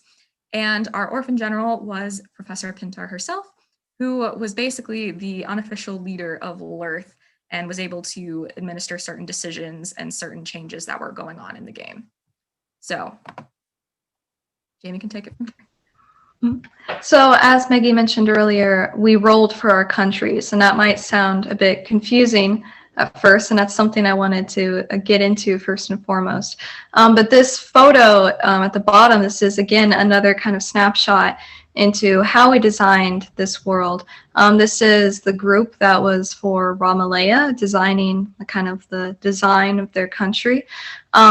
But I think something I also want to emphasize throughout this talk is that this is something that takes a collaborative effort. It's a process through and through. It takes time and it takes effort, but you will accomplish something in return for that effort. And so again, with rolling, I also want to talk about the randomness that lies at the heart of roleplay, but also the individualism that is central to its enjoyment. So rolling, as I mentioned before. Maggie also mentioned in Dungeons & Dragons or D&D, you roll a die, usually a D20, and that can determine many different things. In our instance, it determined not only our resources, but also our governmental structures. But we also had something called event cards, which I want to explain a bit more. So examples of such resources that we rolled, you can see in the kind of screenshot on the right, but also the examples I provided are coal, oil, metal, weapons, tourism, precious gems. These were all truly random, and it really impacted the game, right off the bat. It turns out that one country having a massive amount of weapons really kind of impacts the political climate in an interesting way. But the governmental structures, we did not decide these. These were rolled upon. It was by chance. But we also decided on the different types of structures that we could choose or that would be chosen by the die. Examples of that are a constitutional monarchy, an authoritarian regime that's run by the nobility, or it could be oligarchical. It could be religious as well. You could have an anarchical government that's run by cartels or influenced by corruption, or you could have a democratic socialist government like we know here in the West. And so event cards, this is kind of a key example of the duplicity of randomness with individualism that role play brings, because we created these event cards. They were written by ourselves, our classmates, and so they were really birthed from us, but they were also randomly chosen because when we finally did start the game online, Dr. Pintar had like a random generator website open. So whichever event card we got, that's the one that we stuck to, and we didn't change that. As you can see in the photo on the right, but also the examples I provided, their significance could vary at times. You have gems have been found in Union mines. You have a blood-borne virus with an 80% mortality rate. This was written before COVID. And you had, for example, a puppy bowl is being thrown in Unia, which doesn't sound that significant, but you'd be surprised at how much strife this caused in the country. Okay, so I've covered rolling and event cards, but last but not least, I want to talk about individualism, and with that, PC design and what goes into that. So this is a bit complicated to explain, but I will do my best. The photo on the right is actually my character from the game, Perella Falcon's Flight. I was also the spy for my country, so that enabled me to do many different kinds of shenanigans. I even rolled my stats, which again, I did not have to, but I did for fun. And I wrote a backstory for myself as well. I don't know if anyone else did that, but I wanted to. As you can see, I was wrongfully accused of counterfeiting, and I was sent to jail for that. The reason I wrote that is I wanted to give maybe a hint to people that you shouldn't trust me, that there's something a bit fishy going on.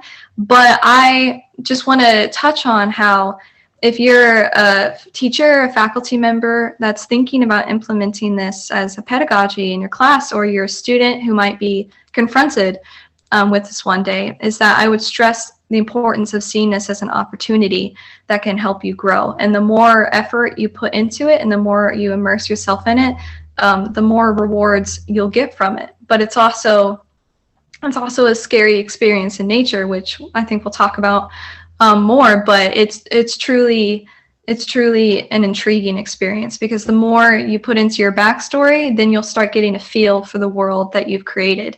And once you have a feel for the world, then you can actually start having motivations that are influenced not only by your character, but by the world you're interacting with.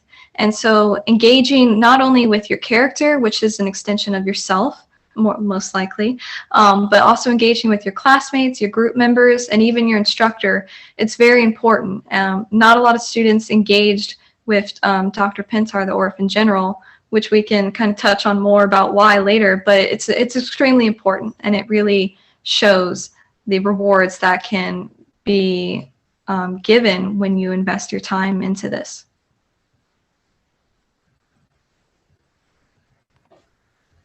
So, how we played is probably a major question that some may be asking.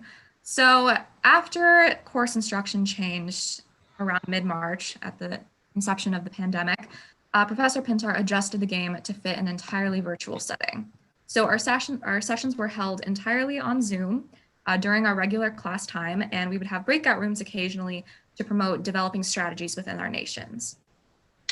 Yes, and we all took turns based off our nations. We had game masters, which I also served as one. So a game master would ask a question. It would be a different person for each country. We would ask a question based off cards that Dr. Pintar had made us make earlier on in the semester.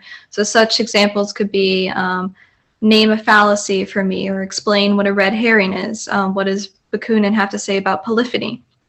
You know, so on and so forth. And if you got that question right, you could buy resources, you could offer to trade resources with another country, or you could also take an event card and see where that randomness would take the game. In addition to that, we had our course website, we had MyLearth, but we also had private group chats like on apps such as GroupMe, where the spies were talking to one another, the chief negotiators were talking to one another. So you could do that with your group's permission if you were a spy, or perhaps not. You know, it's up to you what kind of shenanigans you want to do. I believe it was also attempted to have some kind of communication on MyLearth, but I'm not sure if that really ever worked that well. But essentially, we were always trying to talk to one another. We were always trying to deepen the game and deepen this world that we were engaging with. And so we were talking to one another before the game. We were talking and coming up with shenanigans during the game and after the game as well. And so based off that, based off event cards such as the Puppy Bowl and on interactions that were known or unknown to people, that we started slowly, but perhaps not so slowly, moving towards war. And it got quite interesting after that. So we prepared some questions for our panel. That's before we open it up to the live chat. And so we'll just start with those right now. So the question I have for you guys is, what was the most enjoyable moment for you throughout this experience? Or really just jump in whenever you want to say anything. Sure, I can start us off. I thought it was super enjoyable when the Puppy Bowl was probably like the most memorable moment, I think, just because you would think, oh, it's so like cute. And it's like, no, everything came to a standstill. Like everybody was super distracted. And it really, I think, changed the tone of the game. And then, yeah, I won't give any spoilers, but the ending was kind of cool too. I think the most enjoyable part for me was the moment that we actually started playing the game, because we took so many weeks to build this world and build all of our characters. And, you know, most of the semester, it felt like it was like, okay, when are we finally going to get to like start implementing all of these cool things that we're building? And so the moment when we started like, all right, let's do it, let's get into it, that was really fun for me. Yeah, mine is similar to yours, Allison. I think when we had the whole map done and Professor Pintar showed us her beautiful version of it, that was really cool to me, just because it was like, oh, this thing, like, yeah, it's not real, but now it is this real thing that we can play in and interact with. And that was like right as we were getting ready to actually play, and that was really exciting. So it was just cool to see the whole thing laid out, and like, you know, dodo was the shape of a dodo bird, and it's like, it's really nice. So going off of that, what were some obstacles that you encountered during the game or with your role playing, and how did you end up overcoming them?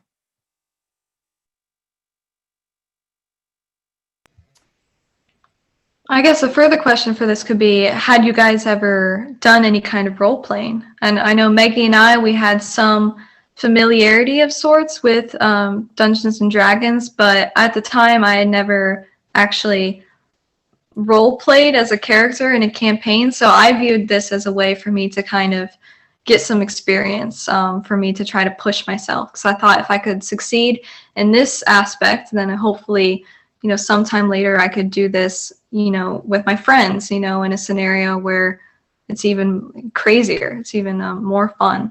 So what about you guys? I would agree with that. This was my first like experience with doing role play games. So like getting into it was kind of hard. And when we moved to Zoom too, you were just like kind of like by yourself, but with other people. So that was hard. But I would say too, just like embracing the randomness of the game, because sometimes maybe the class before or after the last class, you came together with your team and you're like, this is our strategy, this is what we're going to do. And the inherent randomness of the game, like somebody pulls an event card that completely derails the strategy that you set up. So you have to think on the fly. You're like furiously texting your group, like, what are we going to do? Someone make a decision. And so there was a lot of on the fly thinking. So that was hard, but it was also really fulfilling when you just made that snap decision and then you just went with the repercussions, good or bad. Yeah, I had never played a role play before. So it was very interesting in class. I got tasked with the Dodo PR.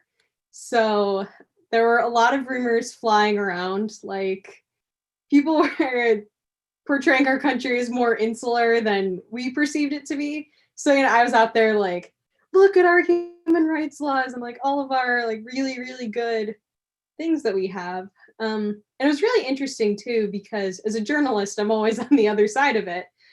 Where usually it's like PR is, it's interesting. I interact with that a lot, but it was just interesting just to be on the other side, pushing out content just like crazy.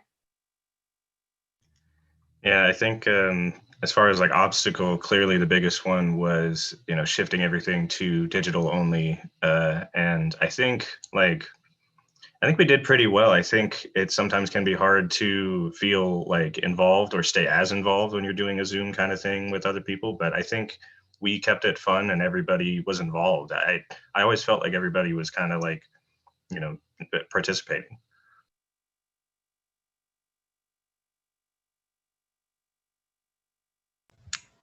Oh, so we kind of just touched on that now, whether this was your first experience with role play or not.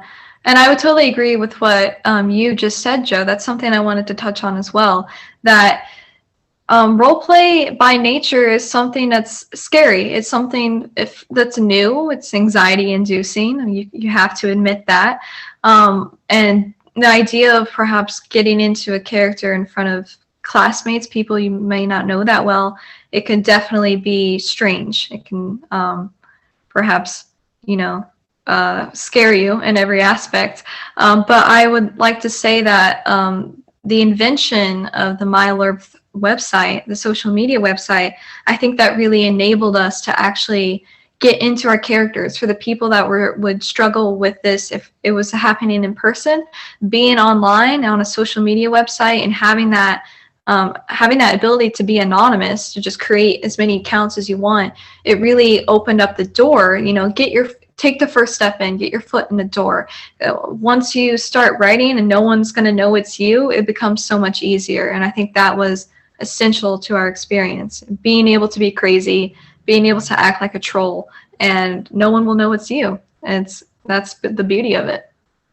I think going off of that, just one little anecdote about the immersion of MyLurp and how I had done Dungeons and Dragons before, but having this kind of experience was incredibly new.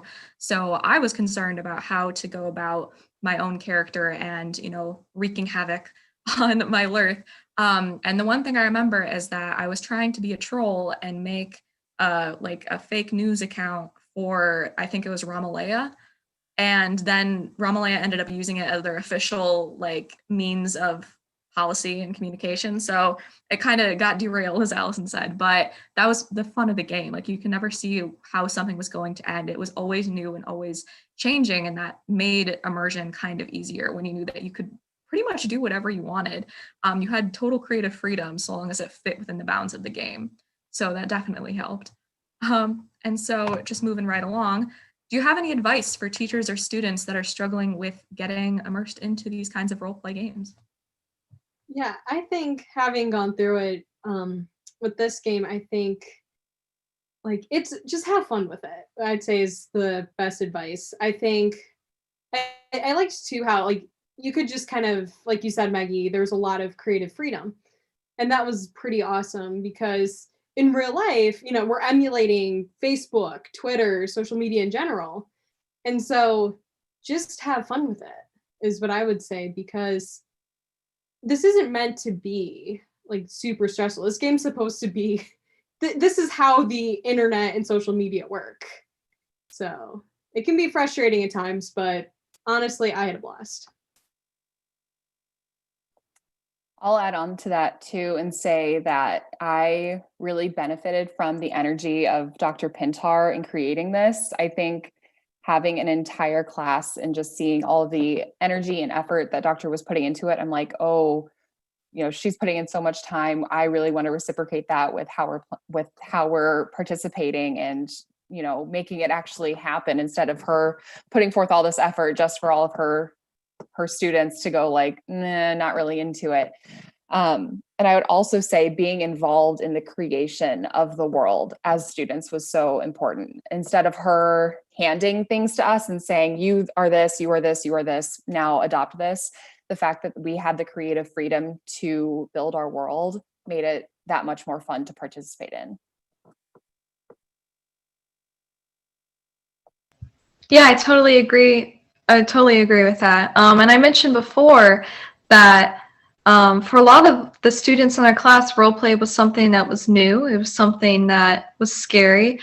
So any advice I would have for not only teachers that are thinking about this, but thinking about this for their students, but also for themselves, is to, again, recognize that this is a process. It will take time, but to show your support and to encourage them, because this is something that's going to take time. And not only recognize that it's going to be hard for your students, but it will also be hard for you. And so just believe in it, just trust the process and encourage them, and just make it clear that it's a safe space. And I guess one more thing I'd like to say off that is that I remember there was a student in our class. We had a kind of session after the game ended where we reflected on everything. And I think she was a member of the country of Corico. And I think she said, to quote, Corico was an evil pharmaceutical country, but none of us played evil characters because we're not evil in real life. And this no offense is intended, but that's to me, that's completely the opposite of the point of what role play is. You can play an evil character. You can act like Lord Voldemort if you want. You can act like Frodo Baggins. It doesn't reflect on you as a person in real life because it's role play. You can be anyone you want, and you can make the experience whatever you want. It's entirely up to you. And so making it clear that you can act like an evil character and not be an evil person in real life, that's essential. And I think I found that so sad that she missed the point of that, because it was this whole experience was encouraging us to be chaotic, to engage with this content, to engage with propaganda. And I think that's the only way you can kind of begin to understand it, is if you start replicating it, if you start emulating it. Definitely being able to just like separate any kind of inhibition that may come from it. And it's natural, especially if you've never done something like this before. But as, you know, teachers and instructors, enforcing that idea of encouragement, of creative freedom, that, you know, you're allowed to play an evil character even if you're not an evil person, it's really crucial to the game. And it makes everyone feel less like they're doing an assignment and more like they're actually engaging with the material and being able to see it in action, whether that's something like disinformation or something else entirely. How you go about creating the environment for your students in a session, in a course, is really going to make all the difference into how engaged they are with the material. So moving right along, we have another question. So Jamie, if you want to take this one. Yeah, so next question is, do you think role-playing and the world-building aspect of this course positively impacted your knowledge of and relationship with the course's content? So, you know, think about it whatever way you want. The answer to this in my mind is absolutely.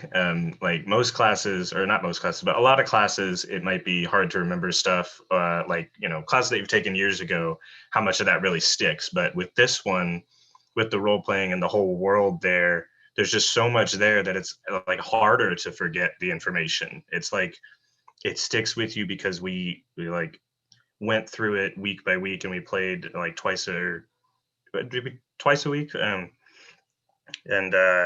Yeah, it sticks way more, and I remember things from this class much more than other classes.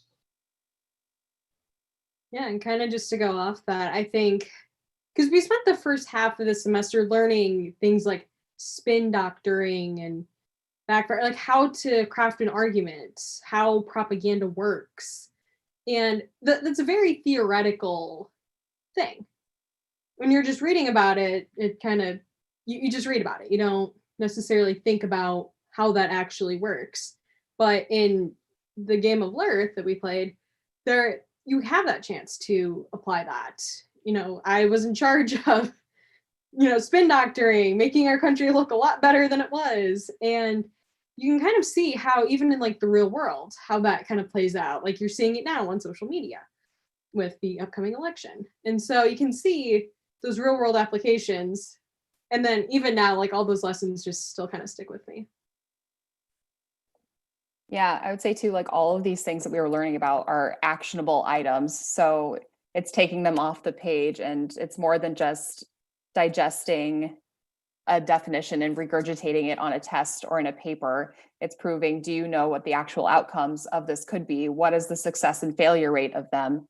And what can you do to manipulate even the definition of the concept itself? So absolutely putting them into play was like by and far like the best thing that we could have done with this type of topic.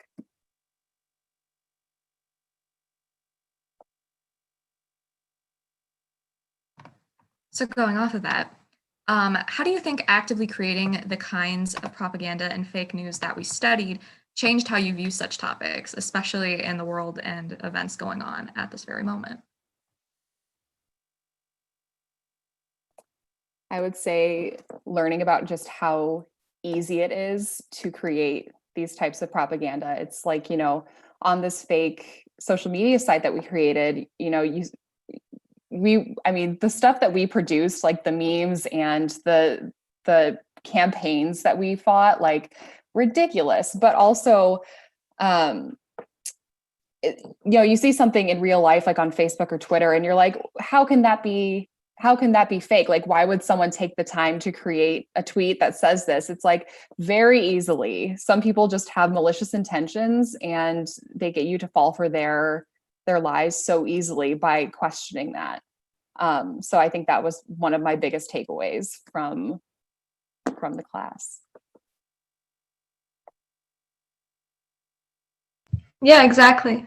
Being able to not only have the ability to identify propaganda, but replicate it, really, to me, in my personal opinion, that's how you truly understand a theoretical concept. If you can emulate it and you know how to create it, then you understand it. And so by being able to see those telltale signs, you can see it really everywhere in life, everywhere in the news nowadays. It's kind of scary, but it's part of, I think, how we need to learn how to digest and interact with news these days. Yeah, definitely going off that, I think it's one thing to see propaganda and see fake news and be very alarmed that somebody would do this, but when you see that it's easy and some people just really like to provoke others with it, I think you can definitely see the appeal of creating this chaos. And I definitely now have like a more analytical view of propaganda and how it works.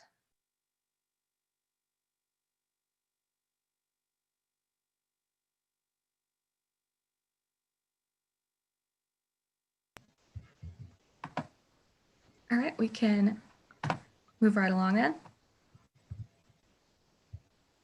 Jamie, if you want to take this one? Yeah, sure. Well, I guess we kind of touched on this as well. If your opinion of propaganda and misinformation changed from the start of the game to its finale.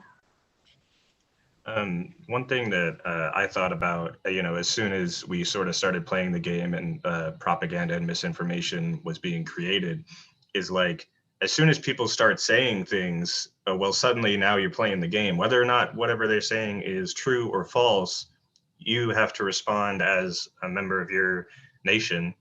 And you know, that's how it works in real life. Like other people start doing things and you got to respond. And so there's 5 countries in our planet Earth, and, you know, no matter, like, it was really cool to see that play out.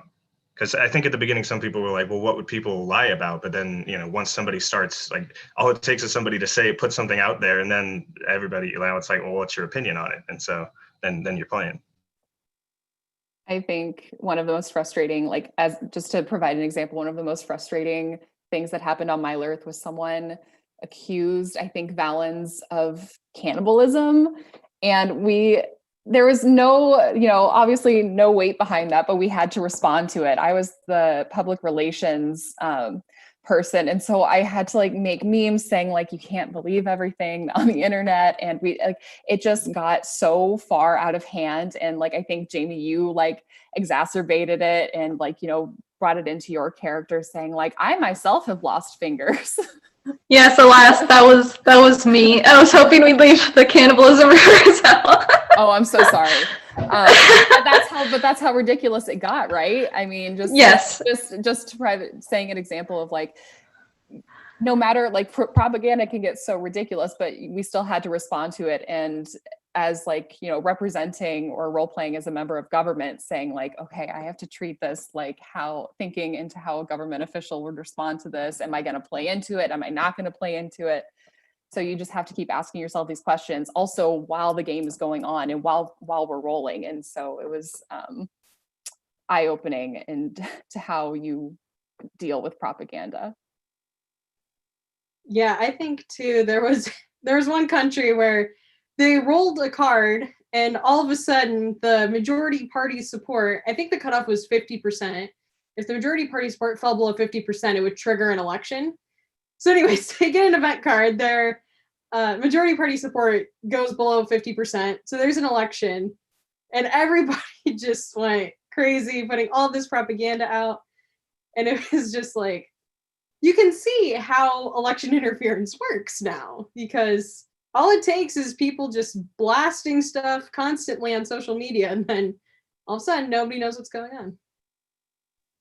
Definitely. It's very easy just to see how much weight something that has no grounds behind it can manage to acquire.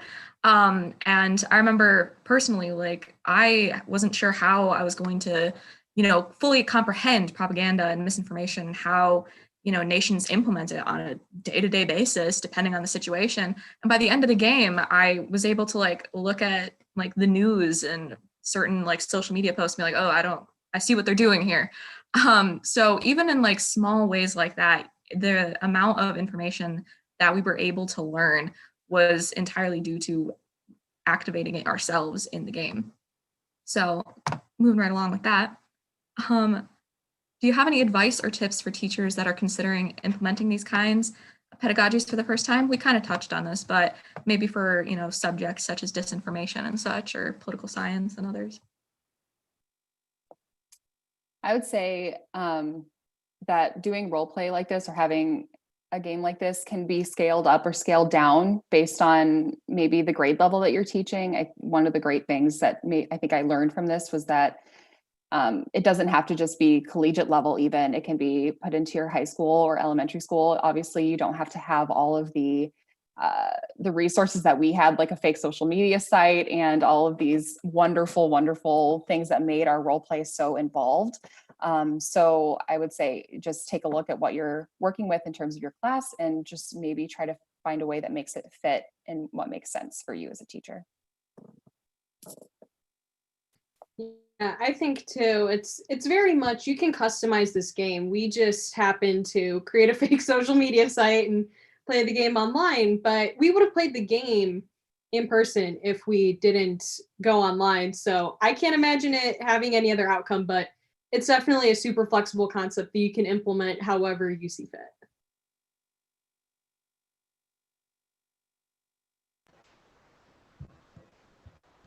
Yes, and Allison kind of did a great job of answering this question of whether or not we think that this would be able to be held in a graduate seminar for any faculty members wondering. I think the answer is yes. Again, show support. It takes time, and I really emphasize having an online aspect of role playing to give people that sense of anonymity. But I think we're almost out of time. So if anyone wants to, I guess, say anything else before we have to leave. Yeah, I really enjoyed playing this game. It was super awesome. I highly recommend playing role-play games for things like misinformation. I think it really helps drive the concepts home for all of us. Yes. All right. Well, thank you so much. We're out of time. Thank you for listening in, and we'll maybe go into the live chat to answer questions there. But thank you so much, everyone. Thank you, panelists.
All right. Welcome to the symposium chat, panel chat with members from Volition. My name is Dan Cermak. I'm in the game studies coordinator out of informatics, and I teach video game development and video game production at the U of I, as well as have been teaching a VR class, co-teaching a VR class, which will not be happening this semester, or didn't happen this semester. I'm going to kind of moderate a panel where I'll be asking questions in regard with some esteemed members of Volition here. Before I do that, I wanted to introduce Volition itself as a studio, if you don't know about it. Been around since, I think, 1996. I know them because I was in the industry for 33 years, and the last 15 or so were at Volition as the vice president and then the GM of the studio. And so I know them pretty well. They were formed in 1996, and they've been making high-end video games for consoles and PC over their whole history. They're well known for their Saints Row series, just a fabulous game set. The four games. They're working on another one now, a new Saints Row. Details of it haven't been announced, so don't ask. It's not something they can talk about, other than the fact that it's out there, that they are making it. They're owned by a company out of Sweden called the Embracer Group. They're amazing company. The 43 studios, from what I understand. It's an amazing company, a very, very decentralized, different way of doing business. And Volition itself has over 240 people. They're right here in Champaign.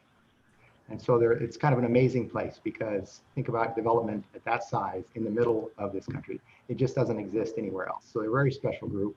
And if you'll find that as you speak to these folks.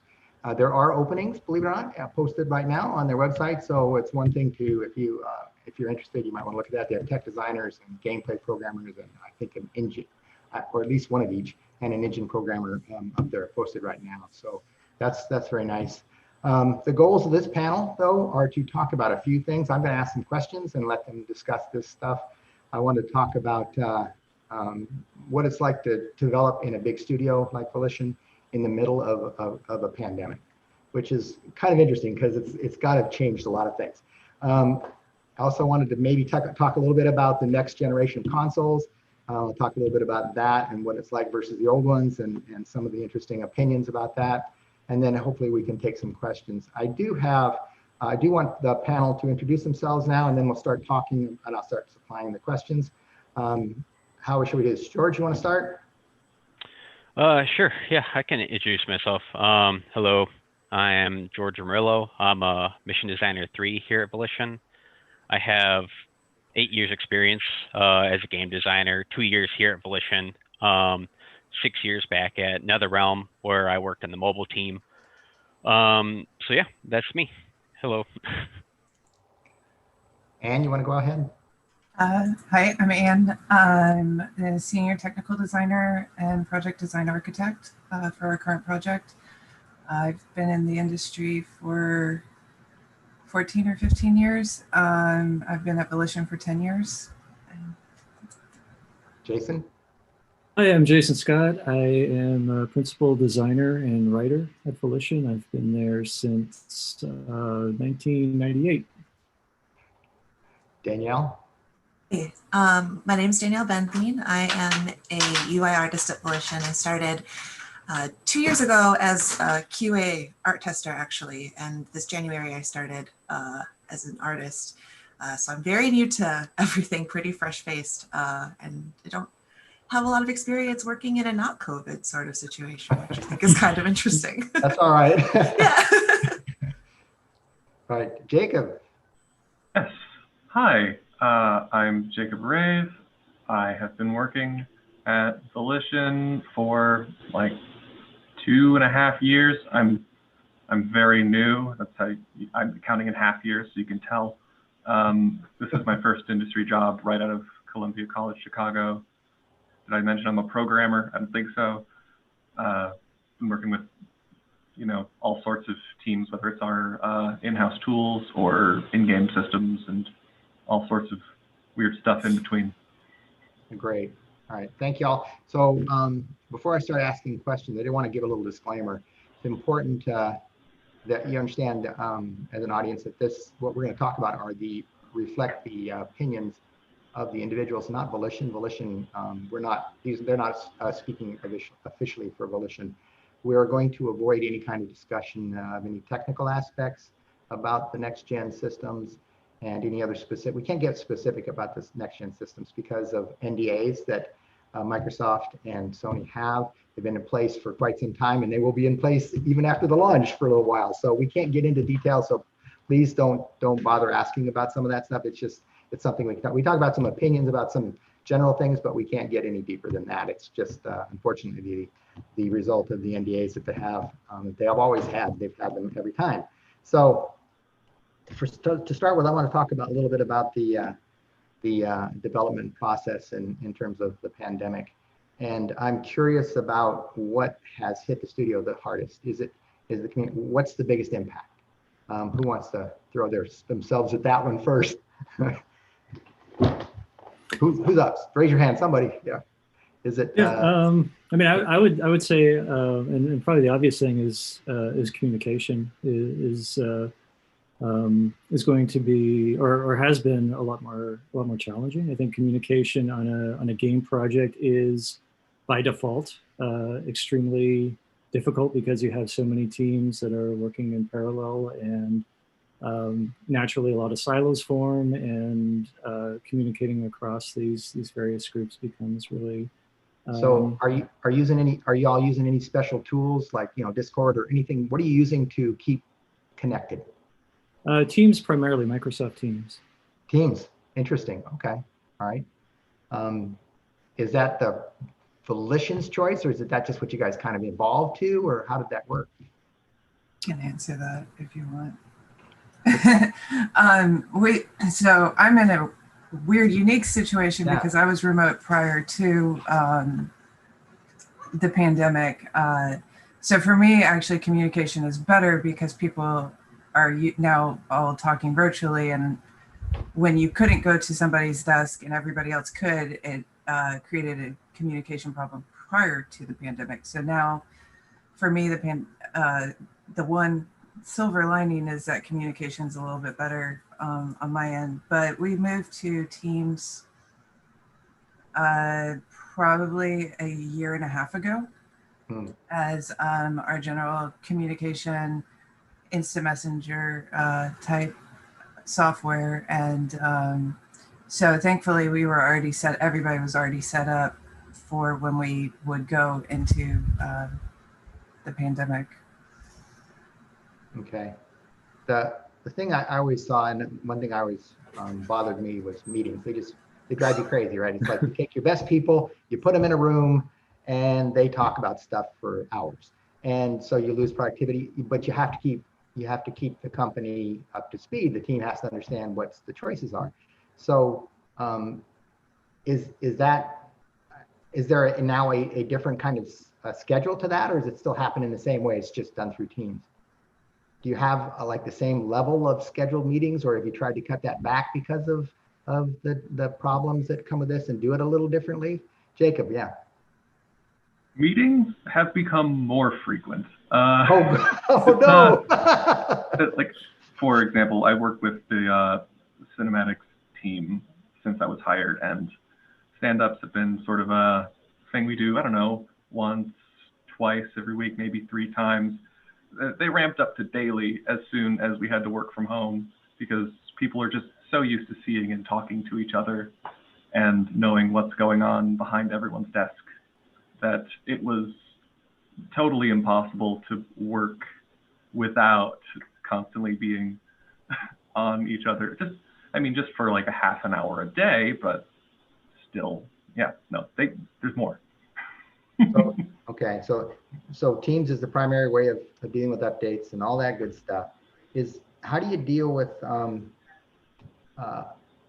is it slowed? Is there a percentage slower now?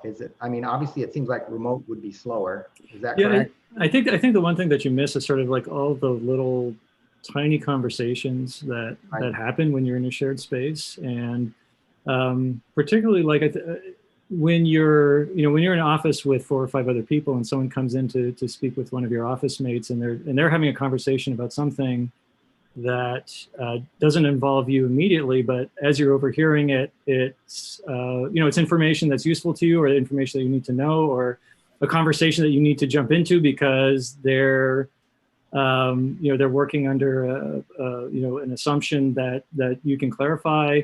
So that's the kind of interaction that is missing largely from teams, because everything has to be structured. And for people to you can't have like an impromptu meeting where you pull people together, but it's only going to be the people that you brought together intentionally. There's not anybody else in the room that's going to say over here and jump in.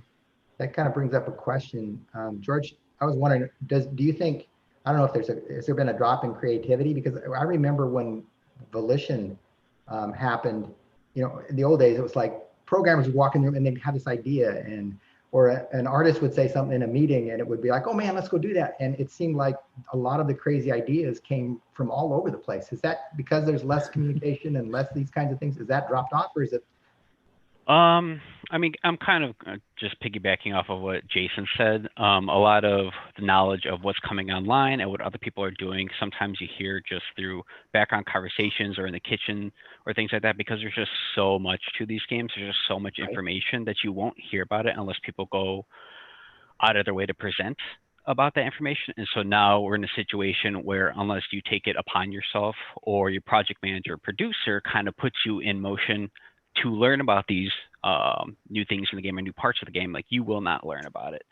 So basically, you kind of have to take the prerogative of going out there and learning new things. And so if you're curious about how something works and nobody's kind of teaching or like presenting to you how it works, you will miss that information. And so I'm just noticing that we're trying to push people to reach out as much as possible now, where we didn't do that beforehand. Because before, there's this mindset of don't bother other teams too much because you need to let them have their work time. Because we got in a situation where, like Jacob was saying, some teams had too many meetings before remote, but at least on the design side, we stopped bothering programmers as much. And so now we're kind of being told, oh no, now you should bother them a little more. So we can make sure that we know what's happening. Actually, to jump in really quick, from the artist perspective, is a lot of times doing UI things, a lot of missions, we have to support designers in that respect. So a lot of my work, because I work with 2 other people, we're a pretty small team, and we're very lucky in that because we're so small, we could bounce ideas off of each other in the office very easily and get a second set of eyes or a third set of eyes on stuff. So with the pandemic, a lot of my time is spent on a Teams call, kind of showing really fast iteration that way, or I'll poke the designer in question and sort of pick their brain about what kind of they have in mind and show them quick turnaround that way. And I think, although this situation in this pandemic and working from home is not as ideal, I think it's kind of helped cultivate people flexing and practicing better communication all around. I can't speak for all of their teams, but at least for like us in UI, that's kind of how we've tackled and addressed these problems.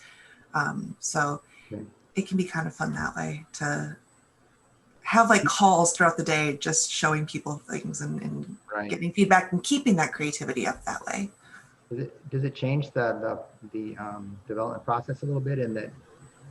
Is it more build to spec and then show it? You know what I mean? It used to be like, kind of. It would be like a lot of things would be in, like kind of in process and people would have input, and now it's build to spec maybe, and people. A little bit more like that. Yeah. We're having like kind of, a first draft, like the first kind of mock, and then a polish afterwards. And that's sort of how the process is nowadays, as opposed to, like here it is 4 or 5 different times, because that's just not as quick. And when, everyone's so distant from each other, you don't want to waste people's time, like George said. So you want to make sure things are as close to what you can do as possible.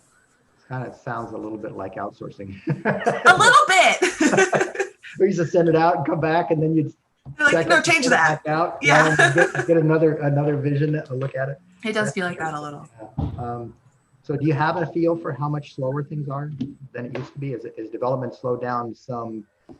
Is it 50% or 5% slower? Or is it just different? For us again, to, I don't know, give people more time because it looks like people are thinking. But for a lot of us, if you don't have your work computer, a lot of us stream in to the office with like our home things. And for me, I can really feel the lag between, you know, if I'm on Photoshop or Illustrator or whatever, and I'm using that program, I'm using it through a streaming system. So it's always like a couple of seconds of delay between each thing, or as you wait for stuff to load because you are streaming in. So it's just generally slower. So things kind of bog down in that way. And it's not like it's a lot of time in the moment, but, you know, as you do a whole day, if you're spending, you know, a couple of seconds per minute waiting for things to load or respond to your, you know, whatever you're doing, it does add up. So it does kind of put a wrench in the wheel a little bit. Any other input on it? Yeah, Jacob. I can add to that. So my weapon is a keyboard, so lag doesn't affect me all that much going over splash top or whatever. But testing things in the game, testing those changes, or trying to make those changes in the editor that we use is a little bit fraught there. Working in 3 dimensions, or even just something like pressing 2 buttons at the same time when you're trying to play a game, that was impossible. We had to take time out of our schedules to make new control schemes and debug options so that people could work over the internet because they didn't have the actual physical keyboard hooked up to their machine in front of them. There's a little bit of we hit a couple of sags there for a little bit. Wow.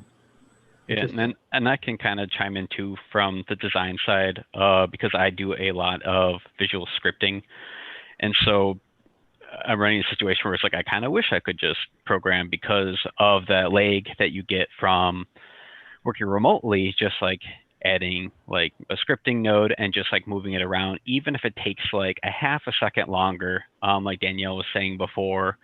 If suddenly I have like 1,000 inputs and it's like 1,000 times 0.5 seconds, suddenly I'm like, oh, like, wow, this mission is taking a lot longer to make just from these tiny little slowdowns. And so those really add up. And like, I know IT's had a huge job, and there's been, like Jacob said, there's been a ton of people constantly making new tools and trying to help us. And so basically we always have a team ready to help us and like ready to kind of improve things, but it's just this new added layer on top of just a creation process that's just making everything take a bit longer. Yeah, IT's really been really great in terms of that support. You know, because connectivity issues happen fairly frequently, but they're able to help us resolve them really quickly. I'd say like one upside to this, and this I think you know, calling back to the point that Anne made earlier as a remote employee, is that I think it's really, at least personally, it's opened my eyes to seeing the full potential of being able to work with those who are not on site. We have a couple of collaborators on our writing team. We have somebody in the Boston area, somebody in you know, who's remoting in from Brooklyn, and we had another member who was in California for a while until they moved out here. So before that point, we never had a writer working you know, working remote, or if they had been working remotely, it was sort of you know, we'd send them scripts and that you know, it'd be sort of throwing content over the fence. It wasn't face-to-face interaction, and in some respects, and I think in some ways for the better, it's normalized the, you know, the interaction on the screen to the extent that I think it potentially opens us up to more flexible development in the future, even when we are able. I mean, obviously, you know, working together in the same space is much more effective in many ways, but I feel like I'm much more much more open to the idea of being able to collaborate productively with others off-site. So it sounds like there's a physical overhead, just in obviously you have to work through the system that's at Volition because of security and builds and all that other stuff added together. So you have a physical overhead just from having to deal with the connection. And then there must be a planning overhead as well, I assume, because it's harder to communicate, and it's a different process when you just can't, as you say, walk into another room. It sounds like it's quite an interesting way of having to do things. But at the same time, like I said, there have been people who make a living this way, like outsourcing, who've been doing it forever. So, but they have a different path in that they can get their list of things to build, go build it, and send it to you. They don't have to deal with an ongoing communication process in that same way. So it's an interesting set of issues. Do you think? What's your thoughts? Is this something that is going to be around for a long time? Do you think you're going to have to stay remote? Is this something has the company talked about the thought process that maybe we may be doing this for quite a while? I'm just curious. And yeah. I don't know. It kind of depends on what you classify as quite a while, but the studio. More than a year, more than. I mean, think about it, right? If you have to do a full cycle, almost, that's your guys. You'll be could be a year and a half into this kind of sort of thing for a while, before we have an active, ongoing, vaccine that helps everybody. Yeah, there's the general mentality is that we're not going to require anybody to come back to the studio if you don't feel safe, which for some people is going to be when a vaccine is out and has been out for a while. So I think that I don't know if it's necessarily, the entire studio would be out, because we do have, a small group who are now able to go into the studio. But we have a kind of like a work from home strike team of people and it's constantly changing of, priorities, because initially when lockdown started, it was like, okay, this is going to last for 3 months. We'll be fine. Everybody will be back in the studio, and we'll go back to normal. And obviously that didn't happen. And so now it's just trying to make sure that everybody has everything that they need for the various points in the project that we have coming up. And then I think once we get to that, then it'll, look probably more long-term if needed. If not, things change on a daily basis. So you kind of have to be very fluid in that planning. Yeah, it'll be interesting to see when, and I'm not asking or doing that, but submission will be interesting because of the effort to have to turn things quickly sometimes, and that's going to be an interesting time to see what the impact of that is. I'll be curious. I'll ask you later on when we get when you're done. I'll come back and ask you what the submission process felt like. Is it feel any different? Because I'll be curious. I think we should probably move on to the next discussion point, because I think we're at least to a point where it's probably at least halfway to, so we can have some time for questions.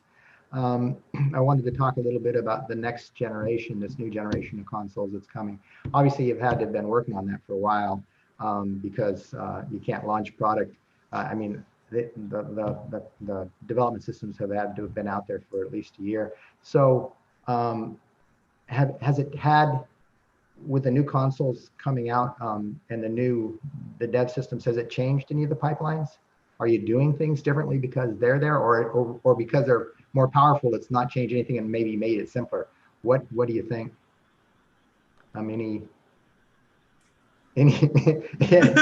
Jacob, go.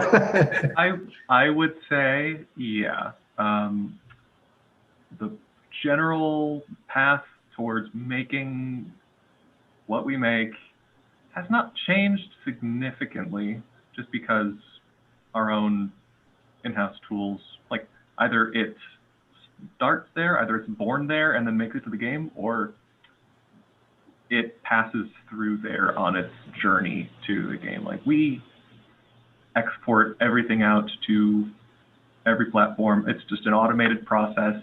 Nobody has to worry about it. Like, they certainly had to be added to our build system, but it's all very clever. There's a couple of things that I really can't talk about specifically. Too bad. But Oh, well. I will say that Microsoft has some very nice, convenient things that I've grown fond of. Nice. There's so many cats in this call right now. I'm sorry. Yeah. I love the cats. That's great. I mean, we don't want to take that away. It adds to this panel. It's going to be great. More struggles about working from home. Well, yeah, I mean, I can be the contrast to Jacob, Sure. where Ooh. no, it doesn't affect me at all whatsoever as a content designer. Just in general, like for content designers, when new SDKs and consoles and things come online, it will not affect me as they're coming online personally. Like it'll affect everybody making the tools and all the editors and just everything that I need to work with. But from just a user-facing level, I'm just using the tools that already exist. Programmers might get mad at me for saying that because they could just be like, "Oh, we did all this stuff, so you still enjoy the same experience." But like to me, like I don't notice it. When I used to make mobile games, there's mobile phones came out all the time. Like it's insane amount of mobile phones coming out to the point where we had a strike team on making sure our games would run on all these brand new like HTC phones that have this weird rendering issue that other phones don't have. But basically that's kind of for the programmers, and that's something that I fortunately don't have to worry about. So you don't see like an impact for like more AI or different kinds of numbers of enemies or that kind of stuff, because the systems give you an ability to do more in that vein, or maybe the lighting and the spacing and how you design a space maybe changes a little bit because they allow you to do more things with it. That's what part of it is, I understand is like maybe your specific specialty isn't affected. I'm just curious if overall there's in design, if there's some changes like that. Sometimes I would argue that designers typically over design and add I wouldn't argue with that at all. I would never argue with that. So if anything, like we already have too much and usually have to scale back for our system. So if anything, like we already had like designed and added the stuff that we can scale up to. And so there, like usually this tech doesn't have, it's not like blowing our minds. We're not like, oh, suddenly you can go from 10 enemies to 10,000 enemies. You know, usually it's just like, oh, like not for this console generation, but just in general, like the leaps in tech typically don't seem crazy to like a designer. Well, okay. And it might change in the future because we're still straddling generations right now, and so and you have to deal with something. The past one. Yeah, Right. that's always the handicap, right? The past generation. Right, but writing is not so impacted as, you know, the alphabet hasn't changed. Thanks, Jason. What about so I mean, you see that Unreal video, you know, Unreal 5 comes out and showing what it can do on the next generation, right? And it's like, who cares about having you know, passing it through a tool set, just put it in, right? Take it right out of an art tool and drop it in the game. That's what they say. Do you think that's a possibility? Is that crazy kind of thought process? You know, who cares about number of polygons? Who cares about who cares about that stuff? Just build what you want to build and it'll run. That's basically what Unreal 5 is saying, right? And they showed that art and it's like pretty freaking amazing. Is that BS? I mean, at least, okay, so I Jacob, you have a look. Go ahead, George. I was going to say, like, I used to work on Unreal before. We have a proprietary engine, so we don't use Unreal right now. But when I used to use Unreal, things would come out and they say, oh, like, use this awesome tool. Like when I created cinematics using Matinee, and they're like, oh, like, use Sequencer. We're gonna phase out Matinee, and Sequencer's gonna, I think a Sequencer. This is gonna come online. This thing's amazing, way better. But we're in the middle of development, so we're like, no thanks. Like I'm not gonna take 6 months to learn and utilize this brand new tool in the middle of development. That's too scary. And usually when new things come online, there's kinks that need to get worked out, and like there might not be, but it's just like too scary to dive into that and really just like throw yourself into it. It's usually something that you want to tackle in pre-production and test out and see if these new tools and things are good for you, because just doing it mid-production, it's not the best idea. Yeah, and Unreal was So always famous for, sorry, Ann, was Oh, always that's famous okay. for, we're building a game. And so when we get to that feature in our game, you'll have it in Unreal. Yeah. Go ahead, Ann. I just, from somebody who works on the tool side, you know, when a new console generation comes out and stuff, like George says, you don't want to put in something new that may actually disrupt development. Like in the middle of a project, you do wait for pre-production and all of that. So normally when it comes out with the proprietary tools, you know, you sit there and you look at all the new stuff that you can do and try and figure out what you want to exploit is probably not the right word, but you know, what you want to use to give to the content creators to make their lives easier.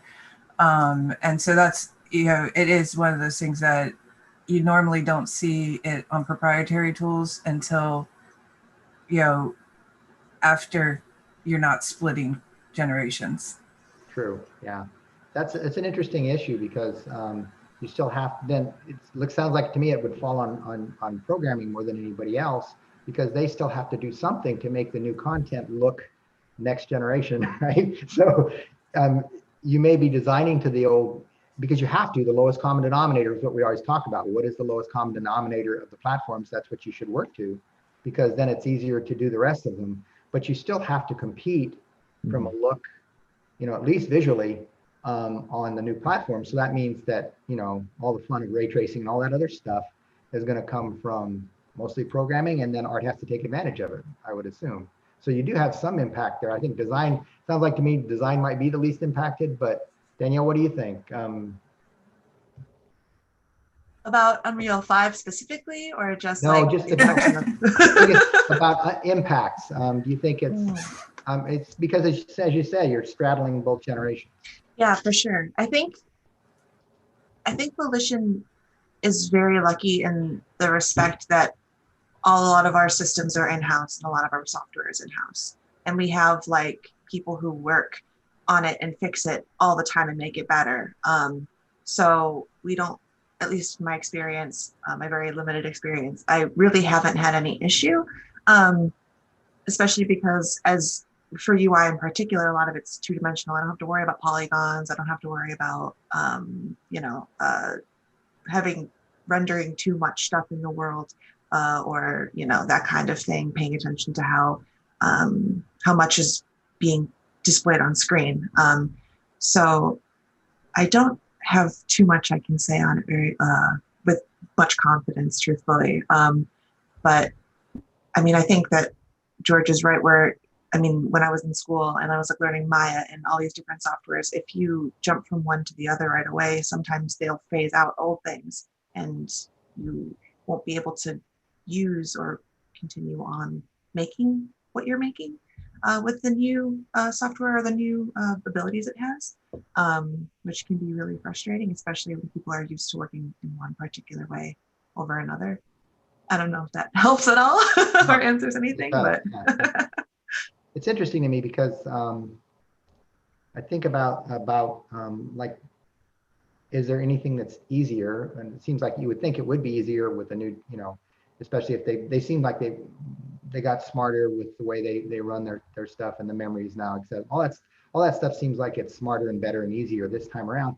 Is there anything that seems to be harder? I mean, is there things that they've done now that, oh my gosh, we have to think more about that as we create? Or, and I don't want to get technical because I know we can't, but is there things that now have become more important in the next generation as a part of the consideration of the pipelines? Or is it just still mostly last gen?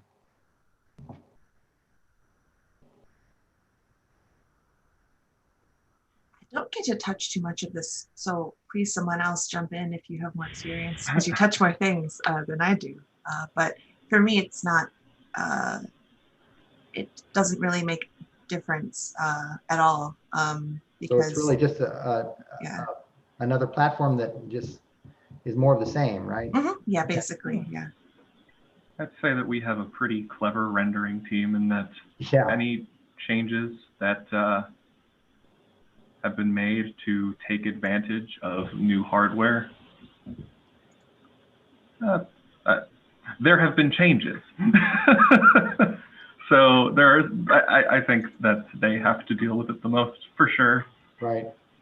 Okay. But they have. Do you? Yeah.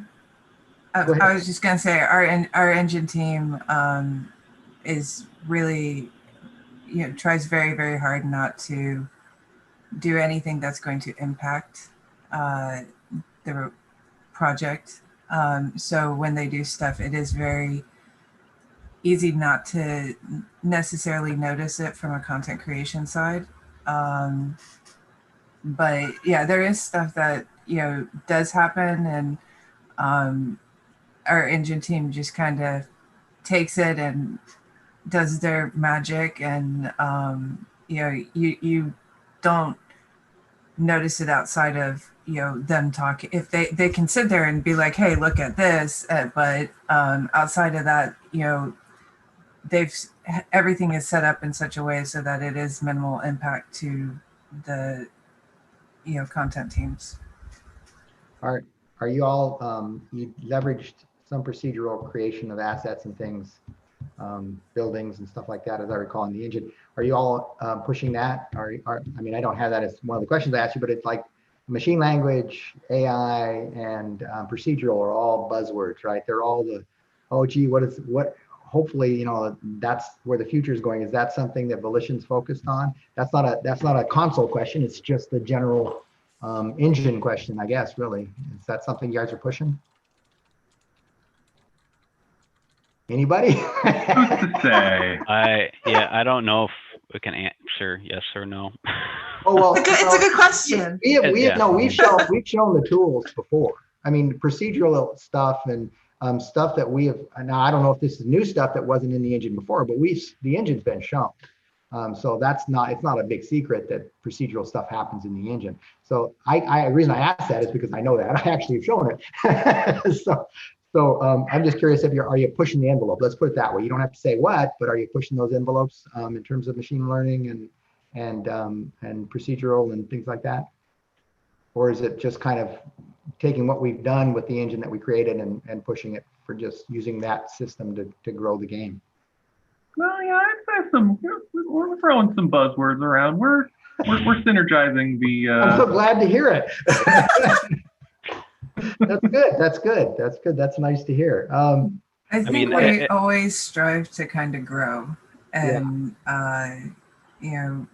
Volition has a history of being innovative, and I don't see us going away from that anytime soon. I agree. I think what's nice about it is that innovation can come from pretty much anywhere. Some of the most, when I was there at the end there, some of the biggest innovations came out of things that were happening in art. So yeah, I think they affected the tools in great ways. And I think that's very true, what you just said. I was curious, do you think when we went from 3 to, like Xbox, PS3 to PS4, the cost of games just blew up. I mean, you could spend 20 million. It was a lot of money. And then it was 100 million in real easy. Is it not going to grow that much now? I know it's going to be expensive still to make games, but is it a much smaller percentage now rather than double, triple? Is it still like a 2-year cycle to fill the content requirements of the next gen? I think costs will continue to go up. I think that's going to be it's going to continue to be a real challenge in the industry, and which makes it the price of games, or the single unit of games, hasn't really changed all that much over the years. And no, I think there's a lot of resistance to changing it in the future, and so I think that means that it's going to be even more of a blockbuster-driven market, that that companies are going to have to make very large bets in order to compete in this space, and that's going to make it a lot harder for companies in that middle space between, say, indie and say the AAA juggernauts to compete. Do you think will we see more studios like the guys that made No Man's Sky, the folks that made that? I mean, that was not a large studio.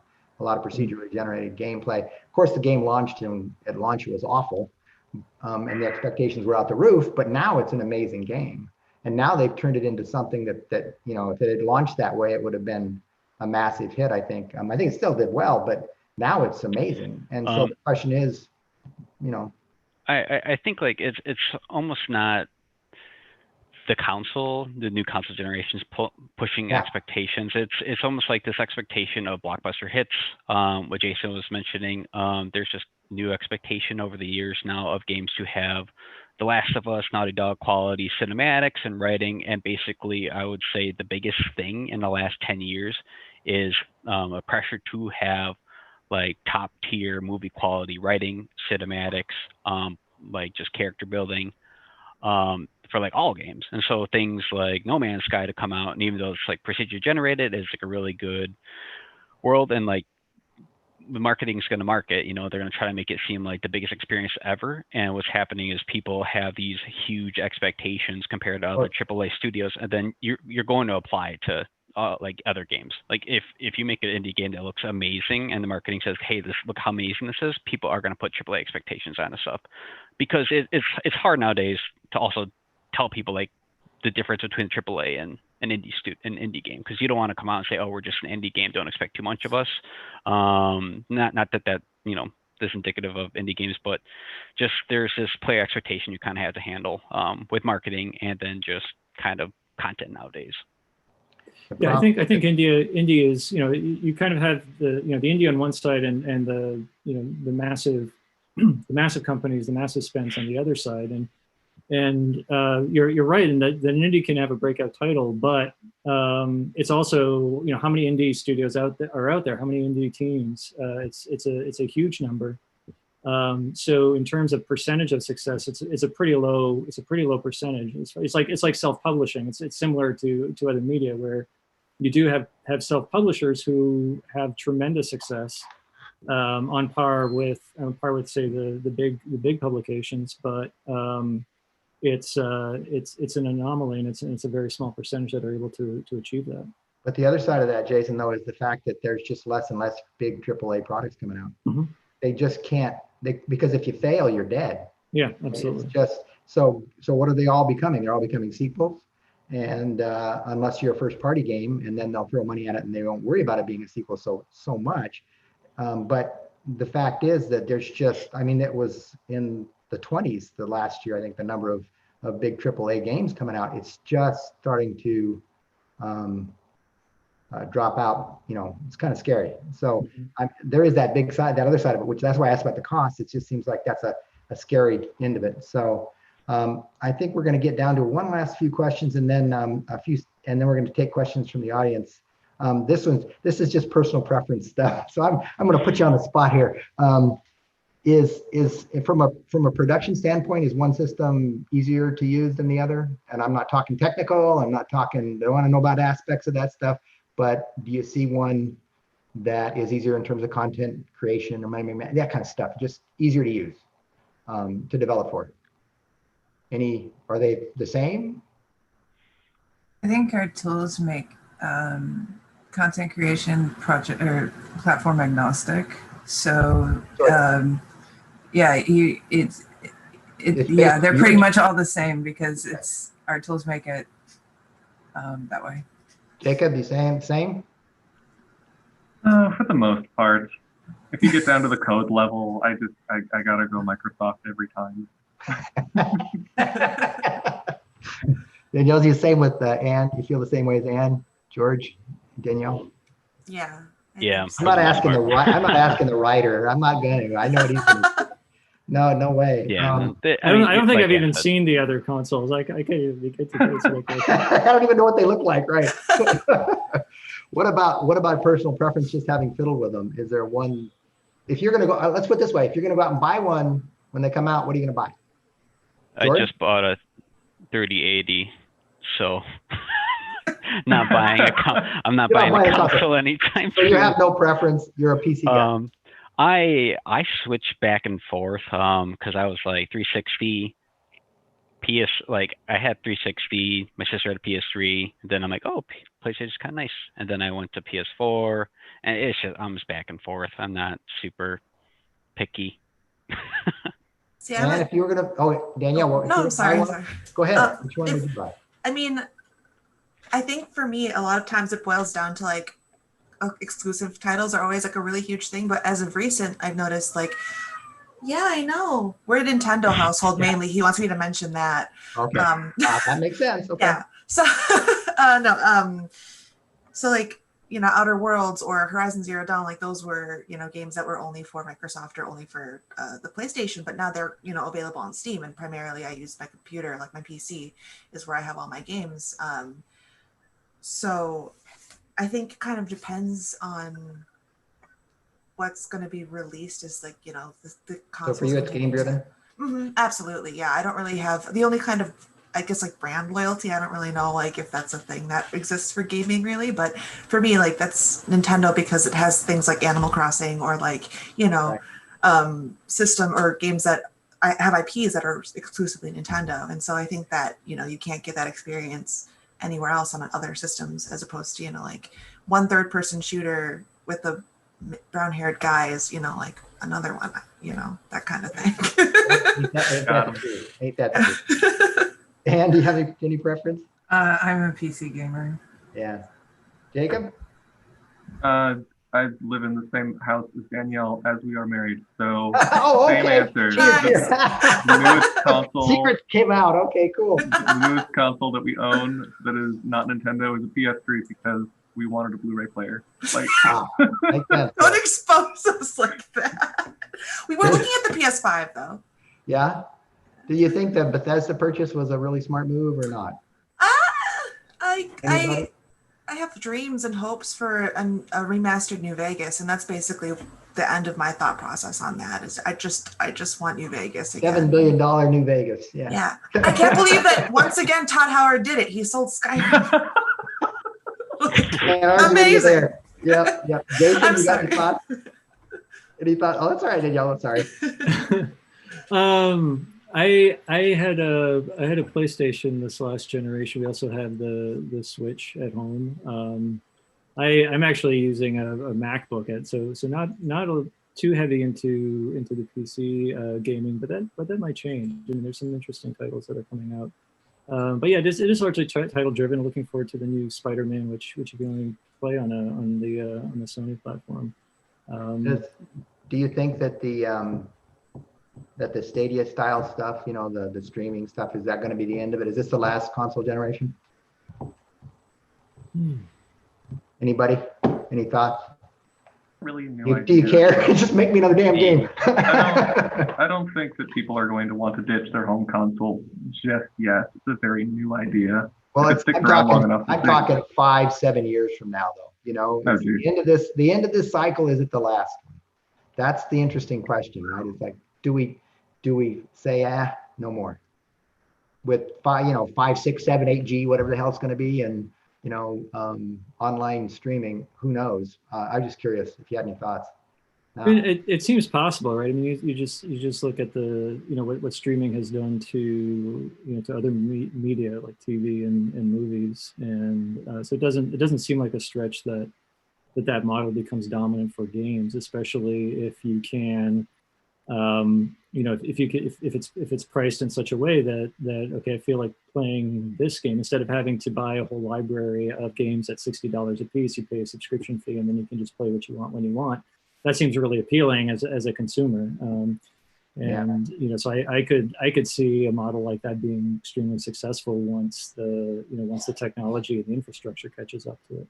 Yeah, especially if like we ever get into a world where data caps aren't a thing people have to worry about with their internet. Yeah, I think like what Jason said, it's just going to kind of fall along the lines of movies and TV shows. Like people are watching TV shows they have DVDs of like in a cabinet next to them, but it just the ease of access is just it's addictive in a way. I think personally as a consumer, I hate the idea of paying, you know, however much a month to play any game I want, but as soon as that cuts off, I don't have that game anymore, you know? So I think digital copies of games where you can buy them and then they're yours to own, as opposed to I'm renting them. And if you pay hundreds of dollars down the line and then cancel your subscription, you've got nothing to show for it anymore. The only problem with that, though, is the way they do digital rights management now is if you buy from any store anywhere and that store dies, you lost your games. That's true. Like, in some ways, it's kind of balanced out. So it's a wonder of like, are you mad? Maybe a longer term death. I don't know. Exactly. A physical disc. It's like, is it a $200 like death, or is it like when Telltale went under and you had the Walking Dead games and then they all took them off the store? Those are what, like $15-$30 games, but it was only a one-time purchase of $15 or $30 or however much they were. I'm not sure. So there's kind of that juggle and that balance too, but I think it all depends on how consumers want to throw their money at people, and that's gonna kind of guide and steer the market. Yeah, no, good point. Like, if I have a subscription to Netflix and they take a series that I've already watched off, well, so be it. But if I'm subscribed to, I don't know, future Xbox streaming service and they lose the license rights to a game that I was in the middle of playing, or I don't know. That would be bad. So upsetting. Yeah, I mean, I think Stadia is sort of the first into that area, but I think you'll also see what's happening now, where now every network, every provider is coming out with their own streaming service, and so it becomes a lot more fragmented and fractured. You now have to subscribe to all these different services in order to get to exactly the content that you want. So, cable. Yeah, right, exactly. Yeah. All right. I got some questions from the audience. What aspect of game design do you all enjoy the most? Was the first question. You can say game development. Is there some part of it that you prefer? Jacob, you got an answer? I was thinking, what part of game design? I am definitely not a designer. What about development? Is there some aspect of game development you prefer over others? I am doing what I love to do, which is talking to machines and making them bend to my will. I mean, if I were a little bit better at it, maybe I would compose music or do sound or something like that. But I'm very pleased where I'm at. Cool. Jason, write, design. You got a bunch of different things. Which one? I like the very beginning and I like the very end. The middle is always is always the slog. Oh, you aren't kidding. All right. Anybody else want to throw in their 2 cents? I mean, I used to be a system designer, so I like watching numbers going up. And so there's always a soft spot in my heart for just seeing new skill trees and just interesting ways you can upgrade your character or find new mechanical design upgrades and just watching numbers go up. Great. All right. Anybody else? From my perspective on tools, the thing I love the most is watching designers or content creators be able to take what's in their head and see it right in front of them. Like, that's, to me, one of the most exciting things, that they can just do all that by themselves. Okay. I agree with Jason that the beginning and the end is really fun, though, for different reasons. Because I just like to make art. And so being able to sit down and be like, here's a thing that I made that's really rewarding, but also to see what I've made be incorporated with whatever George is making or whatever, the programmers are putting together behind the scenes. Like, all of it coming together is so satisfying. And it feels like it makes it worthwhile. When it works, when integration works, it's wonderful. Man. Does Volition set you all up with high-powered computers at home? Did you choose to bring your workstations home? Do you have any need to improve your internet speed at home to work? I did, but I'm just running things off my MacBook, so nothing particularly special there. I did bring in another monitor and picked up another keyboard and mouse, but really, and that's been sufficient. I think there are some some team members who live in more rural areas, and the internet speeds has been a really big issue for them. So that is a huge consideration. In town, it's not so bad. I believe that even Volition was very kind about, generally speaking, like if your data cap rises and you need to pay for that, they're very helpful with making sure that we have what we need. I don't know how many people brought their computers home. I was not one of them, but like I know that some people will bring home their Cintiq tablet monitors, or they'll bring their whole systems home because their computers, they have things on them that are sensitive, and we can't stream with that stuff. But Volition, I think, has offered to, if you need to pay more for internet, kind of reimburse that cost a little bit, which is very, very kind of them, really. But it's also kind of necessary because of the way that things are. I live in Florida, so my entire office is here. Yeah, you don't count. You don't change at all. Yeah, the company and IT has been very good about meeting people where they are, and so that everybody has what they need to get their work done. Though in some cases, there are situations that are hard to surmount. Okay.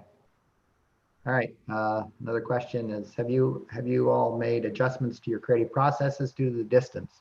And can you and have you played creative games together online to spark ideas? In other words, do you still get to do all that kind of stuff that we used to do? Like we'd have that room where you'd sit down and just play in Veaz and do all that stuff. Is that still going on? I think that there are some teams that actually like play games outside of work. I don't know if that kind of answers the second half of the question. I'm going to kind of call Jacob out here, but like the cinematics team, they play like just modern games, whatever's out like on Epic, or have talks like that. I wouldn't necessarily call it a creative game, but Left 4 Dead 2 versus mode, there's a whole lot of that. Well, it is harder to do things like you can't. It's really hard to we do workshops where we'd have foam core boards and post-it notes and physical space where you can generate a lot of ideas and throw things up on the wall, and it's a lot harder to do that. Online, and there are some solutions that try to simulate that kind of experience, but we tend not to use them, except we've experimented here and there, but not nothing that's really had any kind of widespread adaptation. But it is one of the drawbacks. Yeah, it seems like the design-driven player research things we used to do would be impacted quite a bit. You'd be sitting down in your office and everybody watching people play, and then there'd be all the questions and all the feedback back and forth. It seems like that could be pretty impacted by this sort of thing. Do you still get to do that? The player research-driven design, like go check the combat. Let's have people play it and we'll watch them play, kind of thing. And probably between all the different teams, I'm probably in about 8 of those meetings a week minimum. So yeah, we still do that on with outside people. No, without. Okay, so you mean like play testing? I'm talking about player research. Yeah, player research at testing. It's happening. Yeah, we still do it. It's just I believe that the the ability to the immediacy of being able to watch watch it as it's unfolding. I don't know if the streams are available during the test. Is that if that's still a practice or not? I don't think. Yeah, that might be one of the things that got impacted by this greatly. Yeah, that's interesting. All right, well, I think we're approaching the end here. Yeah, I think we got about a minute to go. Yeah, I want to thank you all so much. You all did wonderful. I appreciate it. It was, I think, a very interesting discussion, and I appreciate your time. Well, thank Volition for letting you go for a little while. And if there's anything I can do for you all, please let me know. So yeah, thank you all. Thank everybody who came and watched. And hopefully I believe this will be recorded and be available. So thank you. I think we're just about done. Thank you, Dan. Thank you. Yeah, thanks. That was fun. Nice to meet the new folks. I should say new folks because you're not the new folks and I'm just the old folk. But yeah, sounds like the team is at 240. That's pretty impressive. So it's we got there for a little while. We're almost there for a little while at one point, but we were not there when I left. So I'm glad to see the growth again. I'm glad to see the team being supported so well. So it's wonderful to see. Yeah, I think that's it. Hey everybody, I'm popping in to the stream. I'm joining you guys. So I just wanted to tell the people watching, don't change that dial just yet. I'm not with Volition, or I know Dan, so I can say I'm with you. But my name is Alexis Kim. I'm with the Playful by Design Symposium Committee.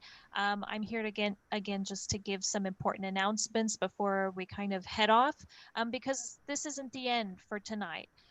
So first, thanks to the lovely folks of Volition who joined us today. Thanks, Dan, for leading us. Thanks to everybody who's spoke today. This has been really great. I wanted to encourage everybody to check out our social media. It's linked in the description and in the chat. There are some other videos we've posted on the channel that are really exciting.